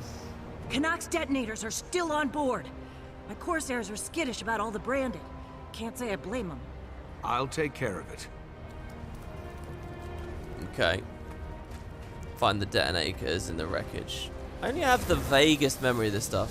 Oh good, I'm on a griffin. I thought for a second I'd accidentally skyscaled.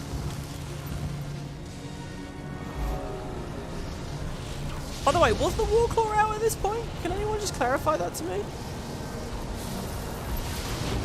Sorry, what does it want me to do? Find the detonators. So not just these regular Corsair supplies. We've got to get into the airship, right? This reminds me a lot of the crashed airship with the flamethrower adventure at the start of Heart of Thorns. Except this time it's not Morgemoth, it's Karakatoric that's managed to bring one down.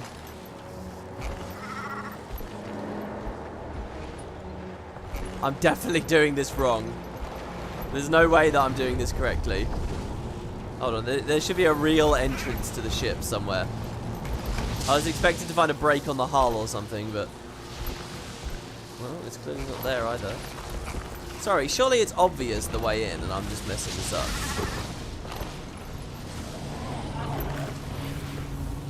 Oh no! Oh god.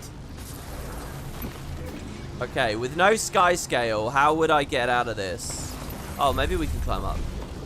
It depends if I can tether onto the ground there. I can. Okay, good. Tether, latch. Let's try and walk over here and then go. This might be the route that they want us to take. I haven't mentioned it yet, by the way, but I love in this season all the brand models and all the crystal. I just think they look so detailed and cool with this like subtle translucency.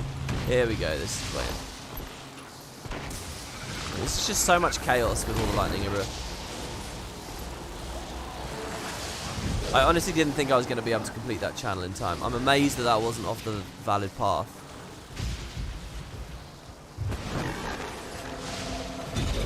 Ugh, the sound effect on the hill is just so horrible. Are you serious? How am I supposed to get out? I can't even glide out.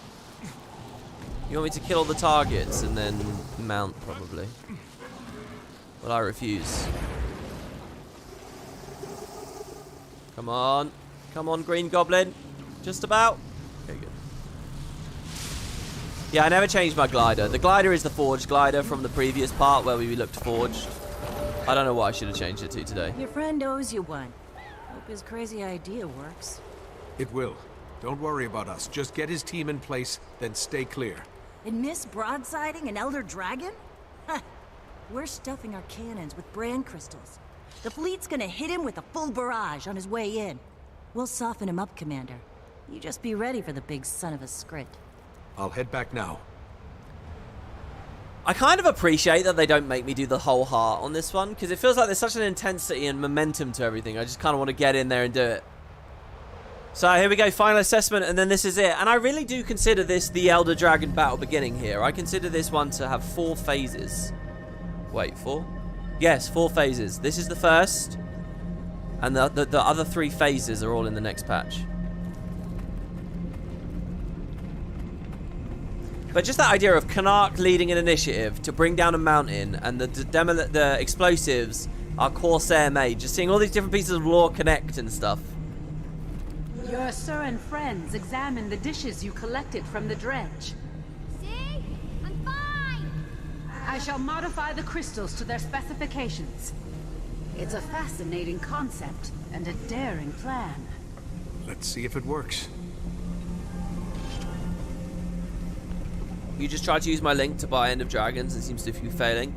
Yeah, people keep telling me that. I don't know whether I was given a dud link or what. I don't know. I'm really sorry. I don't know what the problem is with that. Okay, so I just want to make one quick point here. A couple of months ago, I wanted to do a lore series where I recapped the game for people, going up into End of Dragons, and I was thinking, well, how far back should I go? I obviously can't recap the whole story, right? So I actually started it here, and I recapped all of this in an immersive way, and then I was going to go further, but there weren't very good views on it in the end, and a lot of people said they didn't even like the immersive thing, so I didn't continue with the project. And now here we are, and I have just recapped the whole story. So here we pick back up from there, and all this stuff is just brilliant, I think. Okay, so continue our story. The Crystal Dragon. Elder Dragon fight number 3. Morgemoth was a long time ago at this point. Yeah, that about the link. I really hope if you can find a way to make it work, please tell me. I don't know what to do. I'm kind of a bit depressed thinking about how many people we might have tried and they get thrown errors and stuff, and then I get nothing. So yeah, I don't know. Anyway, there's a really cool... Canuck, your team have those explosives set and ready to go. Just the finishing touches now. He's whistling again. Love the positivity, but wrap it up, please. You know, I now look at Canuck as like Omar from The Wire, with his old whistling shtick. Of course, I've only recently watched The Wire. It was out before all of the Guild Wars 2 stuff, so maybe it inspired him. So yeah, just look at the variety of allies we get. An Omar Khan doing the sort of meditation thing. Always makes me think about Super Adventure Box. Spears galore. Almora. It's time, Commander. After all this time, after all these years, my warband will be finally avenged. Let's hope that what we learned of our fights against the Shatterers will pay off. So, I mean, so Almora being here is brilliant. She deserves to be here on this patch, and I remember being nervous she wouldn't survive the previous patch. I remember being very nervous she wouldn't survive this patch as well, because it feels very ArenaNet to just kill her off, you know, and close doors. But you know, that Almora's here, the Omar Khan are here, that everyone's here and everything's folded in. It just feels so weird to me. Logan's here, Kaith is here, Ritlock is here. Even Air had a little bit of a look in this arc, right? Where the hell is Zodja? I mean, if it wasn't farcical during Season 3, if it wasn't farcical during POF, it certainly is now. It feels like a very active decision at this point to not have Zodja here. But here's the weird thing. If they actively are deciding not to have Zodja in the story at this point, because they've got this badass idea of what she's been doing in the meantime. The truth is, guys, that Zodja went to Cantha years ago now. And when we go to Cantha in End of Dragons, Zodja is going to be there. You know, they've got all these amazing ideas, and she's going to pop up in some dramatic way, and it's going to be like, whoa, what the hell's going on? Next time we see Zodja, she's like half augmented with Jade Tech, and she's going to convince Timey to do the same. Blah, blah, blah, blah, blah. Maybe they've got all these amazing, fascinating ideas for Zodja and what she's doing, and that's why she's not here. If that's the case, okay, if that's the case, surely this patch would have had a line. They wouldn't be scared of the fact that Zodja's not around. They'd be happy to point it out, wouldn't they? And surely if that's the case, it's because they've got some grand plan. They would have a little moment where Ritlock or Logan or Kaith, especially those three, but maybe even Timey, anyone else, they would have a moment in this patch, if that's the case, where they say, where's Zodja? Shouldn't she be here? And one of the characters will say, I can't get in contact with her. Surely they would hint. Surely they would begin to tease, because they have a plan and they're happy to do that. But there's not even that. Zodja isn't here, and no one even questions why Zodja's not here. This is the Karakatoric fight. This is the culmination of the breaking of Destiny's Edge, the death of Snaff, the ultimate vengeance. It's not just Destiny's Edge, but Zodja, who lost Snaff in this fight. Zodja above all of them would be here. And she's not here, and they don't even talk about the fact that she's not here. So, what is this, man? Captain Thackeray and the others are waiting for you just beyond the mess hall.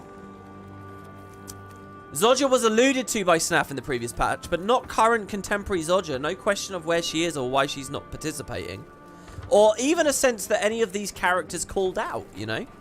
Anyway, yeah, lots of Awakened. I love the Awakened in this scene, almost more than anything else. I think it's just because I love ghosts and undead and stuff. And here's the coolest thing ever. Awakened Sylvari. Look at this. All right, medics, we need you on the northeastern ramparts. Remember to grab a meal in the mess hall before you move out. Now, a few months ago, I was watching some World of Warcraft content. And I saw that World of Warcraft has this feature on the character creator where if you pick like a gnome, you can pick like a subcategory of gnome. When the gates fall, and they will, your job is to secure the forge. Keep the brand out. You know, they have like sub-races in that game.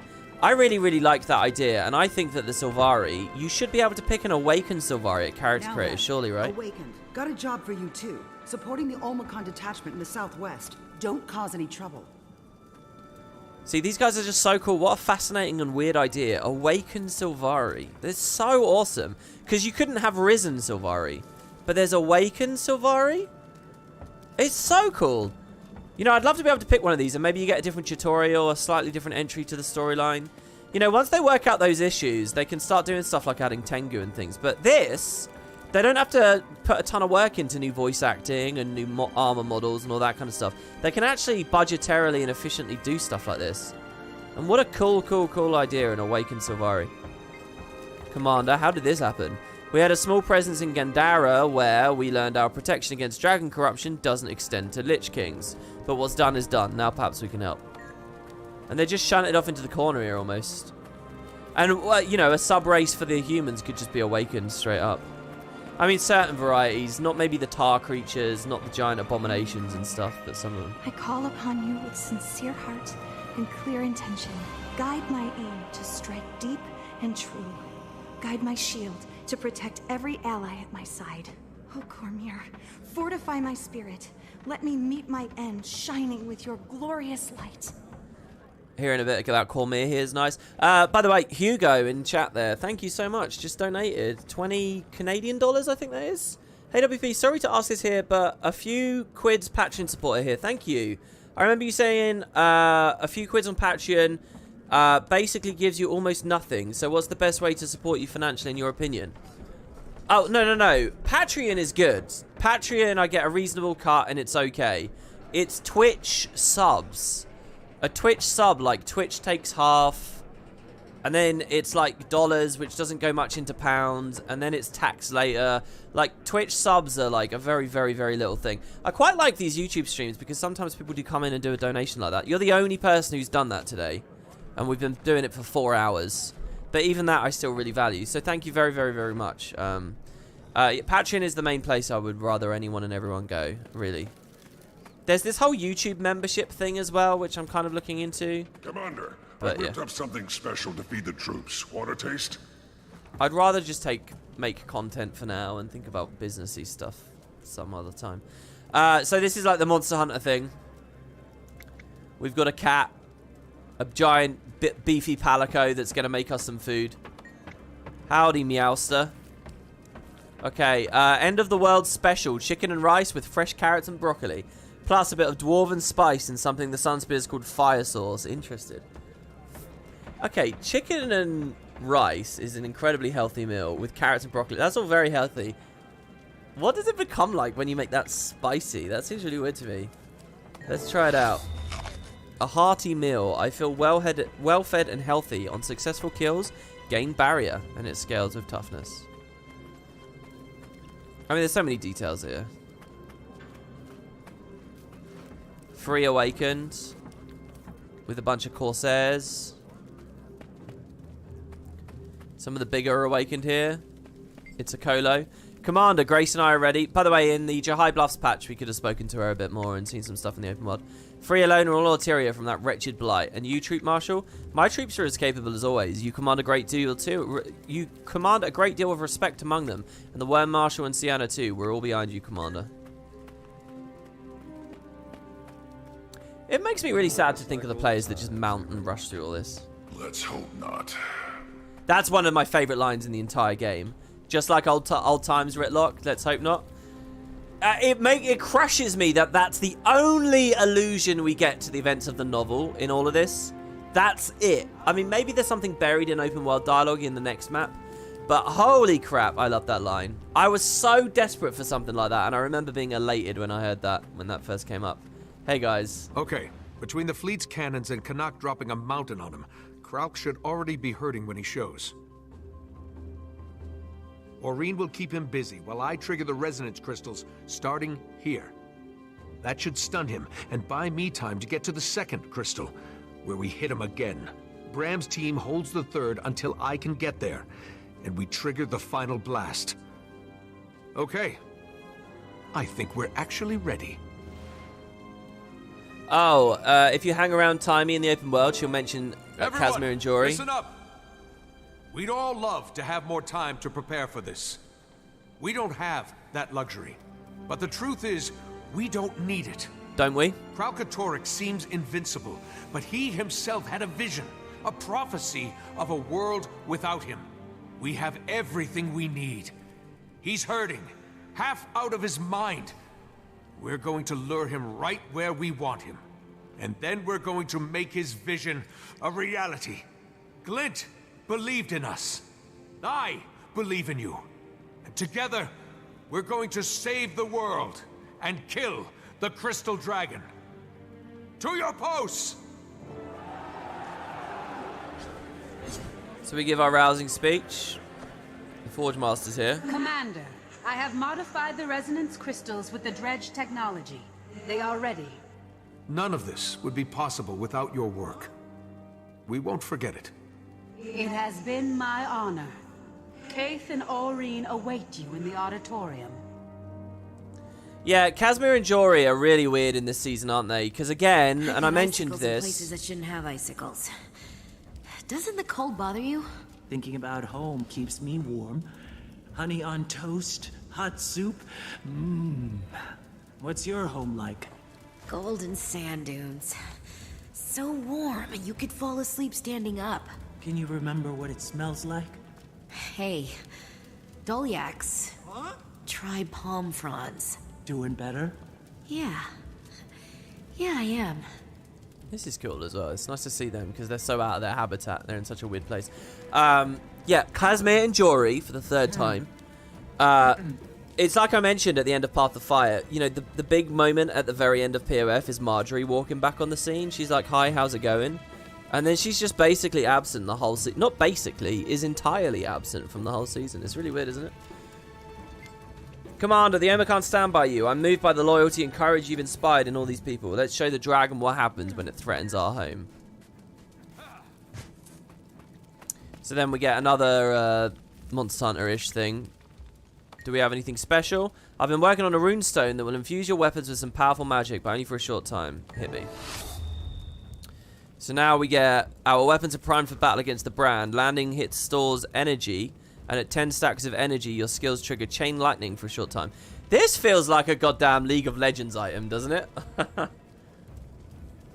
That's like some Hextech Drake stuff. Isn't that the new dragon they added to that? And then an armor smithing place. Hello, friends. Forging the dragon's blood weaponry inspired me to do a little research. I found a technique that reinforces your armor against Krauk's magic, but only temporarily. So now our armor has been reinforced, and our movement speed's been increased. On successful evade, we pulse a slowing effect to nearby enemies. Okay.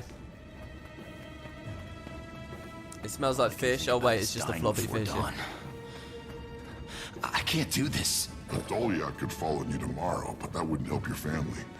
Dying in battle might. You could live to be an old man, but if the cost was your little sister's lives, would you pay it? No. You're right. I can do this. It's good to show a little bit of nervy people and scared and fearful people. So this is it. The battle room. It's hard to go through this at a fast pace because How's she doing? Want to take time with She's it. afraid, but she's ready to enter the mists and draw Karakatoric here.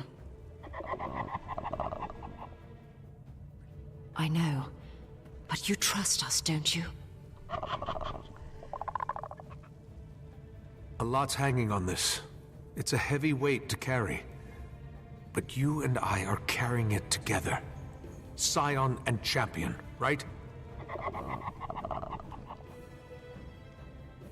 I really like the thought of sort of a slightly more casual player running through this and is thinking about the story, and they're like, whoa, a lot of crazy stuff's happening, and they might think to themselves, what was the point in all that stuff about that Lich guy? What was the point in all that Joko stuff? I don't get it. You know, they're thinking that, but there is an answer, and it's going to really excite them when they realize how it all comes together. Okay, Aurene, it's time.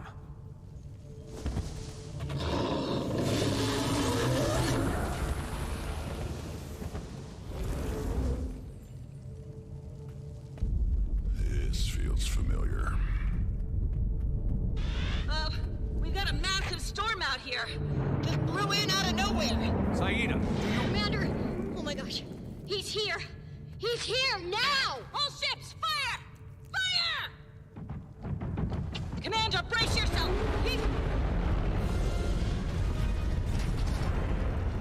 He's always been this alchemy. He's huge! come on, blow the charges, now! With pleasure.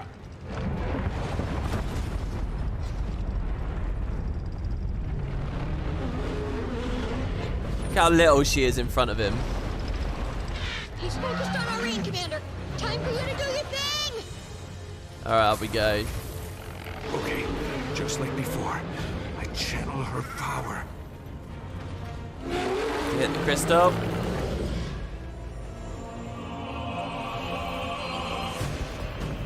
Dude, the fucking music here is so good.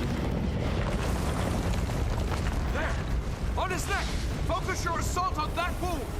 They do so... Sure did. According to this data, he's weakening. Deteriorated. Wow, he's really hurting. Good. Keep it coming.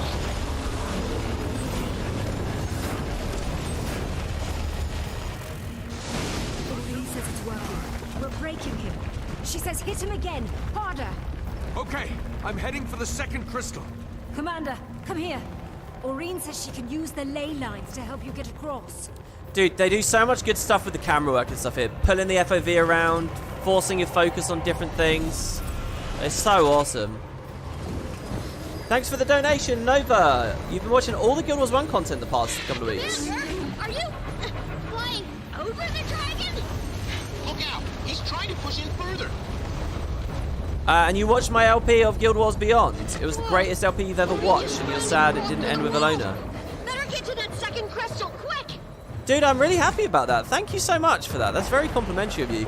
You know, I feel bad because this year... this year I was planning on doing another Winds of Change playthrough, and it basically got no views at all, and I wasn't feeling very good about it, and the fact no one was interested in watching. But I was thinking to myself, I've already done a Winds of Change playthrough, why do I have to do another one? And I kind of just stopped it, and I've been feeling a bit bad about stopping that project. But you come along here and you tell me that the old one is one of the greatest LPs you've ever seen, and that makes me feel more comfortable with my decision to just leave the old one up. We've got to kill them closer to the crystals. Instead of going in circles over and over and over and over, doing the same content about the same thing, I left that project and I said, well, look, I've already got an old Winds of Change playthrough, and you're telling me it's still good, so that makes me feel really happy, so thank you. And thank you for the donation too. And yeah, it's sad that they never did an Alona arc, but hey, it is what it is. You got Living World Season 1 to blame for that, I think.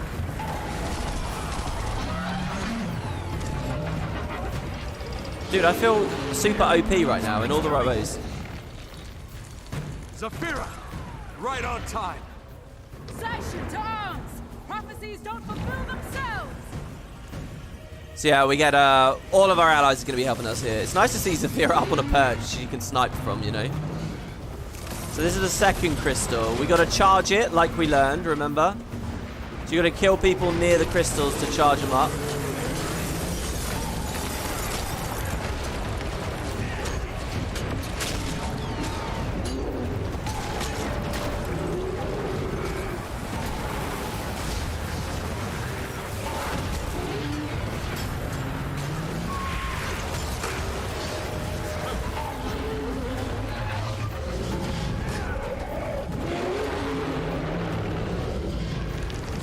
Okay, so that one's charged. Let's do this one over here.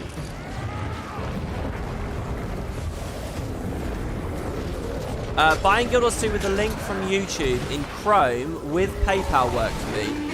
But it nowhere mentions it supports you. The buy link is just a little bit longer at the start. Yeah, I don't know. I don't know what works and what doesn't. I really don't know. I don't think you get any real feedback that you helped me. I don't know. Maybe if someone in the live chat or the YouTube comments can clarify.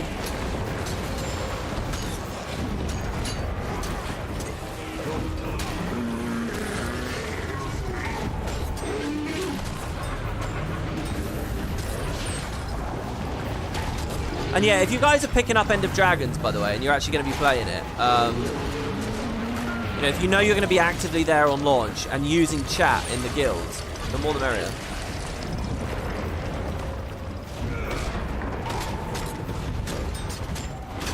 I don't really know why I'm wasting my time killing that guy there. We've got to kill him next to the crystals, right? Come here, come here, come here, come here, come here. Ah, he's not focused on me. Wait. How am I supposed to get their attention and keep them in the perimeter? There we go. Dude, no, don't. No. Alright, we got it. One charge.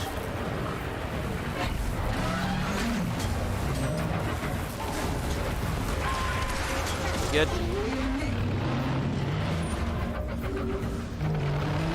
Oh, this is really annoying. Look at the way they path. They all path to here and then they stay at range because of Logan and co. So I can't charge the crystals. I should have done this in a different order, I think. I think I've kind of messed up their pathing and stuff. I have to wait for ages now.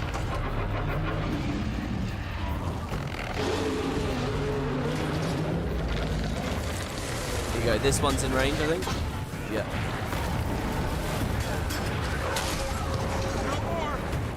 How is it still not charged? My god. Thing is, you really don't want this sequence to be too long. Come on.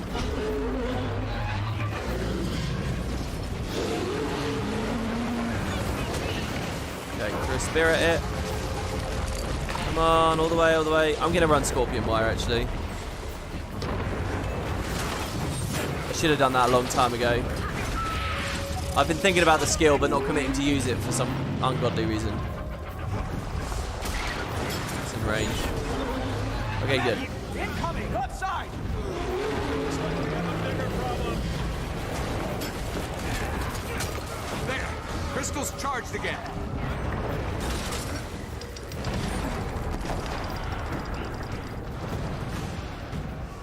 If I can get the combat break, I'll go back to Shadow Step now. Combat break would let us skimmer as well, and Springer, sorry, and get up. Another thing I think that's really clever and cool about this instance is how it's not all regular combat. They do filter mounts into it too, which is just, you know, because you get like the run sections. Okay, everyone, hit him hard, just like before.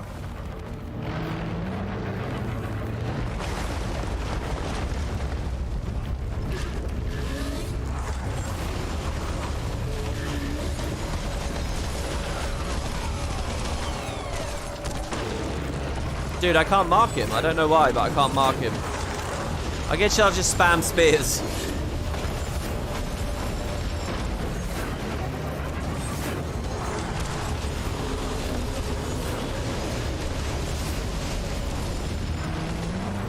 They're actually a lot weaker than just using regular abilities.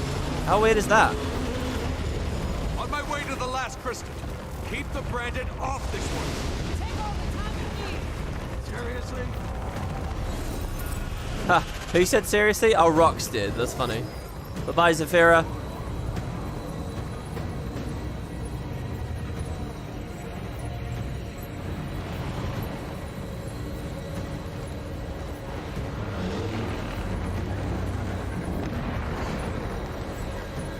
Oh, apparently if you're using ad block when you click the link, then I don't get any credit. I wish I knew that half a year ago. Gotta find another way around. The Janundu being in the fight is so good too, man. I just love the undead faction. What can I say?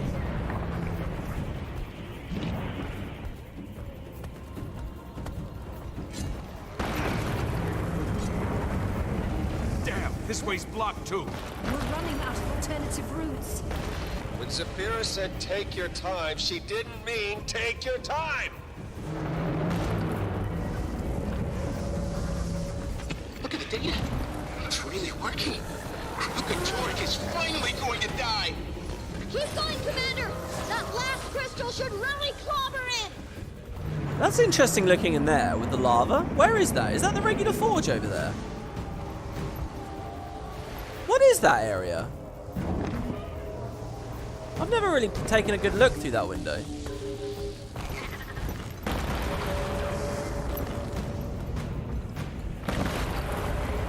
Was the Janundu called Grub? I don't think so. I didn't see. Hero moment for the dredge. Stop our branded comrades from hurting anyone else. Varia! Thought you were fresh out of tanks. What can I say? You inspired us to liberate one. If you fail, we all die. And the spirit of revolution dies with us. Go! Kind of skipped that Hydra fight there. Oh god, I missed the animation. Oh god. That was a hell of a CC. The rubble pile landing on us. Okay, thank you for the entrance. About time, Commander. Let's ring this dragon's bell one last time. You're on. See, and they picked Bram in the last phase. It's good stuff, man. Let's go do this one first. Now, can I pick up a spear while I'm in combat? I can. They probably shouldn't have done it that way, but hey. Obstructed. That's ironic. Obstructed by the actual collection point of the spears themselves.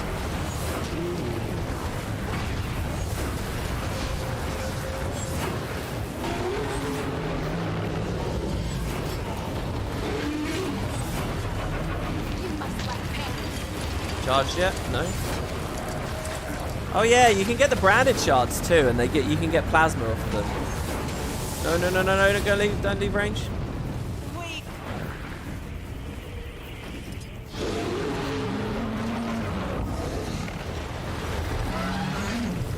I will say, I love the auditorium thing. I still think cinematically, the glory of Tyria and Zaitan is better. Cinematically, but that's it. And that's only this one thing. You know, Karakatoric encompasses a lot more than this one thing.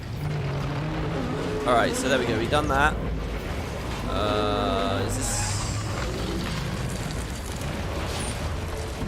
Hey, Almora. And Almora gets to be here at the end as well. I remember after this patch came out being so worried about Almora, because you see her here at the end, right? Oh, this is the area we were earlier with Aureen's brand.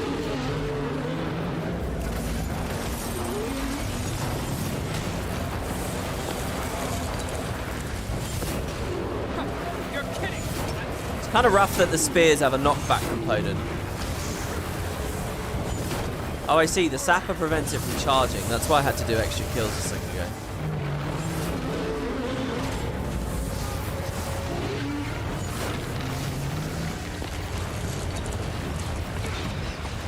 Well, if he wasn't in range before, he certainly isn't now.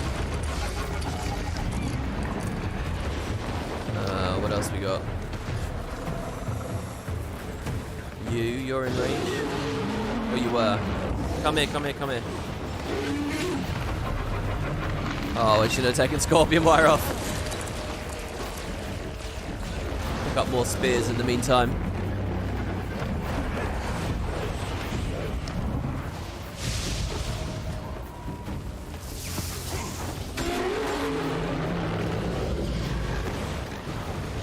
Alright, well, if they're just going to mess around over there, but these ones are in the right area, I'll do these.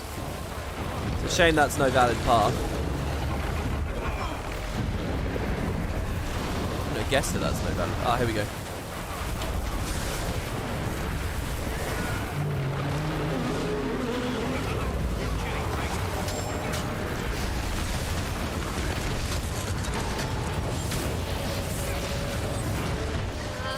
We just saw a surge of Zaitan's energy from Karakatoric. I wonder if there was an actual animation associated with that. I wonder what it would have been. Remember when enemies stayed dead after you killed them? Good times. That's a great line from Bram there in context of what's about to happen to our allies, or an ally.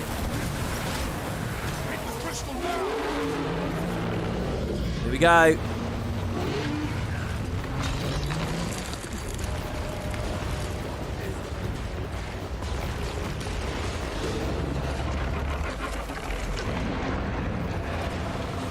And pay close attention to the little details in this last one.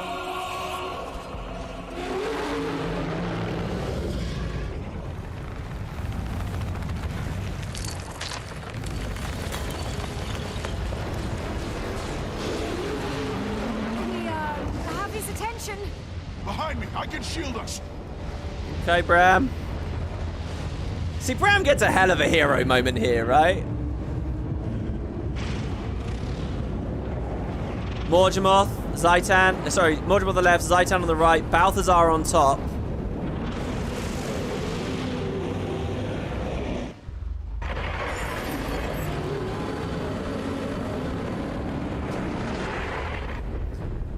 And Aurene shields us too. Told you I could. I'll help Bram.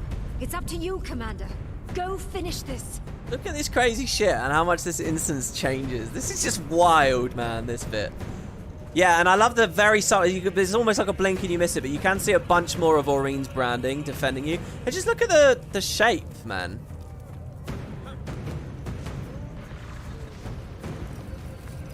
This is why I started that story, immersive story recap thing, because I think this whole sequence is just like... And I mean, ArenaNet knew they had gold on their hands as well, because they did that whole content creator montage thing, you know? So, you know, everyone would respond to it. I love the look of the window up there, too.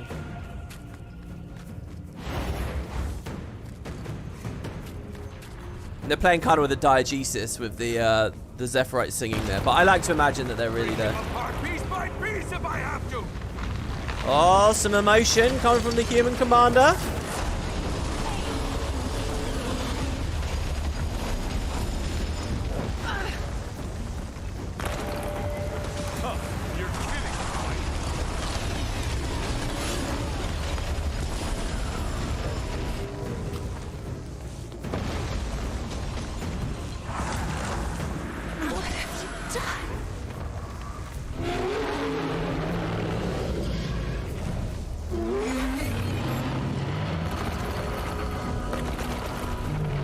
Combo moves.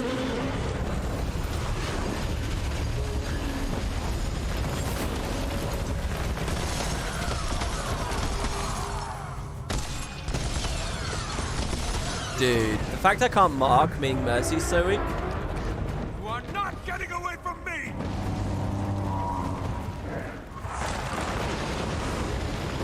This is kind of a weird moment here. Can't I, in theory? Oh no, alright. Could have gone real Deadeye mode there.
I love... one thing that struck me about his appearance there was his teeth. His, like, crystalline teeth I'd never really appreciated before. And yeah, the broken eye there just looks awesome. No. No. Karakatoric is... he's just... leaving. What happened? Is everyone in one piece over there? The fish. Oh, the fish flopping dead on the floor there. Very appropriate.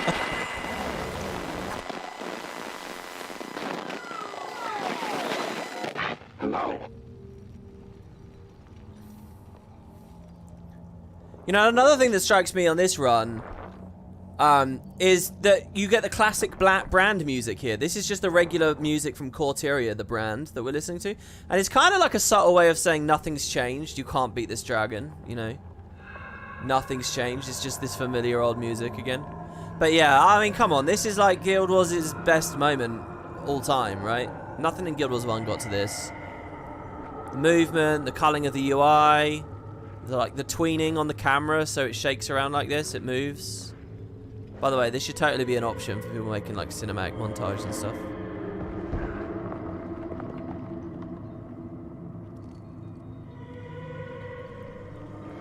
And the way that, even that little moment there where they have you trip, you know, they actually make you, I use auto run, right? They actually make you re-input your movement. Like you've actually staggered and stopped and you've got to like... I don't understand. There was a vision. This is better than anything any of the expansions did. A promise. I wonder... that we'd win. I wonder if End of Dragons will have anything like this.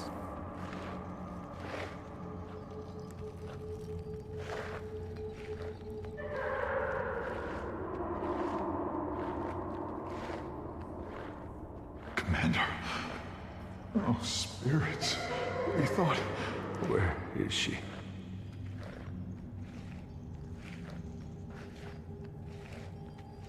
I watched all the dev streams about all of this as well, and you know they talked about how careful that to be the timing with everything, and how the environment is structured for the reveal.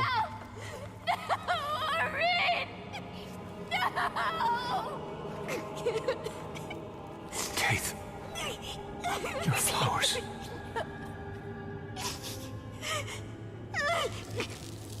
She's gone.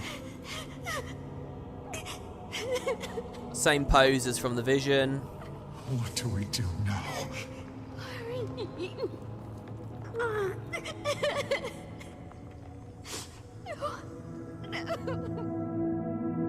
I don't know. And look, they do a full-on cut to black. It's excellent. It's really, really good. I'll never not be struck by that. And again, I sort of played this and tried to get into the emotion of it and do a good video on this pretty recently. This was before the layoffs, yeah.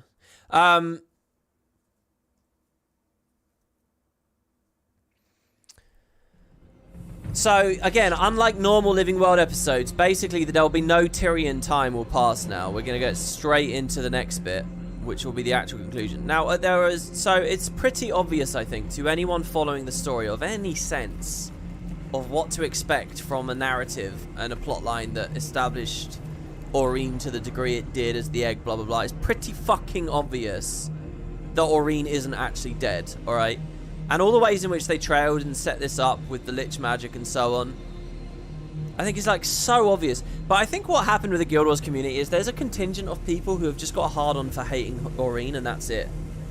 And especially after the Joko thing, they were like, oh, she's dead, good. and then when it turned out, oh no, the devs had other plans, they took it as though this whole plot beat was bad. But it wasn't, I don't think. And look, I have my own problems with Aurene too, but if you actually are playing and paying any kind of attention, I don't think you can question what they go with here. And people say it's like some great damage to the game that she comes back to life and all this stuff, and it's like, come on, man. It doesn't take away all of the incredible work that they put in there, I think. Anyway, so here we go. Here's the finale. And you might think, oh, WP spoilers. We're literally going to see in 2 minutes. And they're going to do it in 2 minutes because it's very obvious. But hey, following their catastrophic loss in Thunderhead Keep, the commander's allies gather to honor the fallen. For them, a single question lingers. What now? Also, yeah, so apparently the Ad block was the problem. Where are you? We're still in Thunderhead Keep, with Aureen's... With Aureen. What are you doing? I don't know. I feel like I have to tell them what happened. Divinity's Reach, Lion's Arch, Black Citadel. Tell them what? It's over. Please. I need you. All right. Be there soon. Yeah, exactly, to Banjo there, saying they rip the band-aid off and go for it, they don't prattle around. Exactly, because, you know, they knew that the community had certain expectations of this. But yeah, again, so apparently it was an ad block, so if you guys are buying End of Dragons and using my link, it's in the description. That's an insane help to me and very, very useful. If it's bugging, it's because of your ad block, apparently. Okay. So, continue our story, The End. Okay, so this is the end of the season, and this patch feels like the end of Guild Wars 2. Like, really, in a big way. When this patch concludes, it's gonna feel like you've seen the end of the game, and it's like, well, what next? And the devs did not have an answer to what's next, because they suffered massive layoffs, and then got caught scrambling, and the Icebrood Saga was born. So this is a really... I mean, this is some stuff we're in here, in the middle of.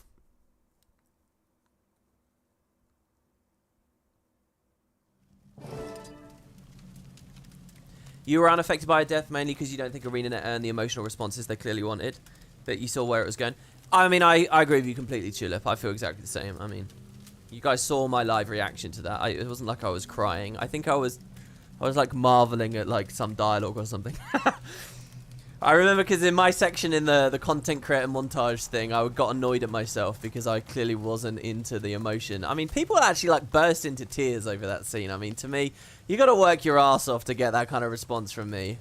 But hey. Hey. Hey. Do we have, No. I've got nothing. Yeah. I'll tell you How is everyone? See for yourself. I'll tell you, I did get very emotional at one bit on The Wire. There's a story beat with Bubbles, and he goes into therapy, and someone's trying to like hug him in therapy, and he's just distraught and pushing him away.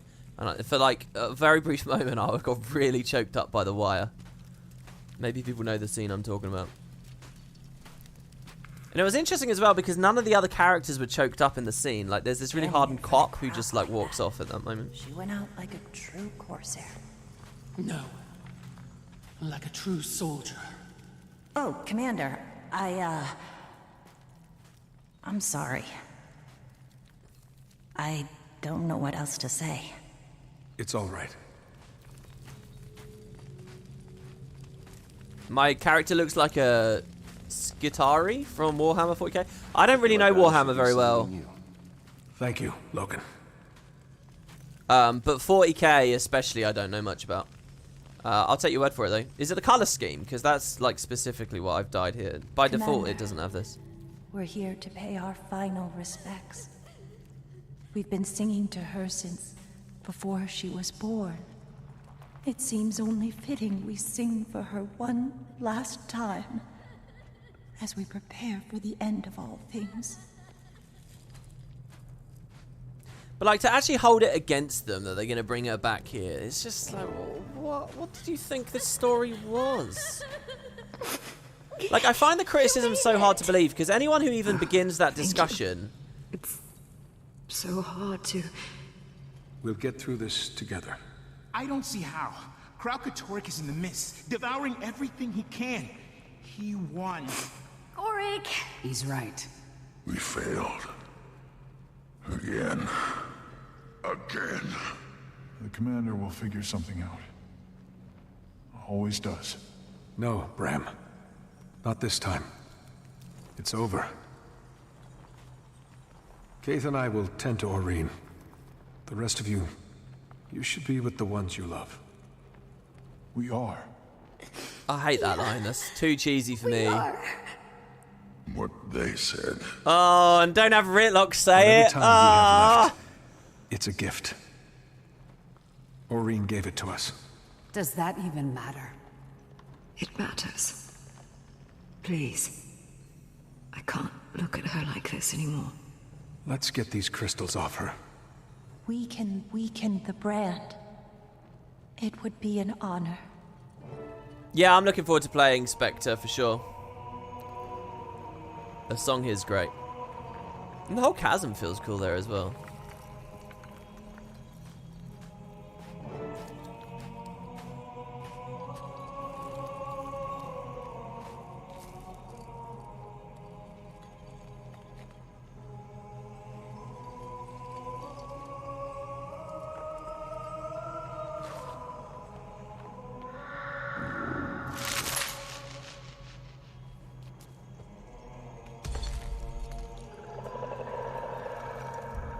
What is that? I don't know.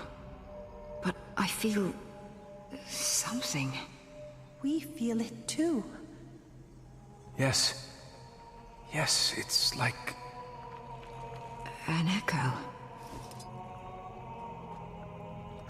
Harness the resonating power you feel in the air into a powerful directed blast. So remember, this ability, this special action is always we were drawing from Aurene's, but so if she's dead, where's this residual energy coming from?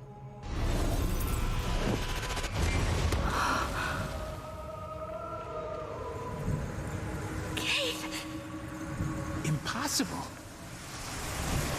I like how the fish flopped around excitedly. Flowers? Everyone, stand back. What is this?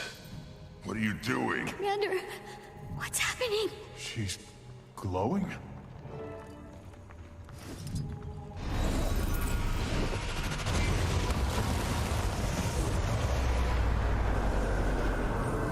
My champion. Scion speaks. Aurene, how? Eating a lich has its advantages. So she's speaking now. Oh. Alchemy! Dragons eat magic! And I don't like her voice. Praise Choco! Kept us waiting long enough. Brand in heart. Hard to mend. Aurene, please. You must relax. No time to Karakatoric. Stop him. But how would this be any different? Won't we just fail again? We did not fail. We learned. She had to die. For this was the fire of courage. And so did they. Follow their god into battle. Without fear or hesitation. Now we must ride. Scion and champion. Flush Karakatoric. From the mists. Right. If he dies in the mists, that's it. His magic is gone, and so is Tyria. Yes. My vision came true. And so must his. Gorik, send the commander Prop telemetry coming your way. Do not let him get away this time. We won't. Logan, can you meet us on the other side? We know where you're steering him. The Pact will be there to finish the fight. We'll all coordinate with Gorik and Tiny. Today the whole world joins Dragon's Watch. Go, Scion. Finish the song we started. I will. I promise. It's time, champion. Are you ready? So, straight into phase 2. I love how rapidly we move into it. Yeah, so Aurene's talking now. So, the K thing doesn't matter. And yeah, I don't know. The thing is with Aurene, like, if you just told me on paper, hey, we're going to do a storyline where you raise your own Elder Dragon and it's an allied Elder Dragon. Like, that sounds so cool to me, you know? But when I'm imagining having a dragon ally, I'm imagining like a Smaug. Or like a Parthenax or an Alduin or whatever. Like, I'm imagining a badass fucking dragon. And then the way Guild Wars goes with it is you've got Aurene, and then by the time she starts speaking, it's like we're just so far from that, you know.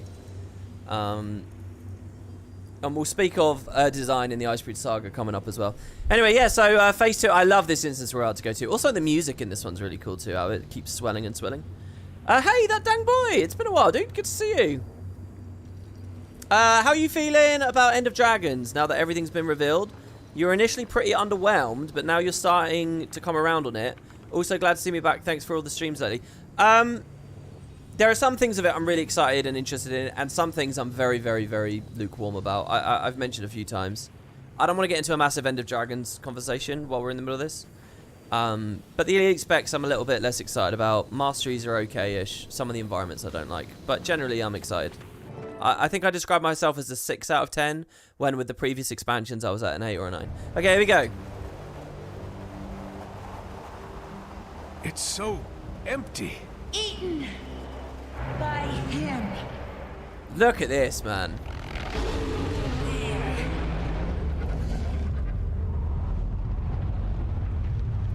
He's still bleeding badly. We almost killed him in the keep. Almost. Let's drive him back to Tyria and finish the job. Imagine being Menzies chilling in the Fissure of Woe and suddenly seeing a giant dragon. The Scion cannot succeed without you. Glint! Yeah, that would be amazing. Also, my frame rate is so good in here. I hope that's coming through on YouTube. Oh my god. Inform Karakatoric of your presence. I like how he starts at 25% health. And no matter what the voice is like, that's a great line. Grandfather, look at me. Holy shit. I get shivers from this instance. Not happy to see you. Definitely not happy to see me. And now we're better than the glory of Tyria, obviously. Now, cinematically. With you, champion, I share my true legacy and Karakatoric's greatest secret. Shattered crystal! Watch out for those! I suck at dodging these, by the way. Does endurance mean anything? Oh, she can spin when she dodges. Wow, look at that. I didn't know you could do that as Aurene. So yeah, finally we're riding her as well, which has been a thing people have been wanting the whole season, really, you know, because she was the perfect size for it and so on.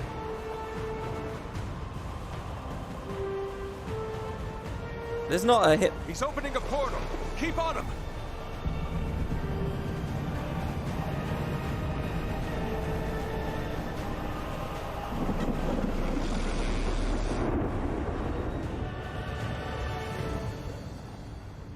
Sorry, I mean Mingus. Are we Yeah, still I do. in the mist? The God Realms.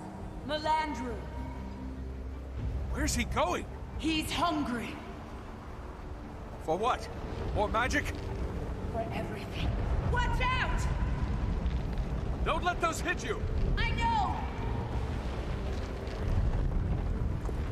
Okay, we can do some damage. It's healing him!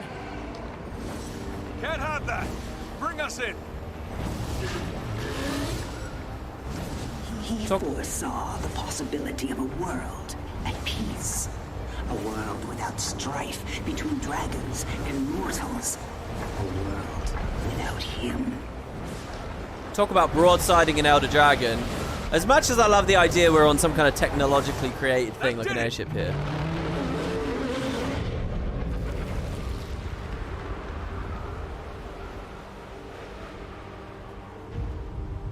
WP button clicker confirmed. No, it's just that mount controls, and we're technically on a mount, sometimes messes with my buy-ins with the way the options are set up, so just to be safe. We can't lose him. Hurry. So yeah, our first little look at Melandru's realm in the whole franchise there as well. Obviously it's obscured and stuff. It's pretty macro look at it, but... We keep going! Aurene, his tail! I'll protect us! Get ready! Yeah, crystalline shield. Oh my god, I almost got hit by it there. I was like, what? Is it doing it again? Does he do it 3 times?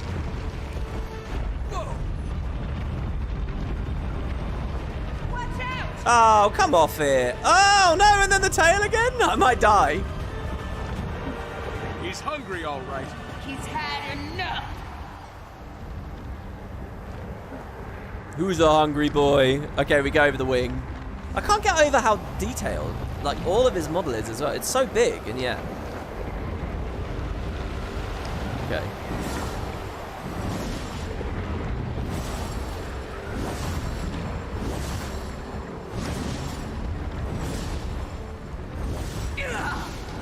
Again, if End of Dragons has a sequence like this for the final dragon, I mean...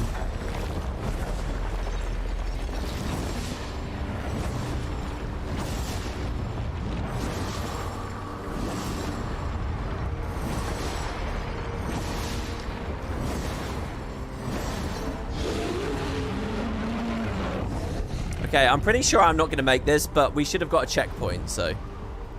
Sorry, Aurene, that you're so low. They should have times her health by a factor of 100,000 or something. So she has 6 million health or something. And I'm currently at 41,000.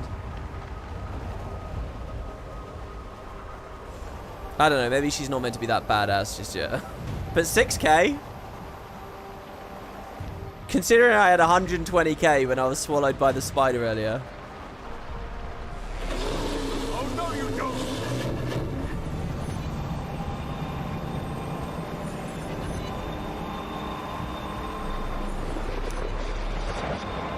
I'm so scared of that tail strike, I barely appreciated going into the Fissure of Woe. Reminds me of... Balthazar, the Fissure of Woe. He's going to familiar places. How exactly are we getting him back to Tyria? I'll open a portal! Better make it a big one. Skill 3.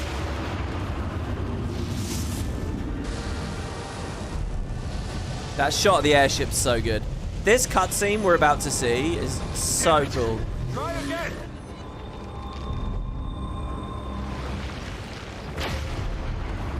The artistry of what we see in this cutscene as they fall from the sky is just one of the most cool things. Too quick! Let's clip his wings. A better world is waiting to be born. There! Give it everything you've got! What's it called? Dragon's Wrath. Fire a devastating bolt. Suddenly our frame rate goes down. It's low bit rate, low resolution. But still. this, I can't get over this shot. The structure that. And when you think about the open world map and you think of the scale of what it is you're looking at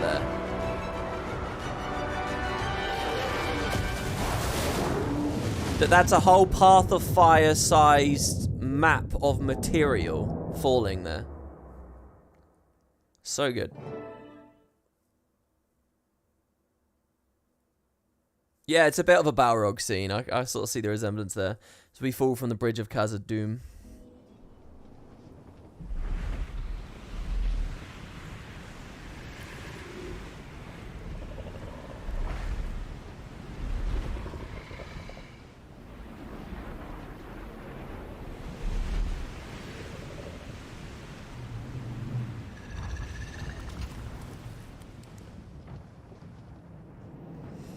Dude, do you know what I want to do? I just want to press F on her and ride her instantly, like a rental or something. Here we are.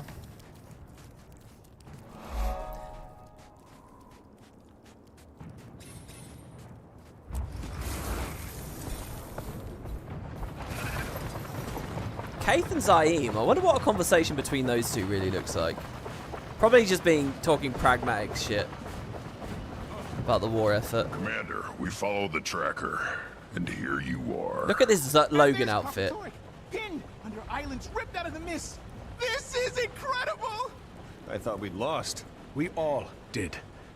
And maybe the world will end, but right now, right here, we've got a second chance. All because of you, Aurene. Now the real fight begins. It's not over yet.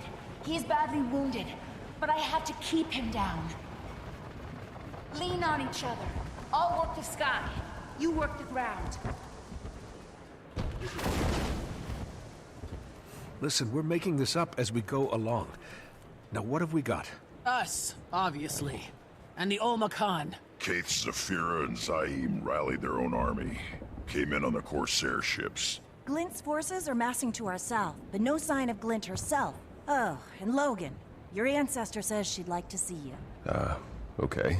You'll need a base of operations. I'll fortify this outcrop. Give it teeth. One of us needs to scout this place. These are fragments of the mist. Anything and everything could be on them. Plus, we need to map Kralk's position and vulnerabilities. You have to send us out, Commander. Actually, Timey, I could use you on my ship. Plank counting and thumb twiddling. Huh. Fun. More like survey and patrol. You can keep an eye on Aurene, map the coastline, help with cannons. Oh, okay. Gorik, stay with Almora and Kanak. I'll talk to our other armies, then get you whatever information you need. I like how he salutes us there. Yeah, they're flying airships, circling the map's awesome here as well. Yeah, where this is in the map, you know, they just chose to throw it in the water, which is safe, I guess. I really think it would have been cooler if it was on the Scavenger's Causeway, or if it was here at the thing.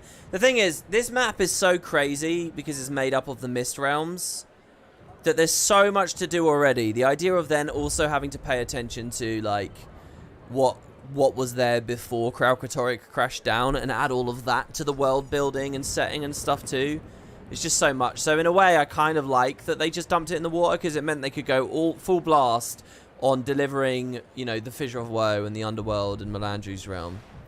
You know, and really, really go heavy on that and not have to worry about all these other contaminating factors. So I kind of get it. You okay? It's a big enough release. Something you wanted to tell me? Yeah, but not now. Not here. Commander, I'd like to take the Olmacan west, build a beachhead. Unless you've got other plans. Works for me. I'll see if Timey needs anything. Make sure she's okay. You wish it was a bit closer to the coast because now it feels like the ocean's really shallow. Hey, that's a good point. Yeah, that's nice. That is a point.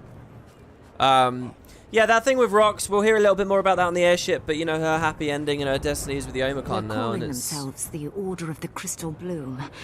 I tried to talk them out of it, but... Aurene saved them, so they've come to fight for her. I couldn't say no. Where's Zafira? She left as soon as we landed. Said something about slow arrows not striking their mark. Think she'll be all right. She's a priestess of the god of war. If anyone can take care of herself, it's her. Commander, you'll need a force on the far side of these islands. The Crystal Bloom could be that force. Go. And good luck. Rox is preggers with Bram's child. What was that crazy theory? That Zodge is pregnant or something? I can't remember. Oh, by the way, when we beat Thunderhead there, I never got Season the Dragon finished. That must mean I'm missing another thing. Oh, I gotta do events in Dragonfall here. I gotta do a story mission and events in Dragonfall. Does that mean I've got to do events in Thunderhead? Treasure Hunter. Open 3 Dwarven chests. Oh, I gotta open 1 more chest. And then I get that. Okay. That's minor stuff, though. Okay. So, out into Dragonfall we go. And the final mount is on this map. And again, talking about Hail Mary. Talking about the finale. The conclusion of Guild Wars. Blah, blah, blah, blah, blah. You know, what's Path of Fire Era all about? I've got a list of all the data I'll need. 2 lists, in fact. But you can't do any of that until we find Gorik's instruments. The pack's still... unpacking. In the meantime, I've marked the high point for reconnaissance. Huh. Turns out I can't see everything from this airship. What's Path of Fire all been about? Mounts. What's Guild Wars in general all about? Dragons. How sick would it be to get a dragon mount? You know, as like a big final amazing thing, and the freedom of movement is just off the charts insane. Wouldn't that be cool? Okay, let's do a sky scale. So that's what they do. And then the game keeps going. And now it feels weird, and the movement power creep is so insane that they refuse to even look it in the eye when it comes to End of Dragon's Press. but yeah, so that's the last mount, which I'll unlock in a second. I'll start using in a second, I guess. What way of phrasing it. Roller Beetle's really nice here too. All the lanes feel good with it. I have to say, right now, I think I prefer this Melandru area to what I've seen of the Echovald Forest. I love how weird the map is with the unfogging on this one. That it's like water and then it unfogs into something completely different. But it like feels appropriate.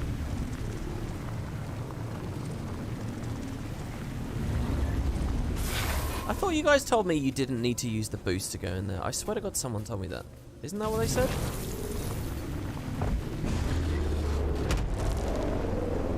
Okay. Oh, I'm in the... Okay, that's fine. Jesus Christ. Is this place just meant to be a trap? So yeah, that was me on a sky scale for a brief moment there. Now, how does this work? If I have him targeted, I do go... Okay, good, I do. Ooh. Jesus, the spammer is back, eh?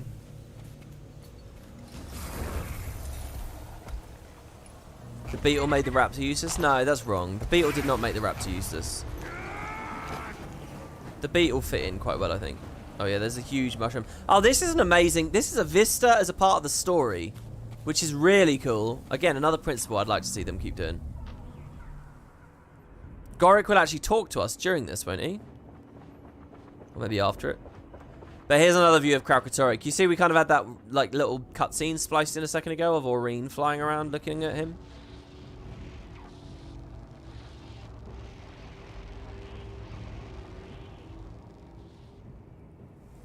You're still of the opinion they never should have added the sky scale? Well, yeah, that's what I'm saying. I'm saying that if it wasn't a Hail Mary end of the game kind of concepts going on, they probably never would have done it.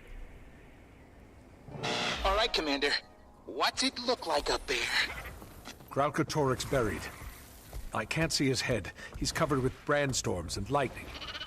Getting close will be dangerous. I can see his severed wing from here, too. Wait, really? If we can reach it, then that means... Oh. Oh! The dragon's blood spears were weak because we didn't have his blood. If we did have it... I'll call in a chopper. Someone can fly up and collect some blood. There has to be some way to fuse it with our spears. Ooh, a challenge! I'm on it. In the meantime, can you meet with my research assistant? We located the crate with Gorik's instruments. Research assistant? Okay, just send me the coordinates.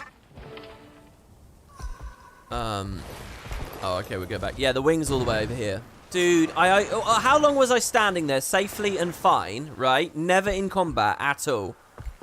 And then I open the map and I'm nearly dead. Because of this Will-o'-the-Wisp, which, by the way, these are cool enemies.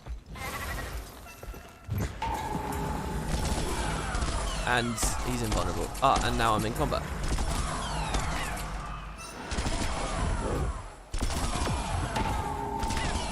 Please, just let me move. Speaking about mounts, someone says that the sky scale doesn't devalue the griffin. It does somewhat devalue the griffin, but not majorly. I actually would argue that the sky scale devalues the Springer more than anything else. The Springer a little bit, the Raptor a little bit. Like most times where you do this, you get on a Raptor for a leap, you can do that on a sky scale. Except you can have a better arc, you can have more control. The other big thing is this, the Bond of Faith really broke a lot of stuff. In fact, and the Bond of Vigor. The only balanced ones was Bond of Life and Stealth from the Icebreed Saga. Hey, Bram. Bram? You're Timey's assistant? Whatever Timey needs, I'll get her. I'm supposed to give you these. Good luck, Commander. I feel so assisted right now. Gorik, tell the commander about what you sent. The indicator should guide you to a few points of tremendous seismic interest. Plant the instruments, or B57X seismic taps, and they'll send us data about this terrain. Data the tracker can't give us. Any reports from that chopper you sent up for the blood? Not yet. We're experiencing some static interference. I'll call if something comes up. Okay, so we're here, we hit the special action, and we follow, we play this game of Hot Card. I quite like this too. Wait, is that where he's taking me?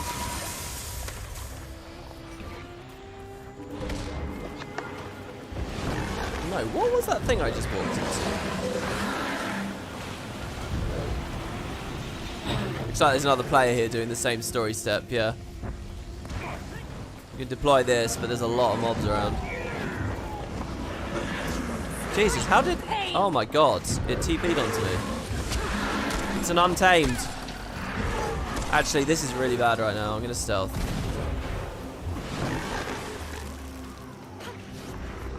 That's a lot of vets.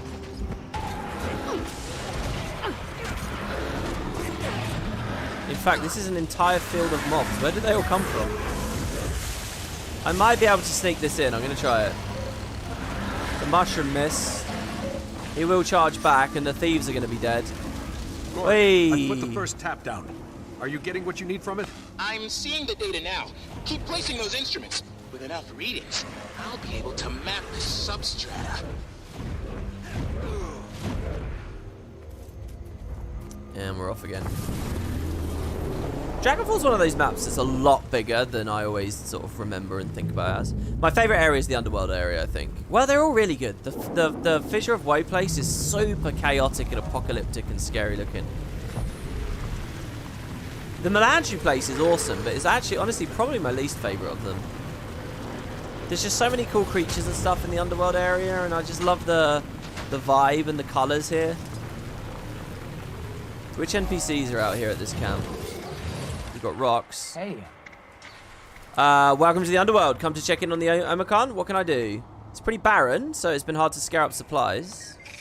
How are you doing? Is everything alright? I'm doing okay, all things considered. Next time you pull an island out of the mists, I'd really appreciate something with fewer caves and undead. I really didn't have a choice. Ha, yeah, I guess you didn't. It's okay. As for the other stuff, well, I finally found a home, a family. Not that Dragon's Watch wasn't like a family, but you were looking for something else. Yeah, I guess I was. I thought I'd be a Gladian for life. I never would have imagined something like the Omicron, and now I'm fighting for them, for this new life. So yeah, she's There's kind of huge dialogue, honestly. Gorik? The one who speaks of insects as one speaks of a life mate? Yes, that's him. He was talking about this Elder Dragon. Said it was as old as the world. As old as nature. Being old doesn't make you wise. Just ask my grandsire. No, thank you. Oh my god, we just had 2 donations, like, back to back. That's Ever crazy, since we man. met those outsiders, I feel like we've done nothing but fight. I know. It feels like everything we tried to leave behind caught up with us somehow. I was worried before that maybe our tribe wouldn't be strong enough to help. I think we've all proven ourselves. We belong in this fight. We will win this fight. I hope so. We will win this fight. We will. These helicopters coming down as they upgrade the tiers. Yeah, thank you. Mason, thanks so much, man. With $10 says, here's for being the best Guild Wars content creator. Thank you very much, man. I really appreciate that. And our Bardi, dude, it's good to see you. Hey, WB Sup, did you read about the PvP balance when End of Dragons launches? That's a huge donation, I think. I don't know, R dollars?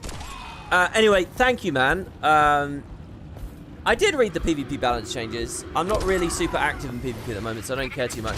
The idea that they're bumping Tempest up seems pretty cool. 2 ammo charges on Feel the Burn is massive. It's a really, really, really good buff. Also, the coefficient just on Elemental Bastion is pretty nice. Lich is weird. The Lich changes were a bit strange to me.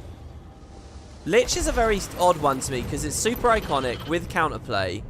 And I love the whole Deathly Claws thing. I get very nostalgic about it as well because like the earliest metas of the game with like Time Warp Lich Form combo has always been something I love.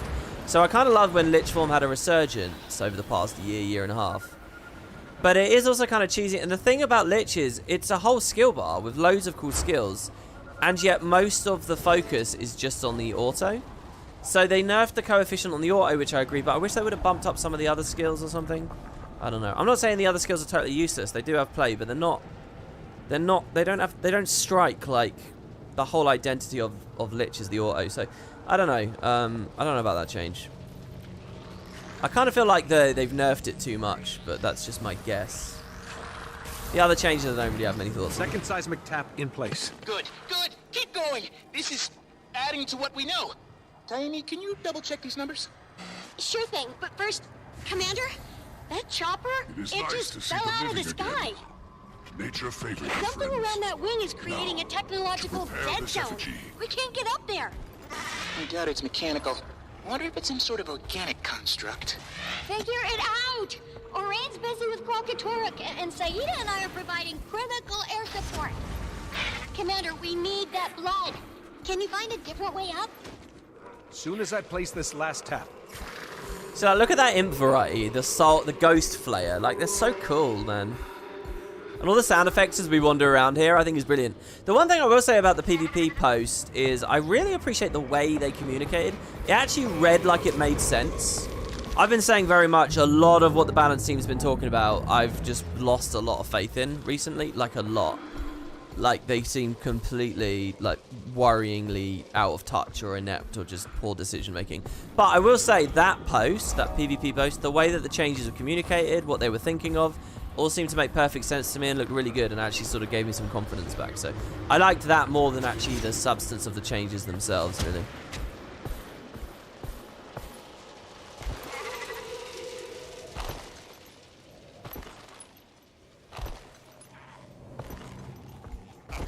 Look at this entrance here as well. Look at the colors, man. As you move towards the fire, it all pops in. One of the things that can happen here as well is like charcopters can crash down and land on you. Now look at this. Look how intense. This is intense, crazy visual noise, but I really like this much more than the whole Brandstorm lightning-y stuff.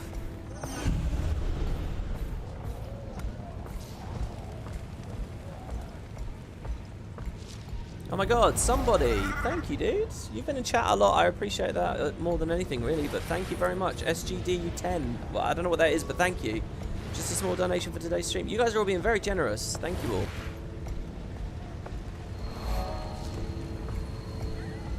Never seen an Elder Dragon this close before. I have. When Karakatoric was terrorizing Alona. And you still showed up to fight? I like that. I've lived a long time. Had to fight a lot of battles. Never got to choose who I was fighting before. And the first time you did have a choice, you picked Karakatoric? You think I'm crazy? Are you joking? That's the best thing I've ever heard. It's weird. I usually like the hybridization of the lore and bringing things together. But something about Crystal Bloom Awakened just screams lame to me. I don't know. I don't know what it is, but there you have it. Who are the big characters here? Is this... Those shadow creatures aren't giving us an inch. They've been fighting over this forest for centuries. Heard of Orin's Cursed to struggle fight against the crystal Balthazar and his dragon while in the Eternals. grove. That was quite simply fascinating. Right, but we're neither of those things. It isn't us. It's Balthazar's magic. Orin absorbed it after Varby, remember? And just because they sense his presence, they attack us? Look on the bright side. Karakatoric absorbed it too. So they hate his brand just as much as us. Just like that. True. The enemy of my enemy. Who is, in this case, still our enemy. But at least it puts things into perspective. We get to be a part of This is interesting. You actually get to hear a little bit about Mengis here. Just a bit on the Shadow Army.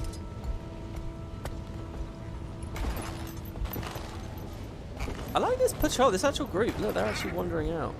Yeah, and this place is filled with such cool creatures as well. Abyssals and Hydras and the Shadow Army. There's actually the Shadow Army tonic as well. We could use if we want. I don't know. I'm really digging our outfit today. Okay, so where do they want us to go? Through here, maybe?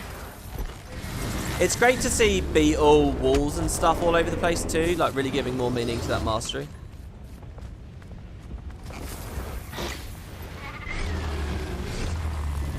God, I stood still for half a second.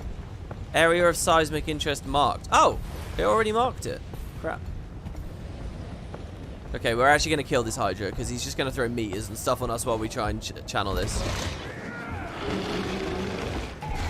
And if I can, if he hits the...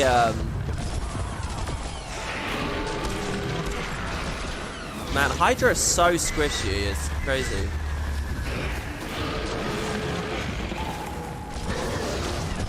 That's a veteran Hydra. And it melted like a... That thing melted faster than the Will-O-Wisp did.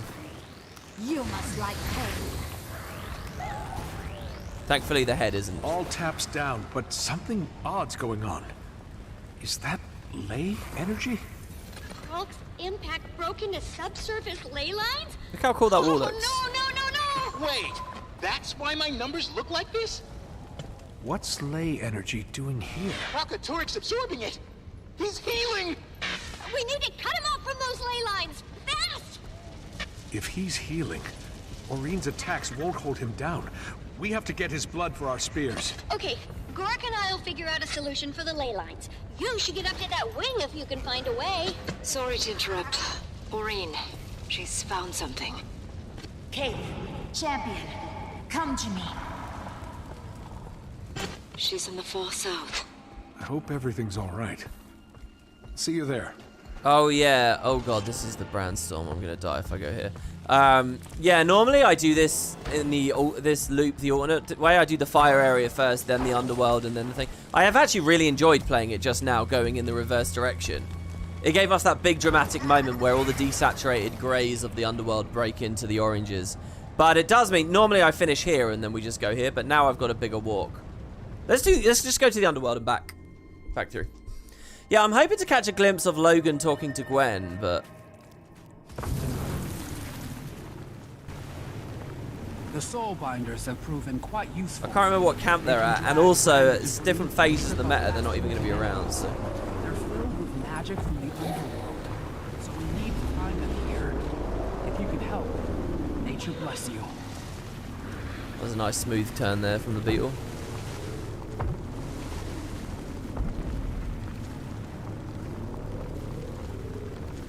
Wait, hold on, what? Sorry, have I already passed it? Oh, it was in the underworld.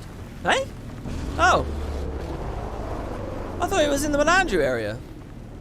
Oh yeah, no, I remember. I have a clear picture in my head now of what the geography looks like in that area. Let's do it this way. So here we learn about the final mount.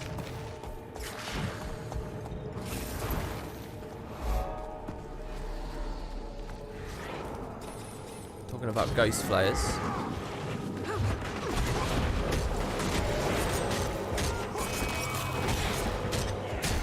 I kind of want to open my combat log and just look at the names of all the skills that these things use. I'm sure there's a bunch of cool details there. What are they? Newborns. A new species, like wyverns and drakes. Call them sky scales. I'm taking a few to help with Karakatoric. Teach the rest quickly. We fly on borrowed time. Yeah, you know, I find this really interesting, the whole thing. So can all dragons have the capacity to become elder dragons? Can a drake do it? Can a wyvern do it? Can a sky scale do it? Or is that only the lineages of the existing elder dragons that we know? That guy looks cool, by the way. That Asura looks good enough to be an NPC.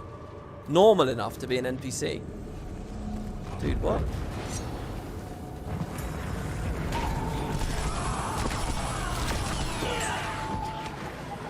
In all the Pale Tree's dreams, I saw nothing like these. The sky scales.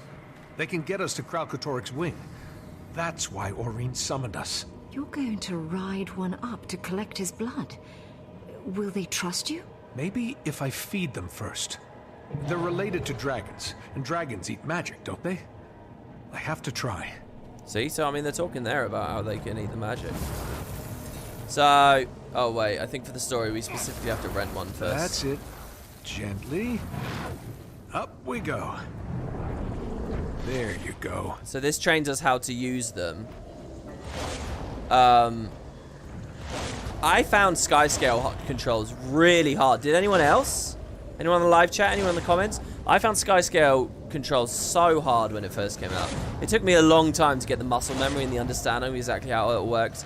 Even just going up and down and how the juice works. And then clinging and bouncing off the walls and all that. It was very hard for me. It took me a long time. Obviously I'm comfortable with it now, but even that I just did there was not too simple at the start for me. Timmy, Gorik, I found a way up to that wing without instruments or dials, so that interference shouldn't matter. Perfect. Get up there as fast as you can. We've got spears. We need blood. Honestly, Karakatoric's healing I was hoping fast. to sort some more mail. I'll head back Mail to the doesn't Crystal try to Blue. kill you. Those Fly high, Mistborn ghosts Commander. were supposed to You do were this, born for this. but the Dolyak kept getting spooked. So It's here a shame I that we're am. so near some other dialogue that would overlap. Okay, let's have a cool sky scale here. What skins do I have? I have the Shimmerwing, the Cozy. Let's show default dyes on these as well. So Shimmerwing, pink, little girl fairy mode. Jokey sweater version. This guy looks cool. I like his face. Stripe Wing, Broadhorn Bull, Glademire, the Incarnate Flame. See, I would go for this because I think it's cool, but I don't know. Too shiny is. He's got a cool shaped face. Bioluminescent, too shiny. Branded looks awesome with the right dyes, but I use it on other characters, so I'm going to avoid it. Flare marked or regular. I think I'm going to go for the speckled shortfang. And I'm glad I clicked that right before I got into combat. Actually, I don't think it matters, does it? I don't know. There's probably some cool things I can do with the dyes here. His wing shape's interesting as well. Like, wing shape on the sky scale is a big deal. Dude, can I please go 1 second without getting attacked? So that's just his, quite like that.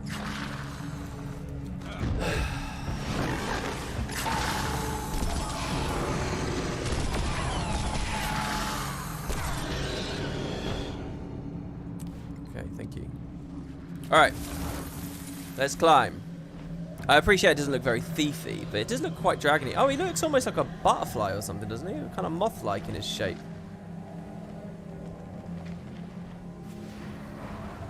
He's very rounded, this sky scale, actually, isn't he? Okay. I'll use a regular mount to get to the wing, actually. The scale of how high and far away this wing is, as well, is always striking to me. You think he looks like Toothless from How to Train Your Dragon? A bit, I guess. Yeah, I can see that.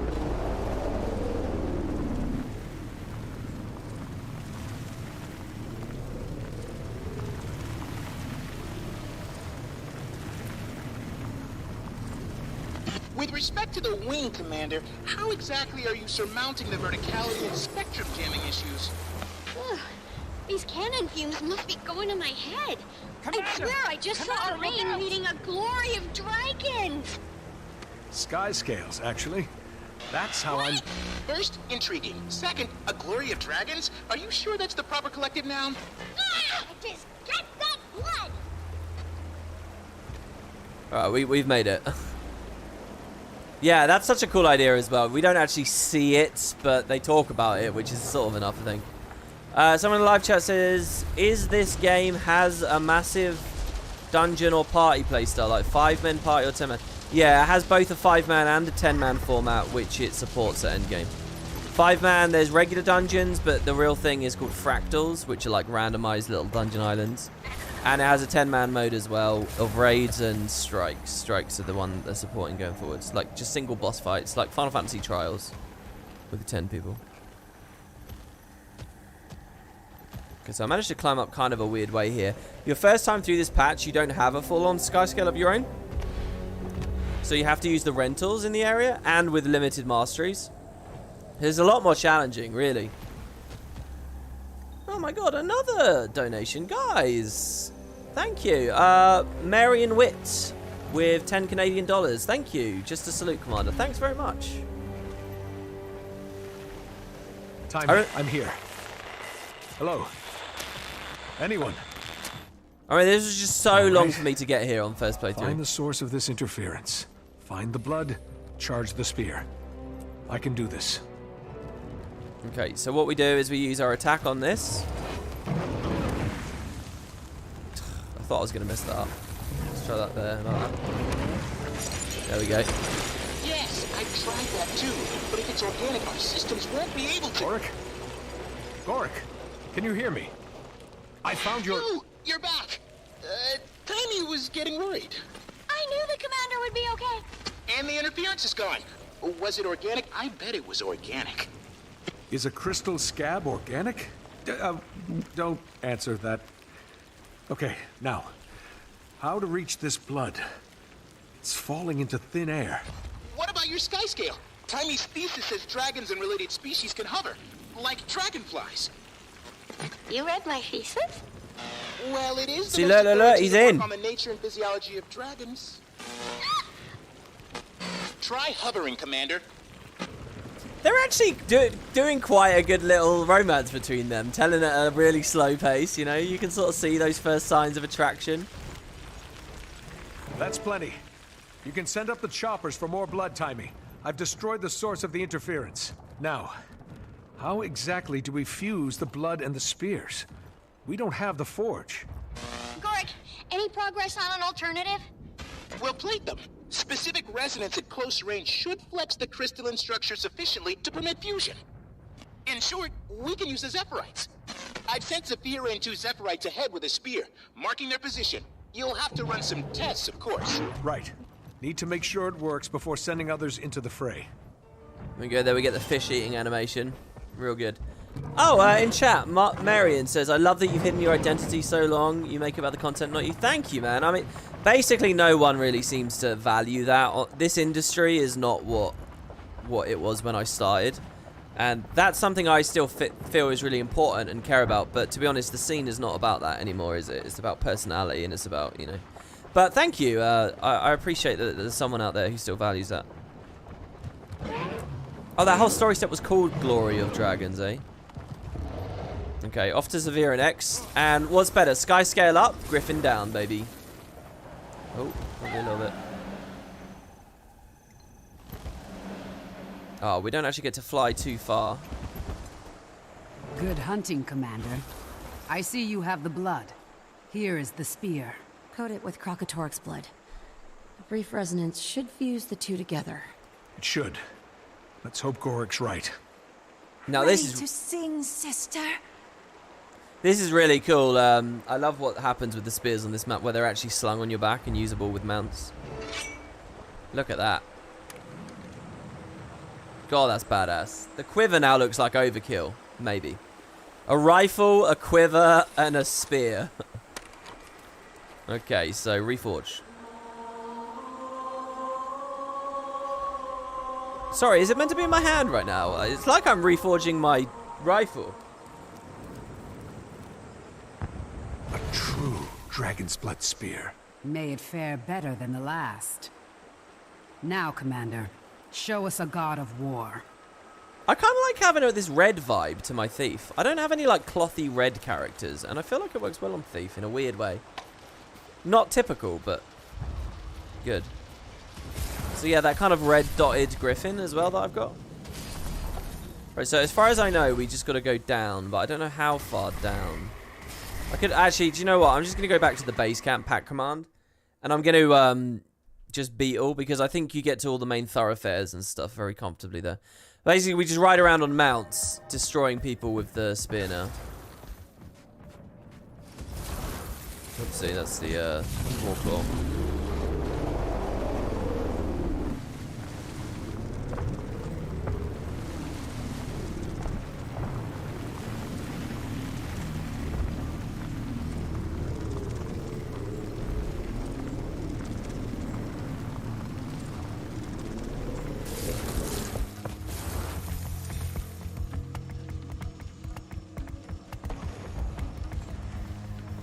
This place looks pretty good at night. It just makes me want to play in 3D with all the orbs and stuff. I actually tried to set up my dual boot setup to look into 3D Guild Wars again. In the music stream, they were talking about how the music from the End of Dragons is... oh, damn. The mushrooms got there before me. Is Dolby Atmos, so it's like full surround sound, left, right, up, down, and so on. Which is really awesome, and it got me thinking about 3D. But setting up dual boot was just such a nightmare, I thought, screw it.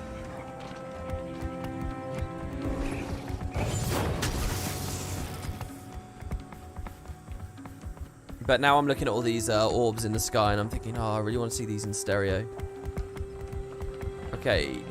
Oh, the areas are just giving me likely places for branded. I don't have to stand in these areas. It's just, hey, these are places you can go and find some. And then these locations will activate the spear special action for you to use. It's very maze-like. Hopefully this will take me to where I want to go.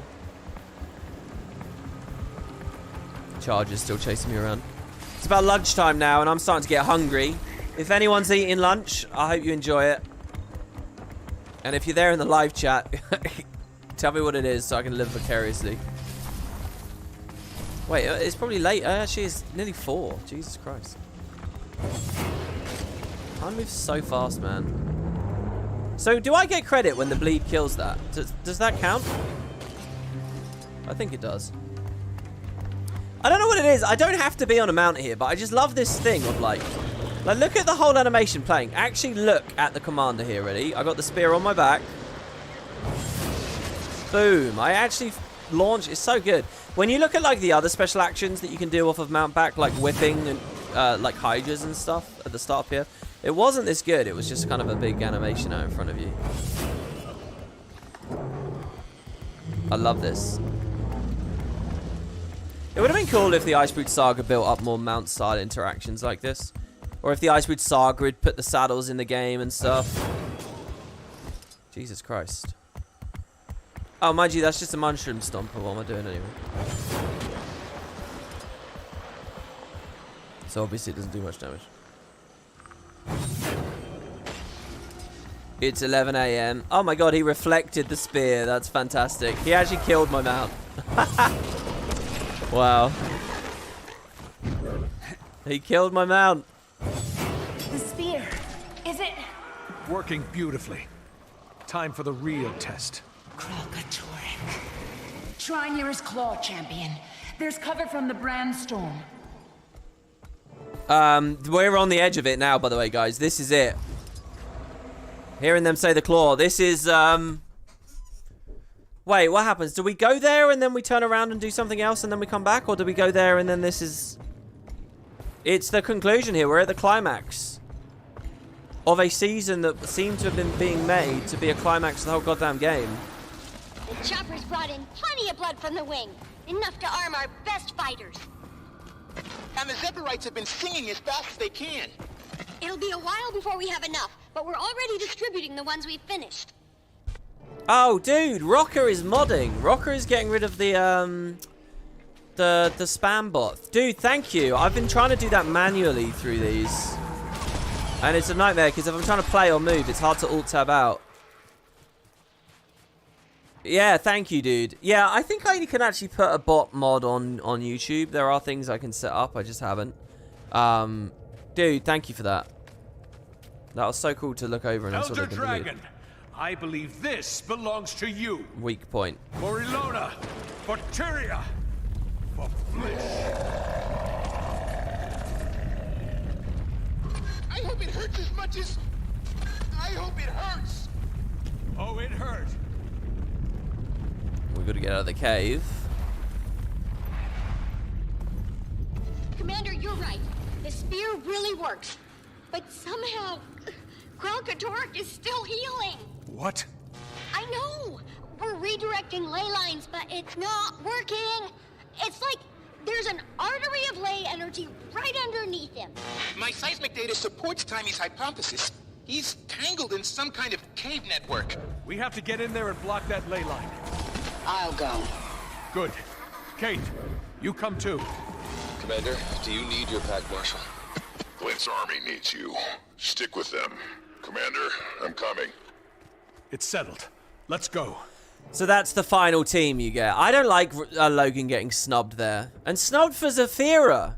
Again, I think they're building Zafira up because they wanted her in the mobile game or something, which is why she's in the CGI for the trailer for the mobile game. But, oh man, it sucks. Logan didn't deserve to get snubbed. I mean, he's not totally snubbed, he is participating. By the way, I just noticed something about Timey. Timey was originally written and voiced as a kid, right? She's a child Asura. And even through the conversation we've had throughout this playlist, you can see people still think she's a kid or and treat her like a kid, right? Even though she's been an adult for a long time in the plot now. I think I just realized why, and I think I realized why a lot of people still have a problem with Timey. It's because the way that her lines are delivered, she still acts like a kid. She talk like there, where she says, "It's not working." You know, that's like a toddler stamping their feet, right? That's how she talks. She talks like a little child still. And I think that's supposed to be like cute and endearing and stuff, and it can be that. But I think that's actually where it comes from, because she still very much comes across as a juvenile. Even if various other elements of the game are telling you she's grown up and we can do stories like she's gonna die, blah, blah, blah. She's still like totally like toddler vibe. And I think that's probably what grates some people. And I think it's because the way that she's delivered hasn't changed over all this time. And I just picked up on that when she said that line, "It's not working."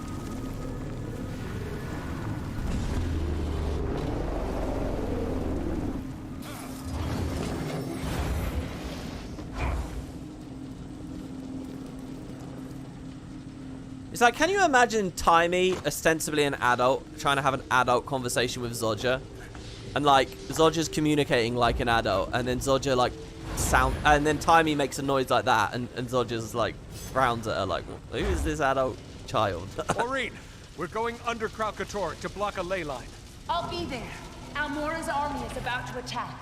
They'll keep him occupied while we go below and finish this. So here we go. Bleed, by the way. What a great name for a mission. Descent. Now, I think that there's 2 back-to-back, right? It's not all called Descent. Great concept art here. I almost feel like the auditorium build-up ended up, like, bigger than this. But here we go. This is the... So, Phase 1 is the auditorium, as far as I'm concerned. Phase 2 would be the flying through the mists. Phase 3 would be the meta event, which obviously we haven't seen here, but that's breaking into his carcass on the outside. What Logan's doing, basically.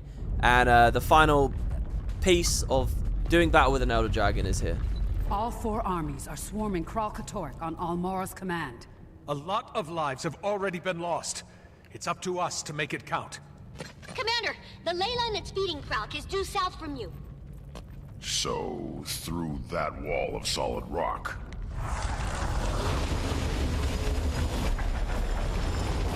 This way. That works.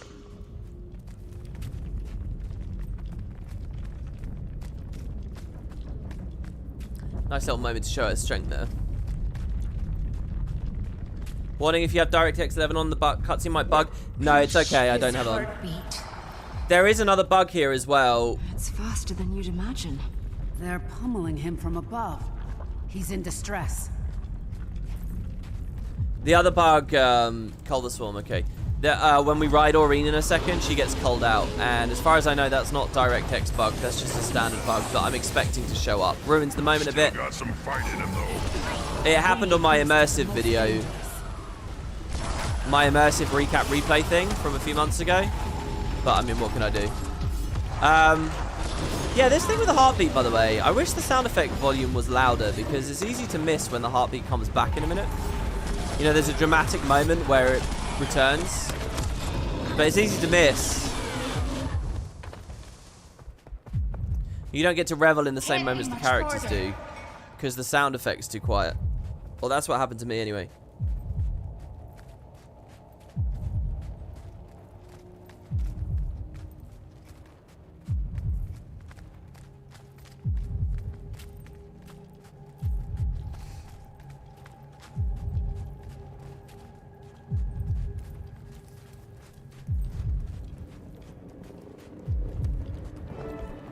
The ley line.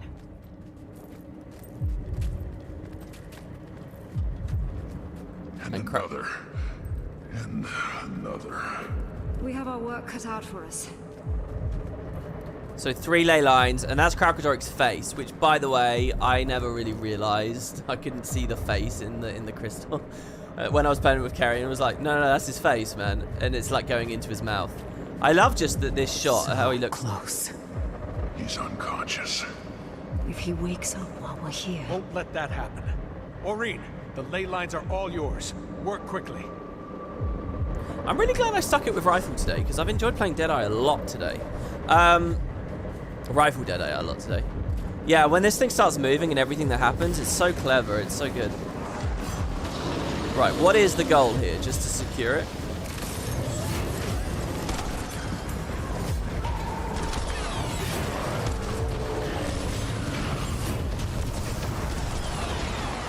Basically, I have space to skirmisher's shot, throw a spear. Mark, spear, skirmisher's shot, and that's a kill every time.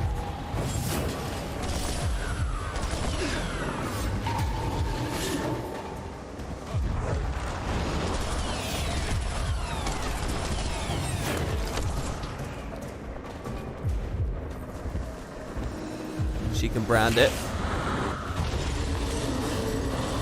There.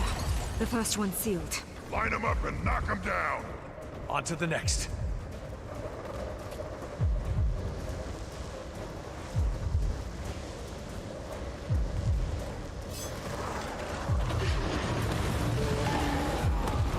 Thieves Guild here as well.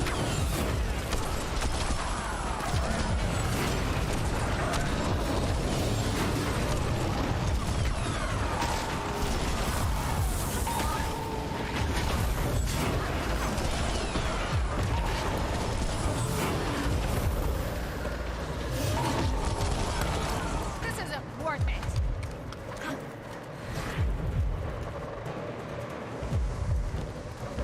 You see my Thieves Guild despawned early there because the cooldown came up too quick.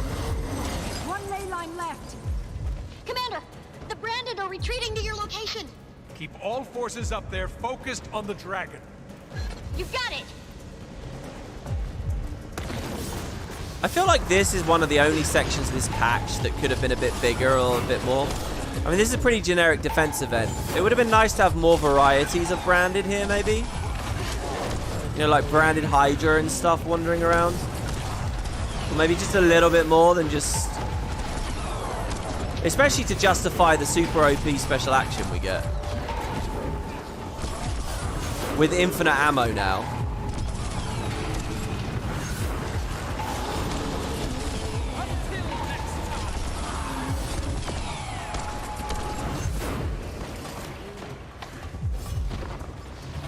Oh.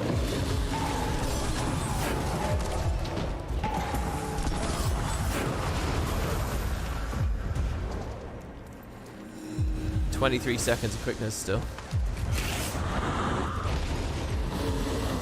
That did it! Timey, he's vulnerable. Tell Elmora to move all armies in for the kill. Go, go, go!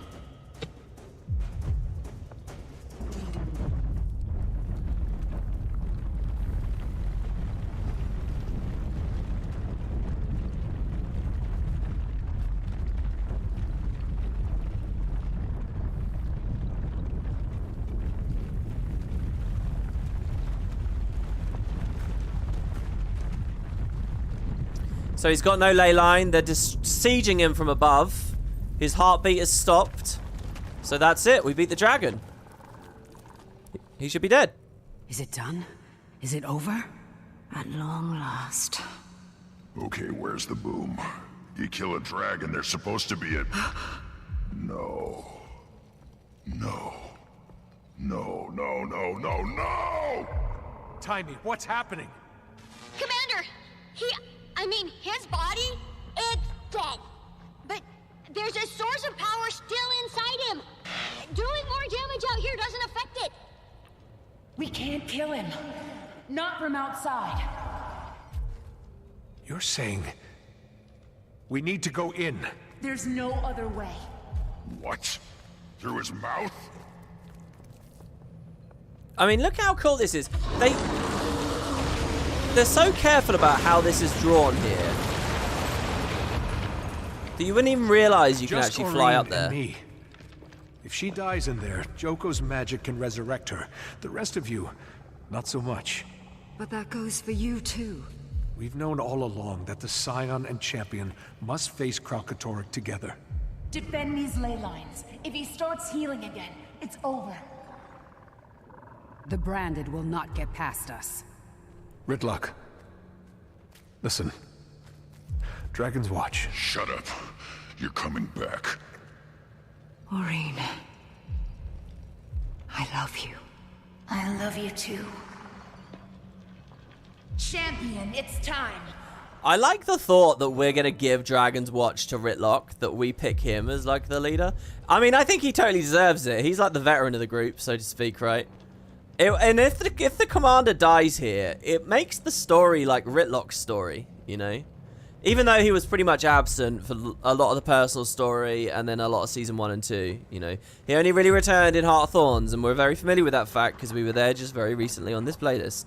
But since he came back in Heart of Thorns, he's always there, you know? Yeah, and it's like, Zafira here? Come on, man. This should be Logan here. This should be Logan. Anyway, yeah, so there's a bug where we're going to ride Aureen now. You know, we already rode her in that other amazing sequence, which is cool enough. But, you know, also that specific moment where you get to press F and climb on her back and it feels all good, I think we're still missing. And you get that here. Unfortunately, there's a bug where her model disappears. I don't know whether it will hit us now. Let's figure it out. And this looks really bizarre if the bug lands. Okay, well, she's there for now. Oh, nice. It's not bugging. Unless she just despawns later. And they fight the branded. Oh, good, good, good. It's not bugged. They must have fixed this. Ritlock not being in Ender Dragons is going to feel weird. You hadn't thought about that. That's true, yeah.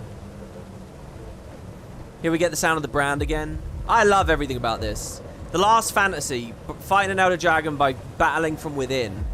And they do it, you know. ArenaNet do everything right with this. Everything. It's so good. And also just how meta... So beautiful. And quiet.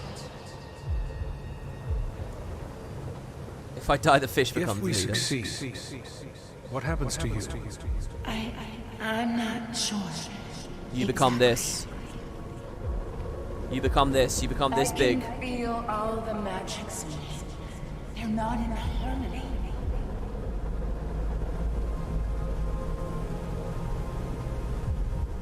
Child of my child. Come to me. Karakatoric done. I can feel his pain. There it is. This is like being inside Xanarkand or whatever, right? A million agonies. So much suffering. Yeah, you really don't want to miss Karakatoric's dialogue.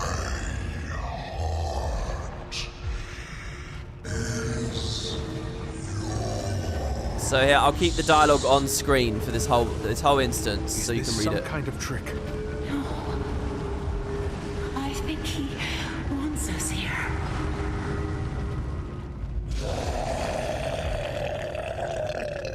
So you got two characters, Karakatoric and his about Torment. It's like he's got split personalities, you know. The magic has just done him in. But there is something real and cognitive and even benevolent within him. Something that maybe Aurene herself now currently is in her own journey.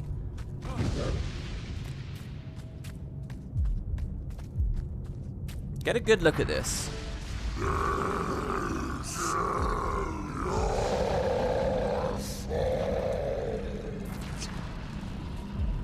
He's fractured, warring with the other magics.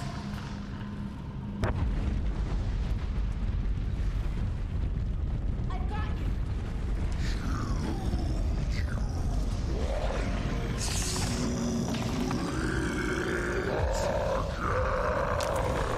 More of that camera work. Again, having a Thieves Guild with us is really funny here. He's reflecting right now, so... Oh shit, I dodged the telegraph, not the thing.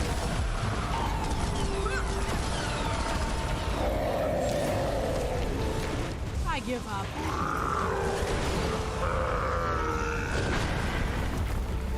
So, if you've been playing a lot of the raids and stuff, you'll be more than familiar with the setup here. But otherwise, I think it's pretty good. The unfortunate thing about this is the tuning, once again, isn't quite right for a final boss, but...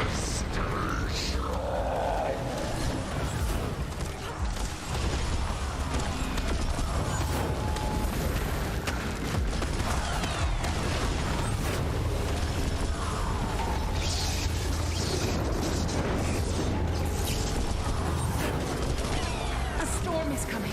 Follow me, champion. I'll protect you.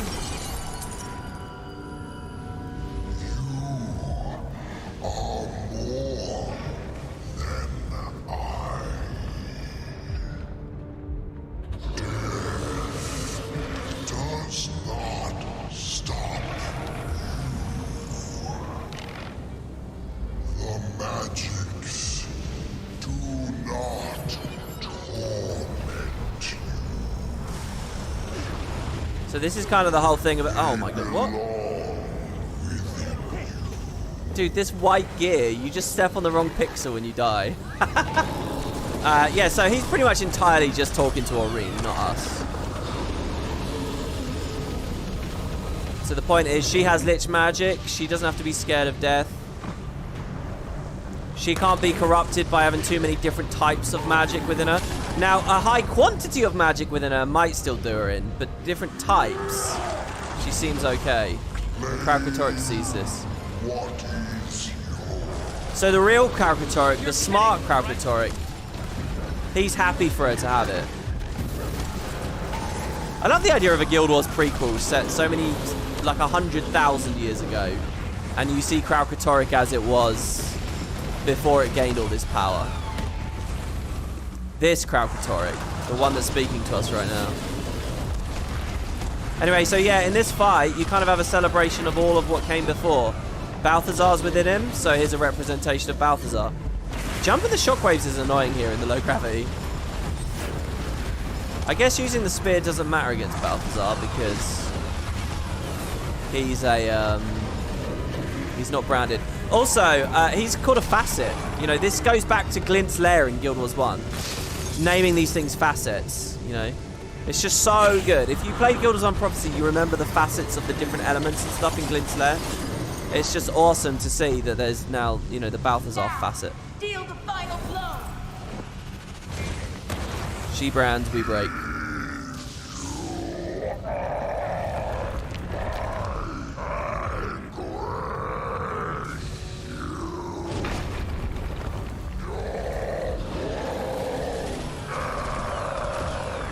Dude, the fact that Karakatoric's Torment calls us thieves is awesome. I love that word thieves there. It's like covetous, hoarding magic and so on. Oh my lord, we have a donation from Amir with 1,000 RUB. I don't know what RUB is. Dude, 1,000 on anything sounds crazy though. Dude, really? Thank you very much. You've got a long message for me here. That's... Look, you're asking me about a ton of stuff on a different story, so I'll come back to that once we've beat this, yeah? Because it's going to feel weird to go into a massive lore discussion about something completely irrelevant. Does that sound alright? I'll do that after, though.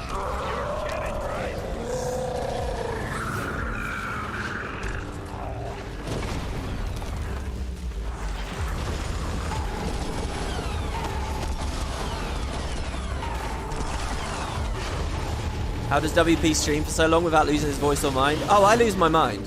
Until next time.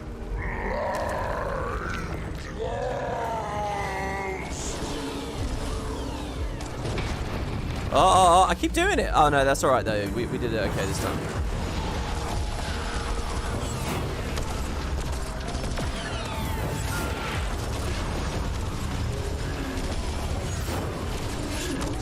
Okay, next phase, I think.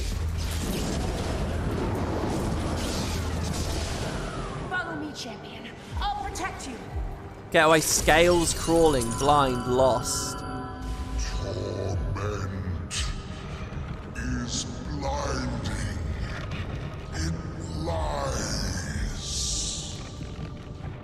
It's 11 euros in rubles. Okay, thank you. Steals my sense.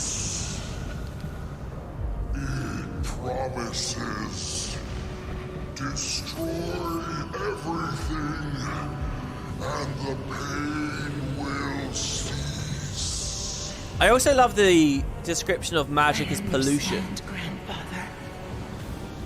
We'll end it for you. Okay, through Aureen's ball. Bring my fellow thieves.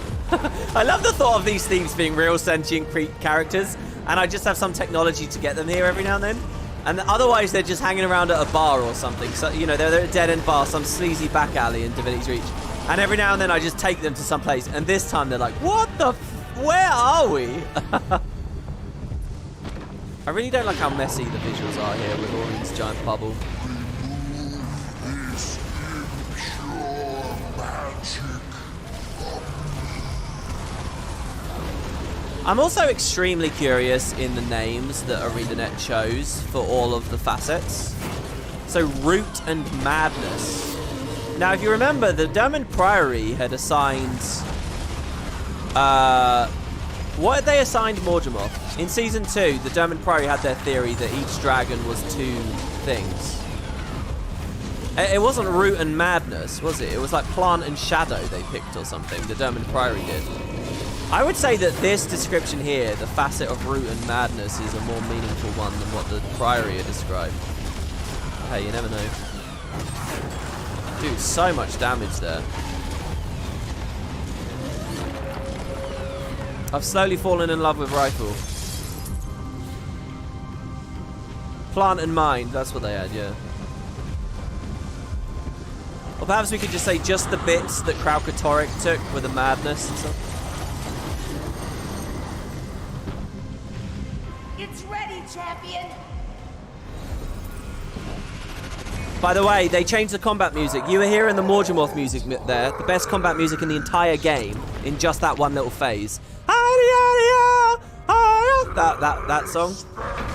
You guys know what I'm talking about. Anyway, it was in the background. It was kind of quiet, but it was there.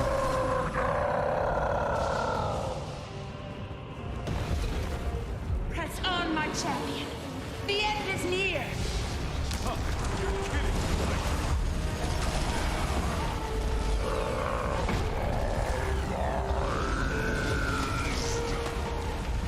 Oh, do I have to Dragon's Blood Spirit to crack its defense and make it vulnerable?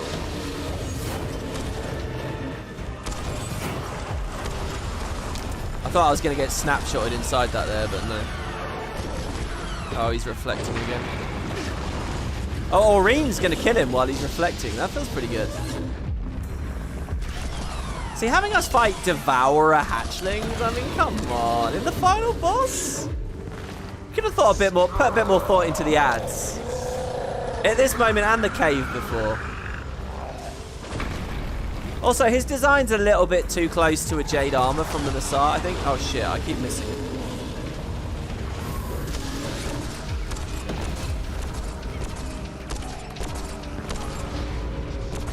Oh, they're just infinitely spawning. Okay, my only win condition is to press the button in time. Okay, here we go.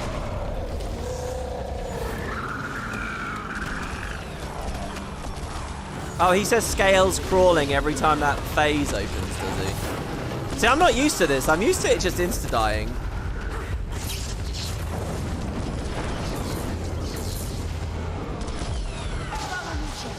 I'll protect you. So, my favourite of the three, Balthazar. First words. I heard them. I'm not you. But you are of. And soon I will be of you. There's a lot of meaning to that last line there. The Karakatoric knows he's going to lose this. He already knows. The real Karakatoric knows. And he's happy to. He knows he'll be absorbed by Aureen. He's going to have his best line in a second, by the way, about death. And the line from the thumbnail of this whole video is coming up as well. Damn, what was I going to say? Yeah, my favourite of the three, we've had Balthazar. Before that was Morgemoth. Before that, what other magic did he grab?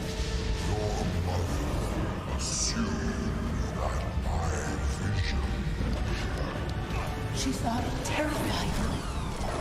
Nothing terrifies an elder dragon. Not even death. Okay, so this here, nothing terrifies an elder dragon, not even death. This is a cool enough line as it is, but one thing to think of, you might interpret that as, oh, these things are so powerful they can all come back to life like the Joko thing, right? But it's not that. He already made it very clear. He can't come back to life like Aureen can. He doesn't have that Lich magic. But even still, nothing terrifies an elder dragon, not even death.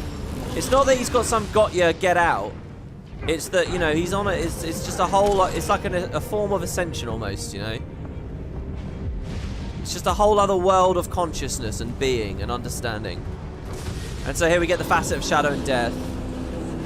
Unfortunately, they don't do the whole elder dragon. This is kind of ill-fitting, to be honest, because this is too small. This is the final boss of the personal story, so I can see why they did it. But the lore is that these are just, you know, repurposed kings and queens of Or. And Or, as a nation, is a lot smaller of a story than the Elder Dragon story, so I kind of wish there was something better for this phase, but it's as good as they've got.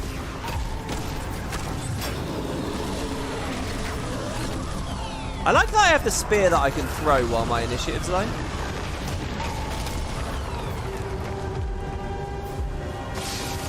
And we get the Zaitan music.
I'm sorry.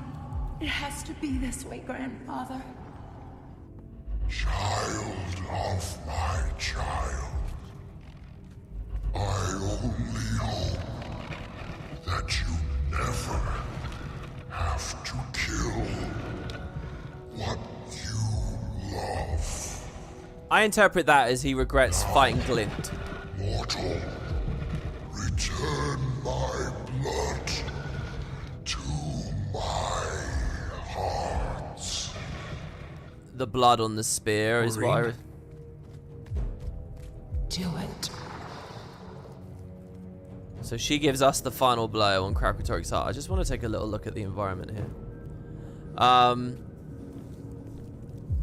Yeah, the thing where it's like she's the first of her own kind is obviously the whole prism thing.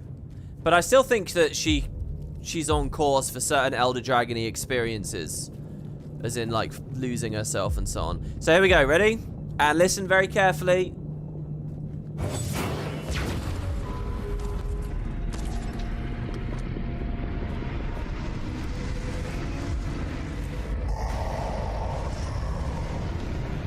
Mother. My grandfather's prophecy is fulfilled. My mother's legacy is complete.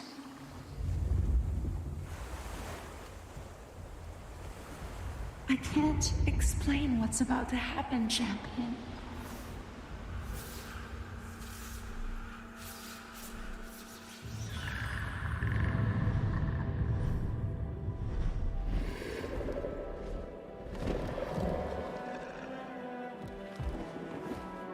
But I want to share it with you.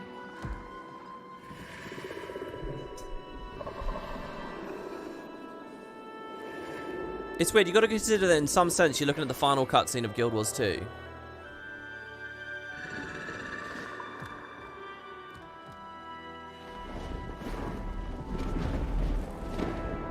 All of you.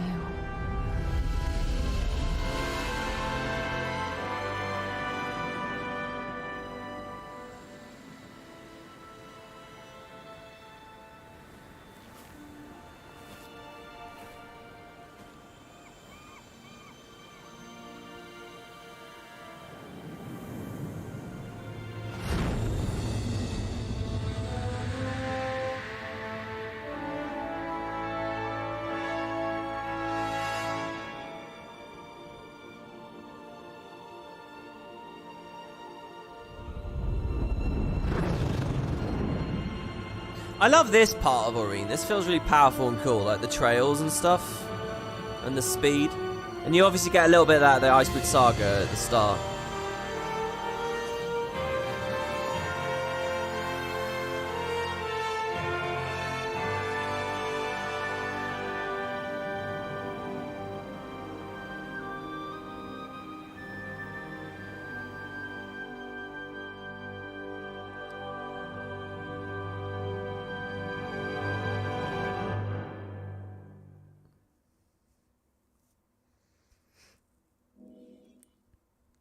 And then we load into epilogue. See, just imagine a world where this was all complemented with some kind of brand new trailer, like big CGI trailer or interesting thing about a whole new game that's going on or something.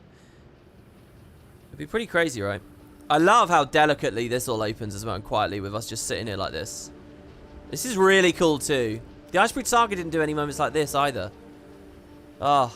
Okay, real quick. There were a couple of donations there. I'm sorry, I just didn't want to interrupt. So, Tyson, it's good to see you. With $5 Aussie. Stopping by real life, just flew to Germany from Australia and kept myself entertained with the POF playthrough. Now to catch up to it. Oh, nice, dude. Hey, that sounds pretty cool. I'm happy that you had that to watch on the plane. Hopefully it made the plane ride feel a little bit shorter, dude. That's cool. That's very cool. And really amazing. Robert K with 100 American dollars, I think. Dude, that's insane. YouTube even put the color in red there. Thank you, man.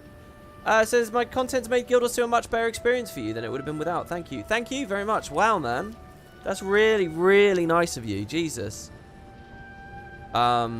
Jesus, man. Thank you, guys. Thank you very much. Alright, so the epilogue is not without its own content. So I actually didn't get my Season of the Dragon credit there because I've got to do a couple of events on Dragonfall. It's okay though, I can do those after we turn off the video here today. But yeah, whose airship is this? Is this Saida's airship or is this Keel's airship?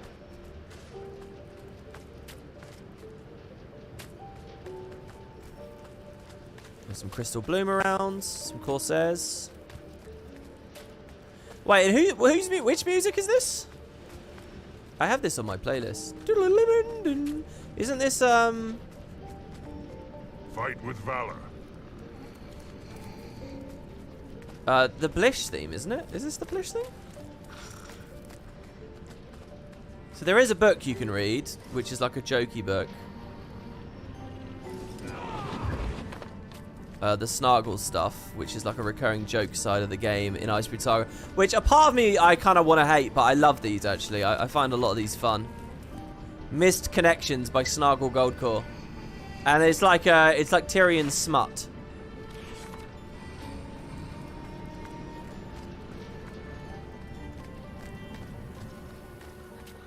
Which you could have skimmed read during that period of time there, or pause if you want to read it. I don't know, I might read some of it. There's more lore book UI in the Icebreed Saga. Commander, we'll reach Lion's Arch by sundown. Thanks. That was really something. Go on out. They're waiting for you. I think that song's called Blish's Determination. I think.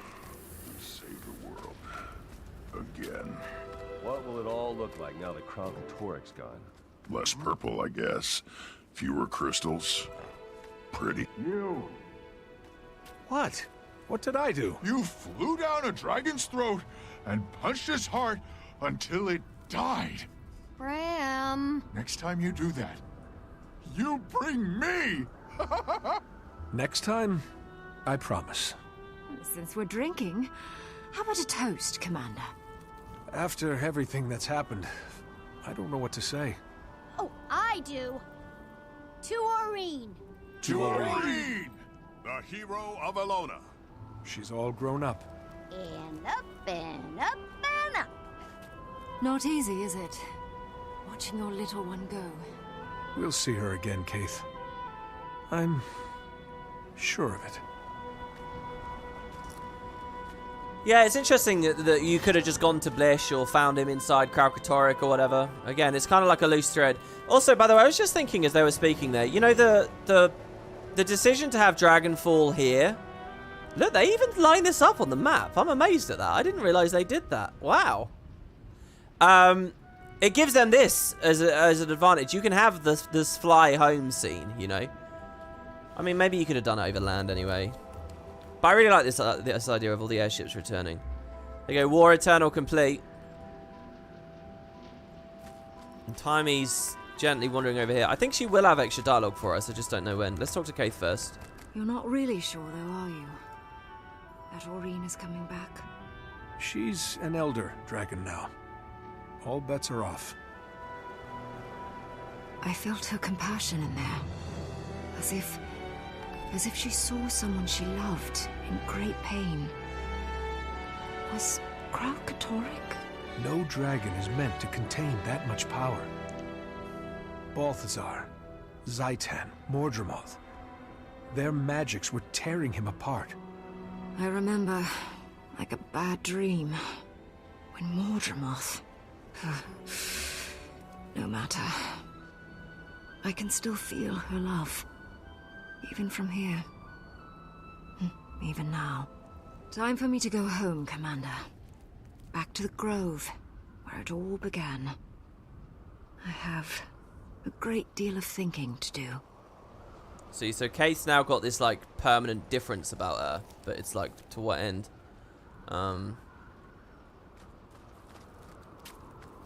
What's next for you? Now that... It's simple. I serve. Wherever Aurene wants me to go, I go. I'll wait with the Zaishan until she calls. The Crystal Bloom will carry the good news without me. Thank you for opening my eyes, Commander. For restoring my faith. For helping me to see. Except she's not going to be in any more story. That's it. Zephyra leaves. But she was planned for this other thing. See, now I wonder if the other game... What do you guys think? Do you think the other game might have been about the other gods and stuff? Do you think the Lyssa hints and all that stuff was going to be explored? But most particularly, let's think about Zafira. What's another thing Zafira might say? What are you going to do, Zafira? Well, maybe she's inspired by what she saw on Dragonfall with all the Shadow Army everywhere. And she realizes that Balthazar's most hated enemy still exists, even though Balthazar's not there to fight anymore. So maybe she resolves to fight Menzies. Maybe that's her plot progression. And maybe in the other game it was a mist-spaced game, and Zafira versus Menzies is like the first big campaign or something. I don't know. That might have been something they could have done. Also, in chat, Callboy Jake saying, flying home. Yes, we're riding home, guys, see? We're riding home on an airship. Shadowbringers never actually had us ride home in the end. But we are here. I'm just glad I can make it all up. Sorry, this is the end of Stormblood, isn't it? It's not even the end of Shadowbringers. Shadowbringers has just come out. Thanks for giving me the chance, Commander. Yeah. Thanks for giving this bozo the... Kidding. We're blood brothers now. Though that would make Gwen my... What will you do now, brother?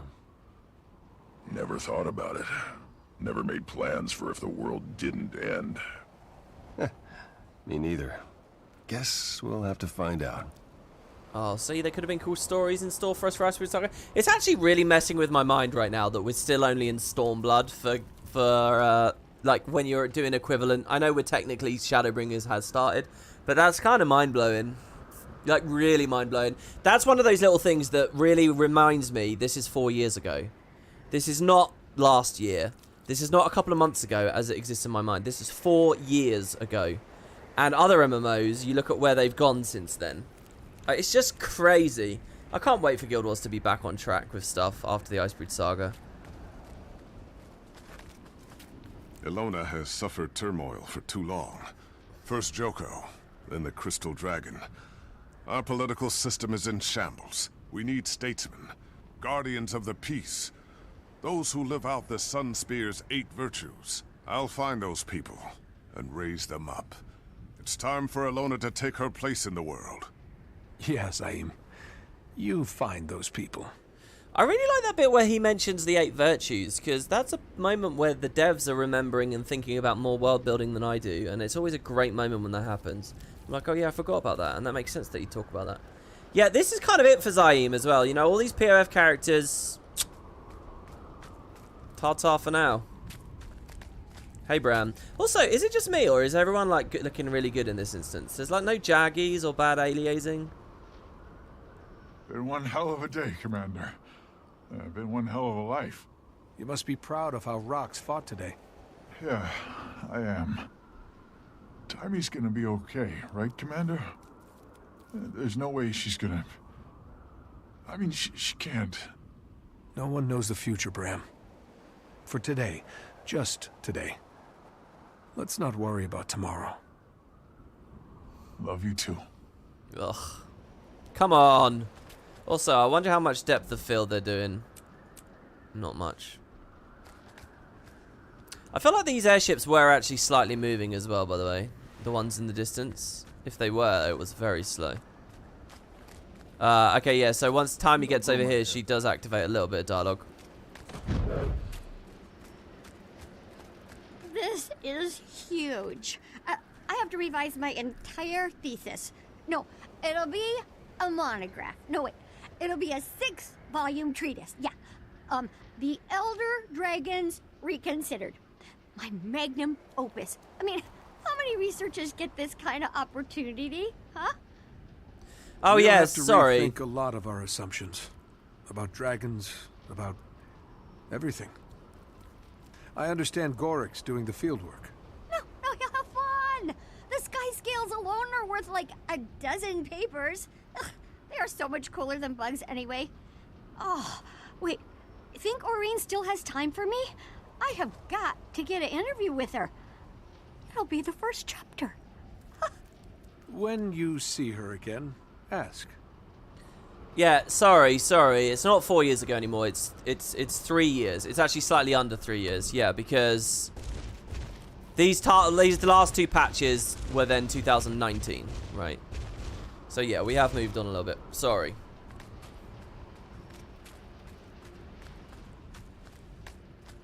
In all my years of sailing and plundering, I've never seen anything like this. You do keep life exciting, Commander. And profitable. I'm glad you're getting something out of this. You've been a great help. Yeah, do me a favor and keep that to yourself. The Corsair's got a reputation to protect. Man, something about the color and stuff with the airships off in the distance. It's just so good. So there you go. That's season 4 complete. Medi is really interesting. There's no dialogue. Season 4 is done. And that was pretty much recorded all the way through the big UK storm here in the south. The weather's still rough. Close to 3 years. In mapping it to WoW, it was a year into BOF going downhill to where we are now with WoW at its lowest. And FF14 steadily rising. Yeah, it was. It was a time of opportunity for MMOs. And crushingly, it was a perfect time. This next 3-year window is exactly when Guild Wars needed to be at its best. And it just missed the window, you know. It was at its best and then it all fell apart right before, you know, it's just... I feel like when it comes to ArenaNet and Guild Wars, someone did a deal with a devil at some point that means that this franchise will never get the success it deserves. And it will always, through misfortune or whatever, just end up slightly missing the bar when it needs to be at the bar. But hey, a new day dawns at the end of the month, so we'll see with End of Dragons. And there you go, guys. That is this part. So there are just 2 more videos left in this playlist. Okay, first of all, by the way, today's part is only 6 hours, not even 6.5. So actually, really surprisingly, Daybreak, Bug in the System, and Long Live the Lich, these 3 are the longest trinity of Living World episodes. I thought this was going to be like an 8 or 9 hour playthrough today, but it's actually been shorter than that. The sun's still up and I'm finishing. So that's quite crazy to me, that the first half of the season is longer in this style of playthrough than the second. But yeah, that's this done now. All we have is the Icebridge Saga. So the Icebridge Saga is going to take us from 2019 to today. And I anticipate it being 2 parts. Now what you'll see is that there's quite a lot of chunks here. This is a whole episode. So we could go up to Shadow in the Ice on part 1. And then Drizzlewood stuff in part 2. Plus there's this mini instance though. And then there's Champions, which is fairly lengthy. It's only 1 episode, but it's quite a lot of DRMs. So I don't know. It's quite difficult for me to predict how long this will take. But I'm thinking it will be 2 parts. I'm thinking we'll do Grothmar and Bjora. Plus maybe if we can squeeze Steel and Fire in the next video. That leaves us with just Drizzlewood and Champions on the final part. And we're there. We're at End of Dragons. 2 videos away. That's my plan. And that means that this playlist stays quite nice. You know, I like having these big playlists usually with my playthroughs where they're like, you know, 70 videos, 80 videos, 100 videos. But I think they look intimidating to people. I kind of like the idea of having a complete Guild Wars 2 playthrough. A complete playthrough. Everything. And you look at the playlist and it's just like 13 videos, you know. I quite like that. They're massive videos, but they're there. So anyway, that's the idea. Also, by the way, I'm still hoping to do timestamps and chapters for all of these. I haven't for the POF stuff just yet, but I do hope to do that. So anyway, there it is. Can I just say thank you again? We had a lot of donations and stuff there, which was really, really lovely. Thanks to Rocker for modding. Thanks to everyone for watching. If you're looking to play End of Dragons, don't forget, you can send me a mail in-game. Go to Discord. Open the description of this video. You can find a playlist of the whole series. You can find a link to Discord to get in the guild for End of Dragons. And there's also a link to buy End of Dragons if you haven't yet, if you're interested in it, and if you want to give me a little bit of financial support, like literally just because you click that link, please feel free to do that. You might have to use ad blocker. Aside from that, I'll see you tomorrow in the Icebridge Saga, which has a great opening trailer, and I'll try to integrate that into the video. The opening trailer, I think, is a good one. And the Icebridge Saga needs all the help it can get. That said, these first 3 parts of the Icebridge Saga I think are brilliant. The Icebridge Saga is at its strongest right at the start. Bound by Blood, Whisper in the Dark, Shadow in the Ice. So I'll see you guys for that tomorrow. Or the next part, probably tomorrow. But thank you, everybody. Hope you enjoyed, and I'll see you very soon. Bye-bye now.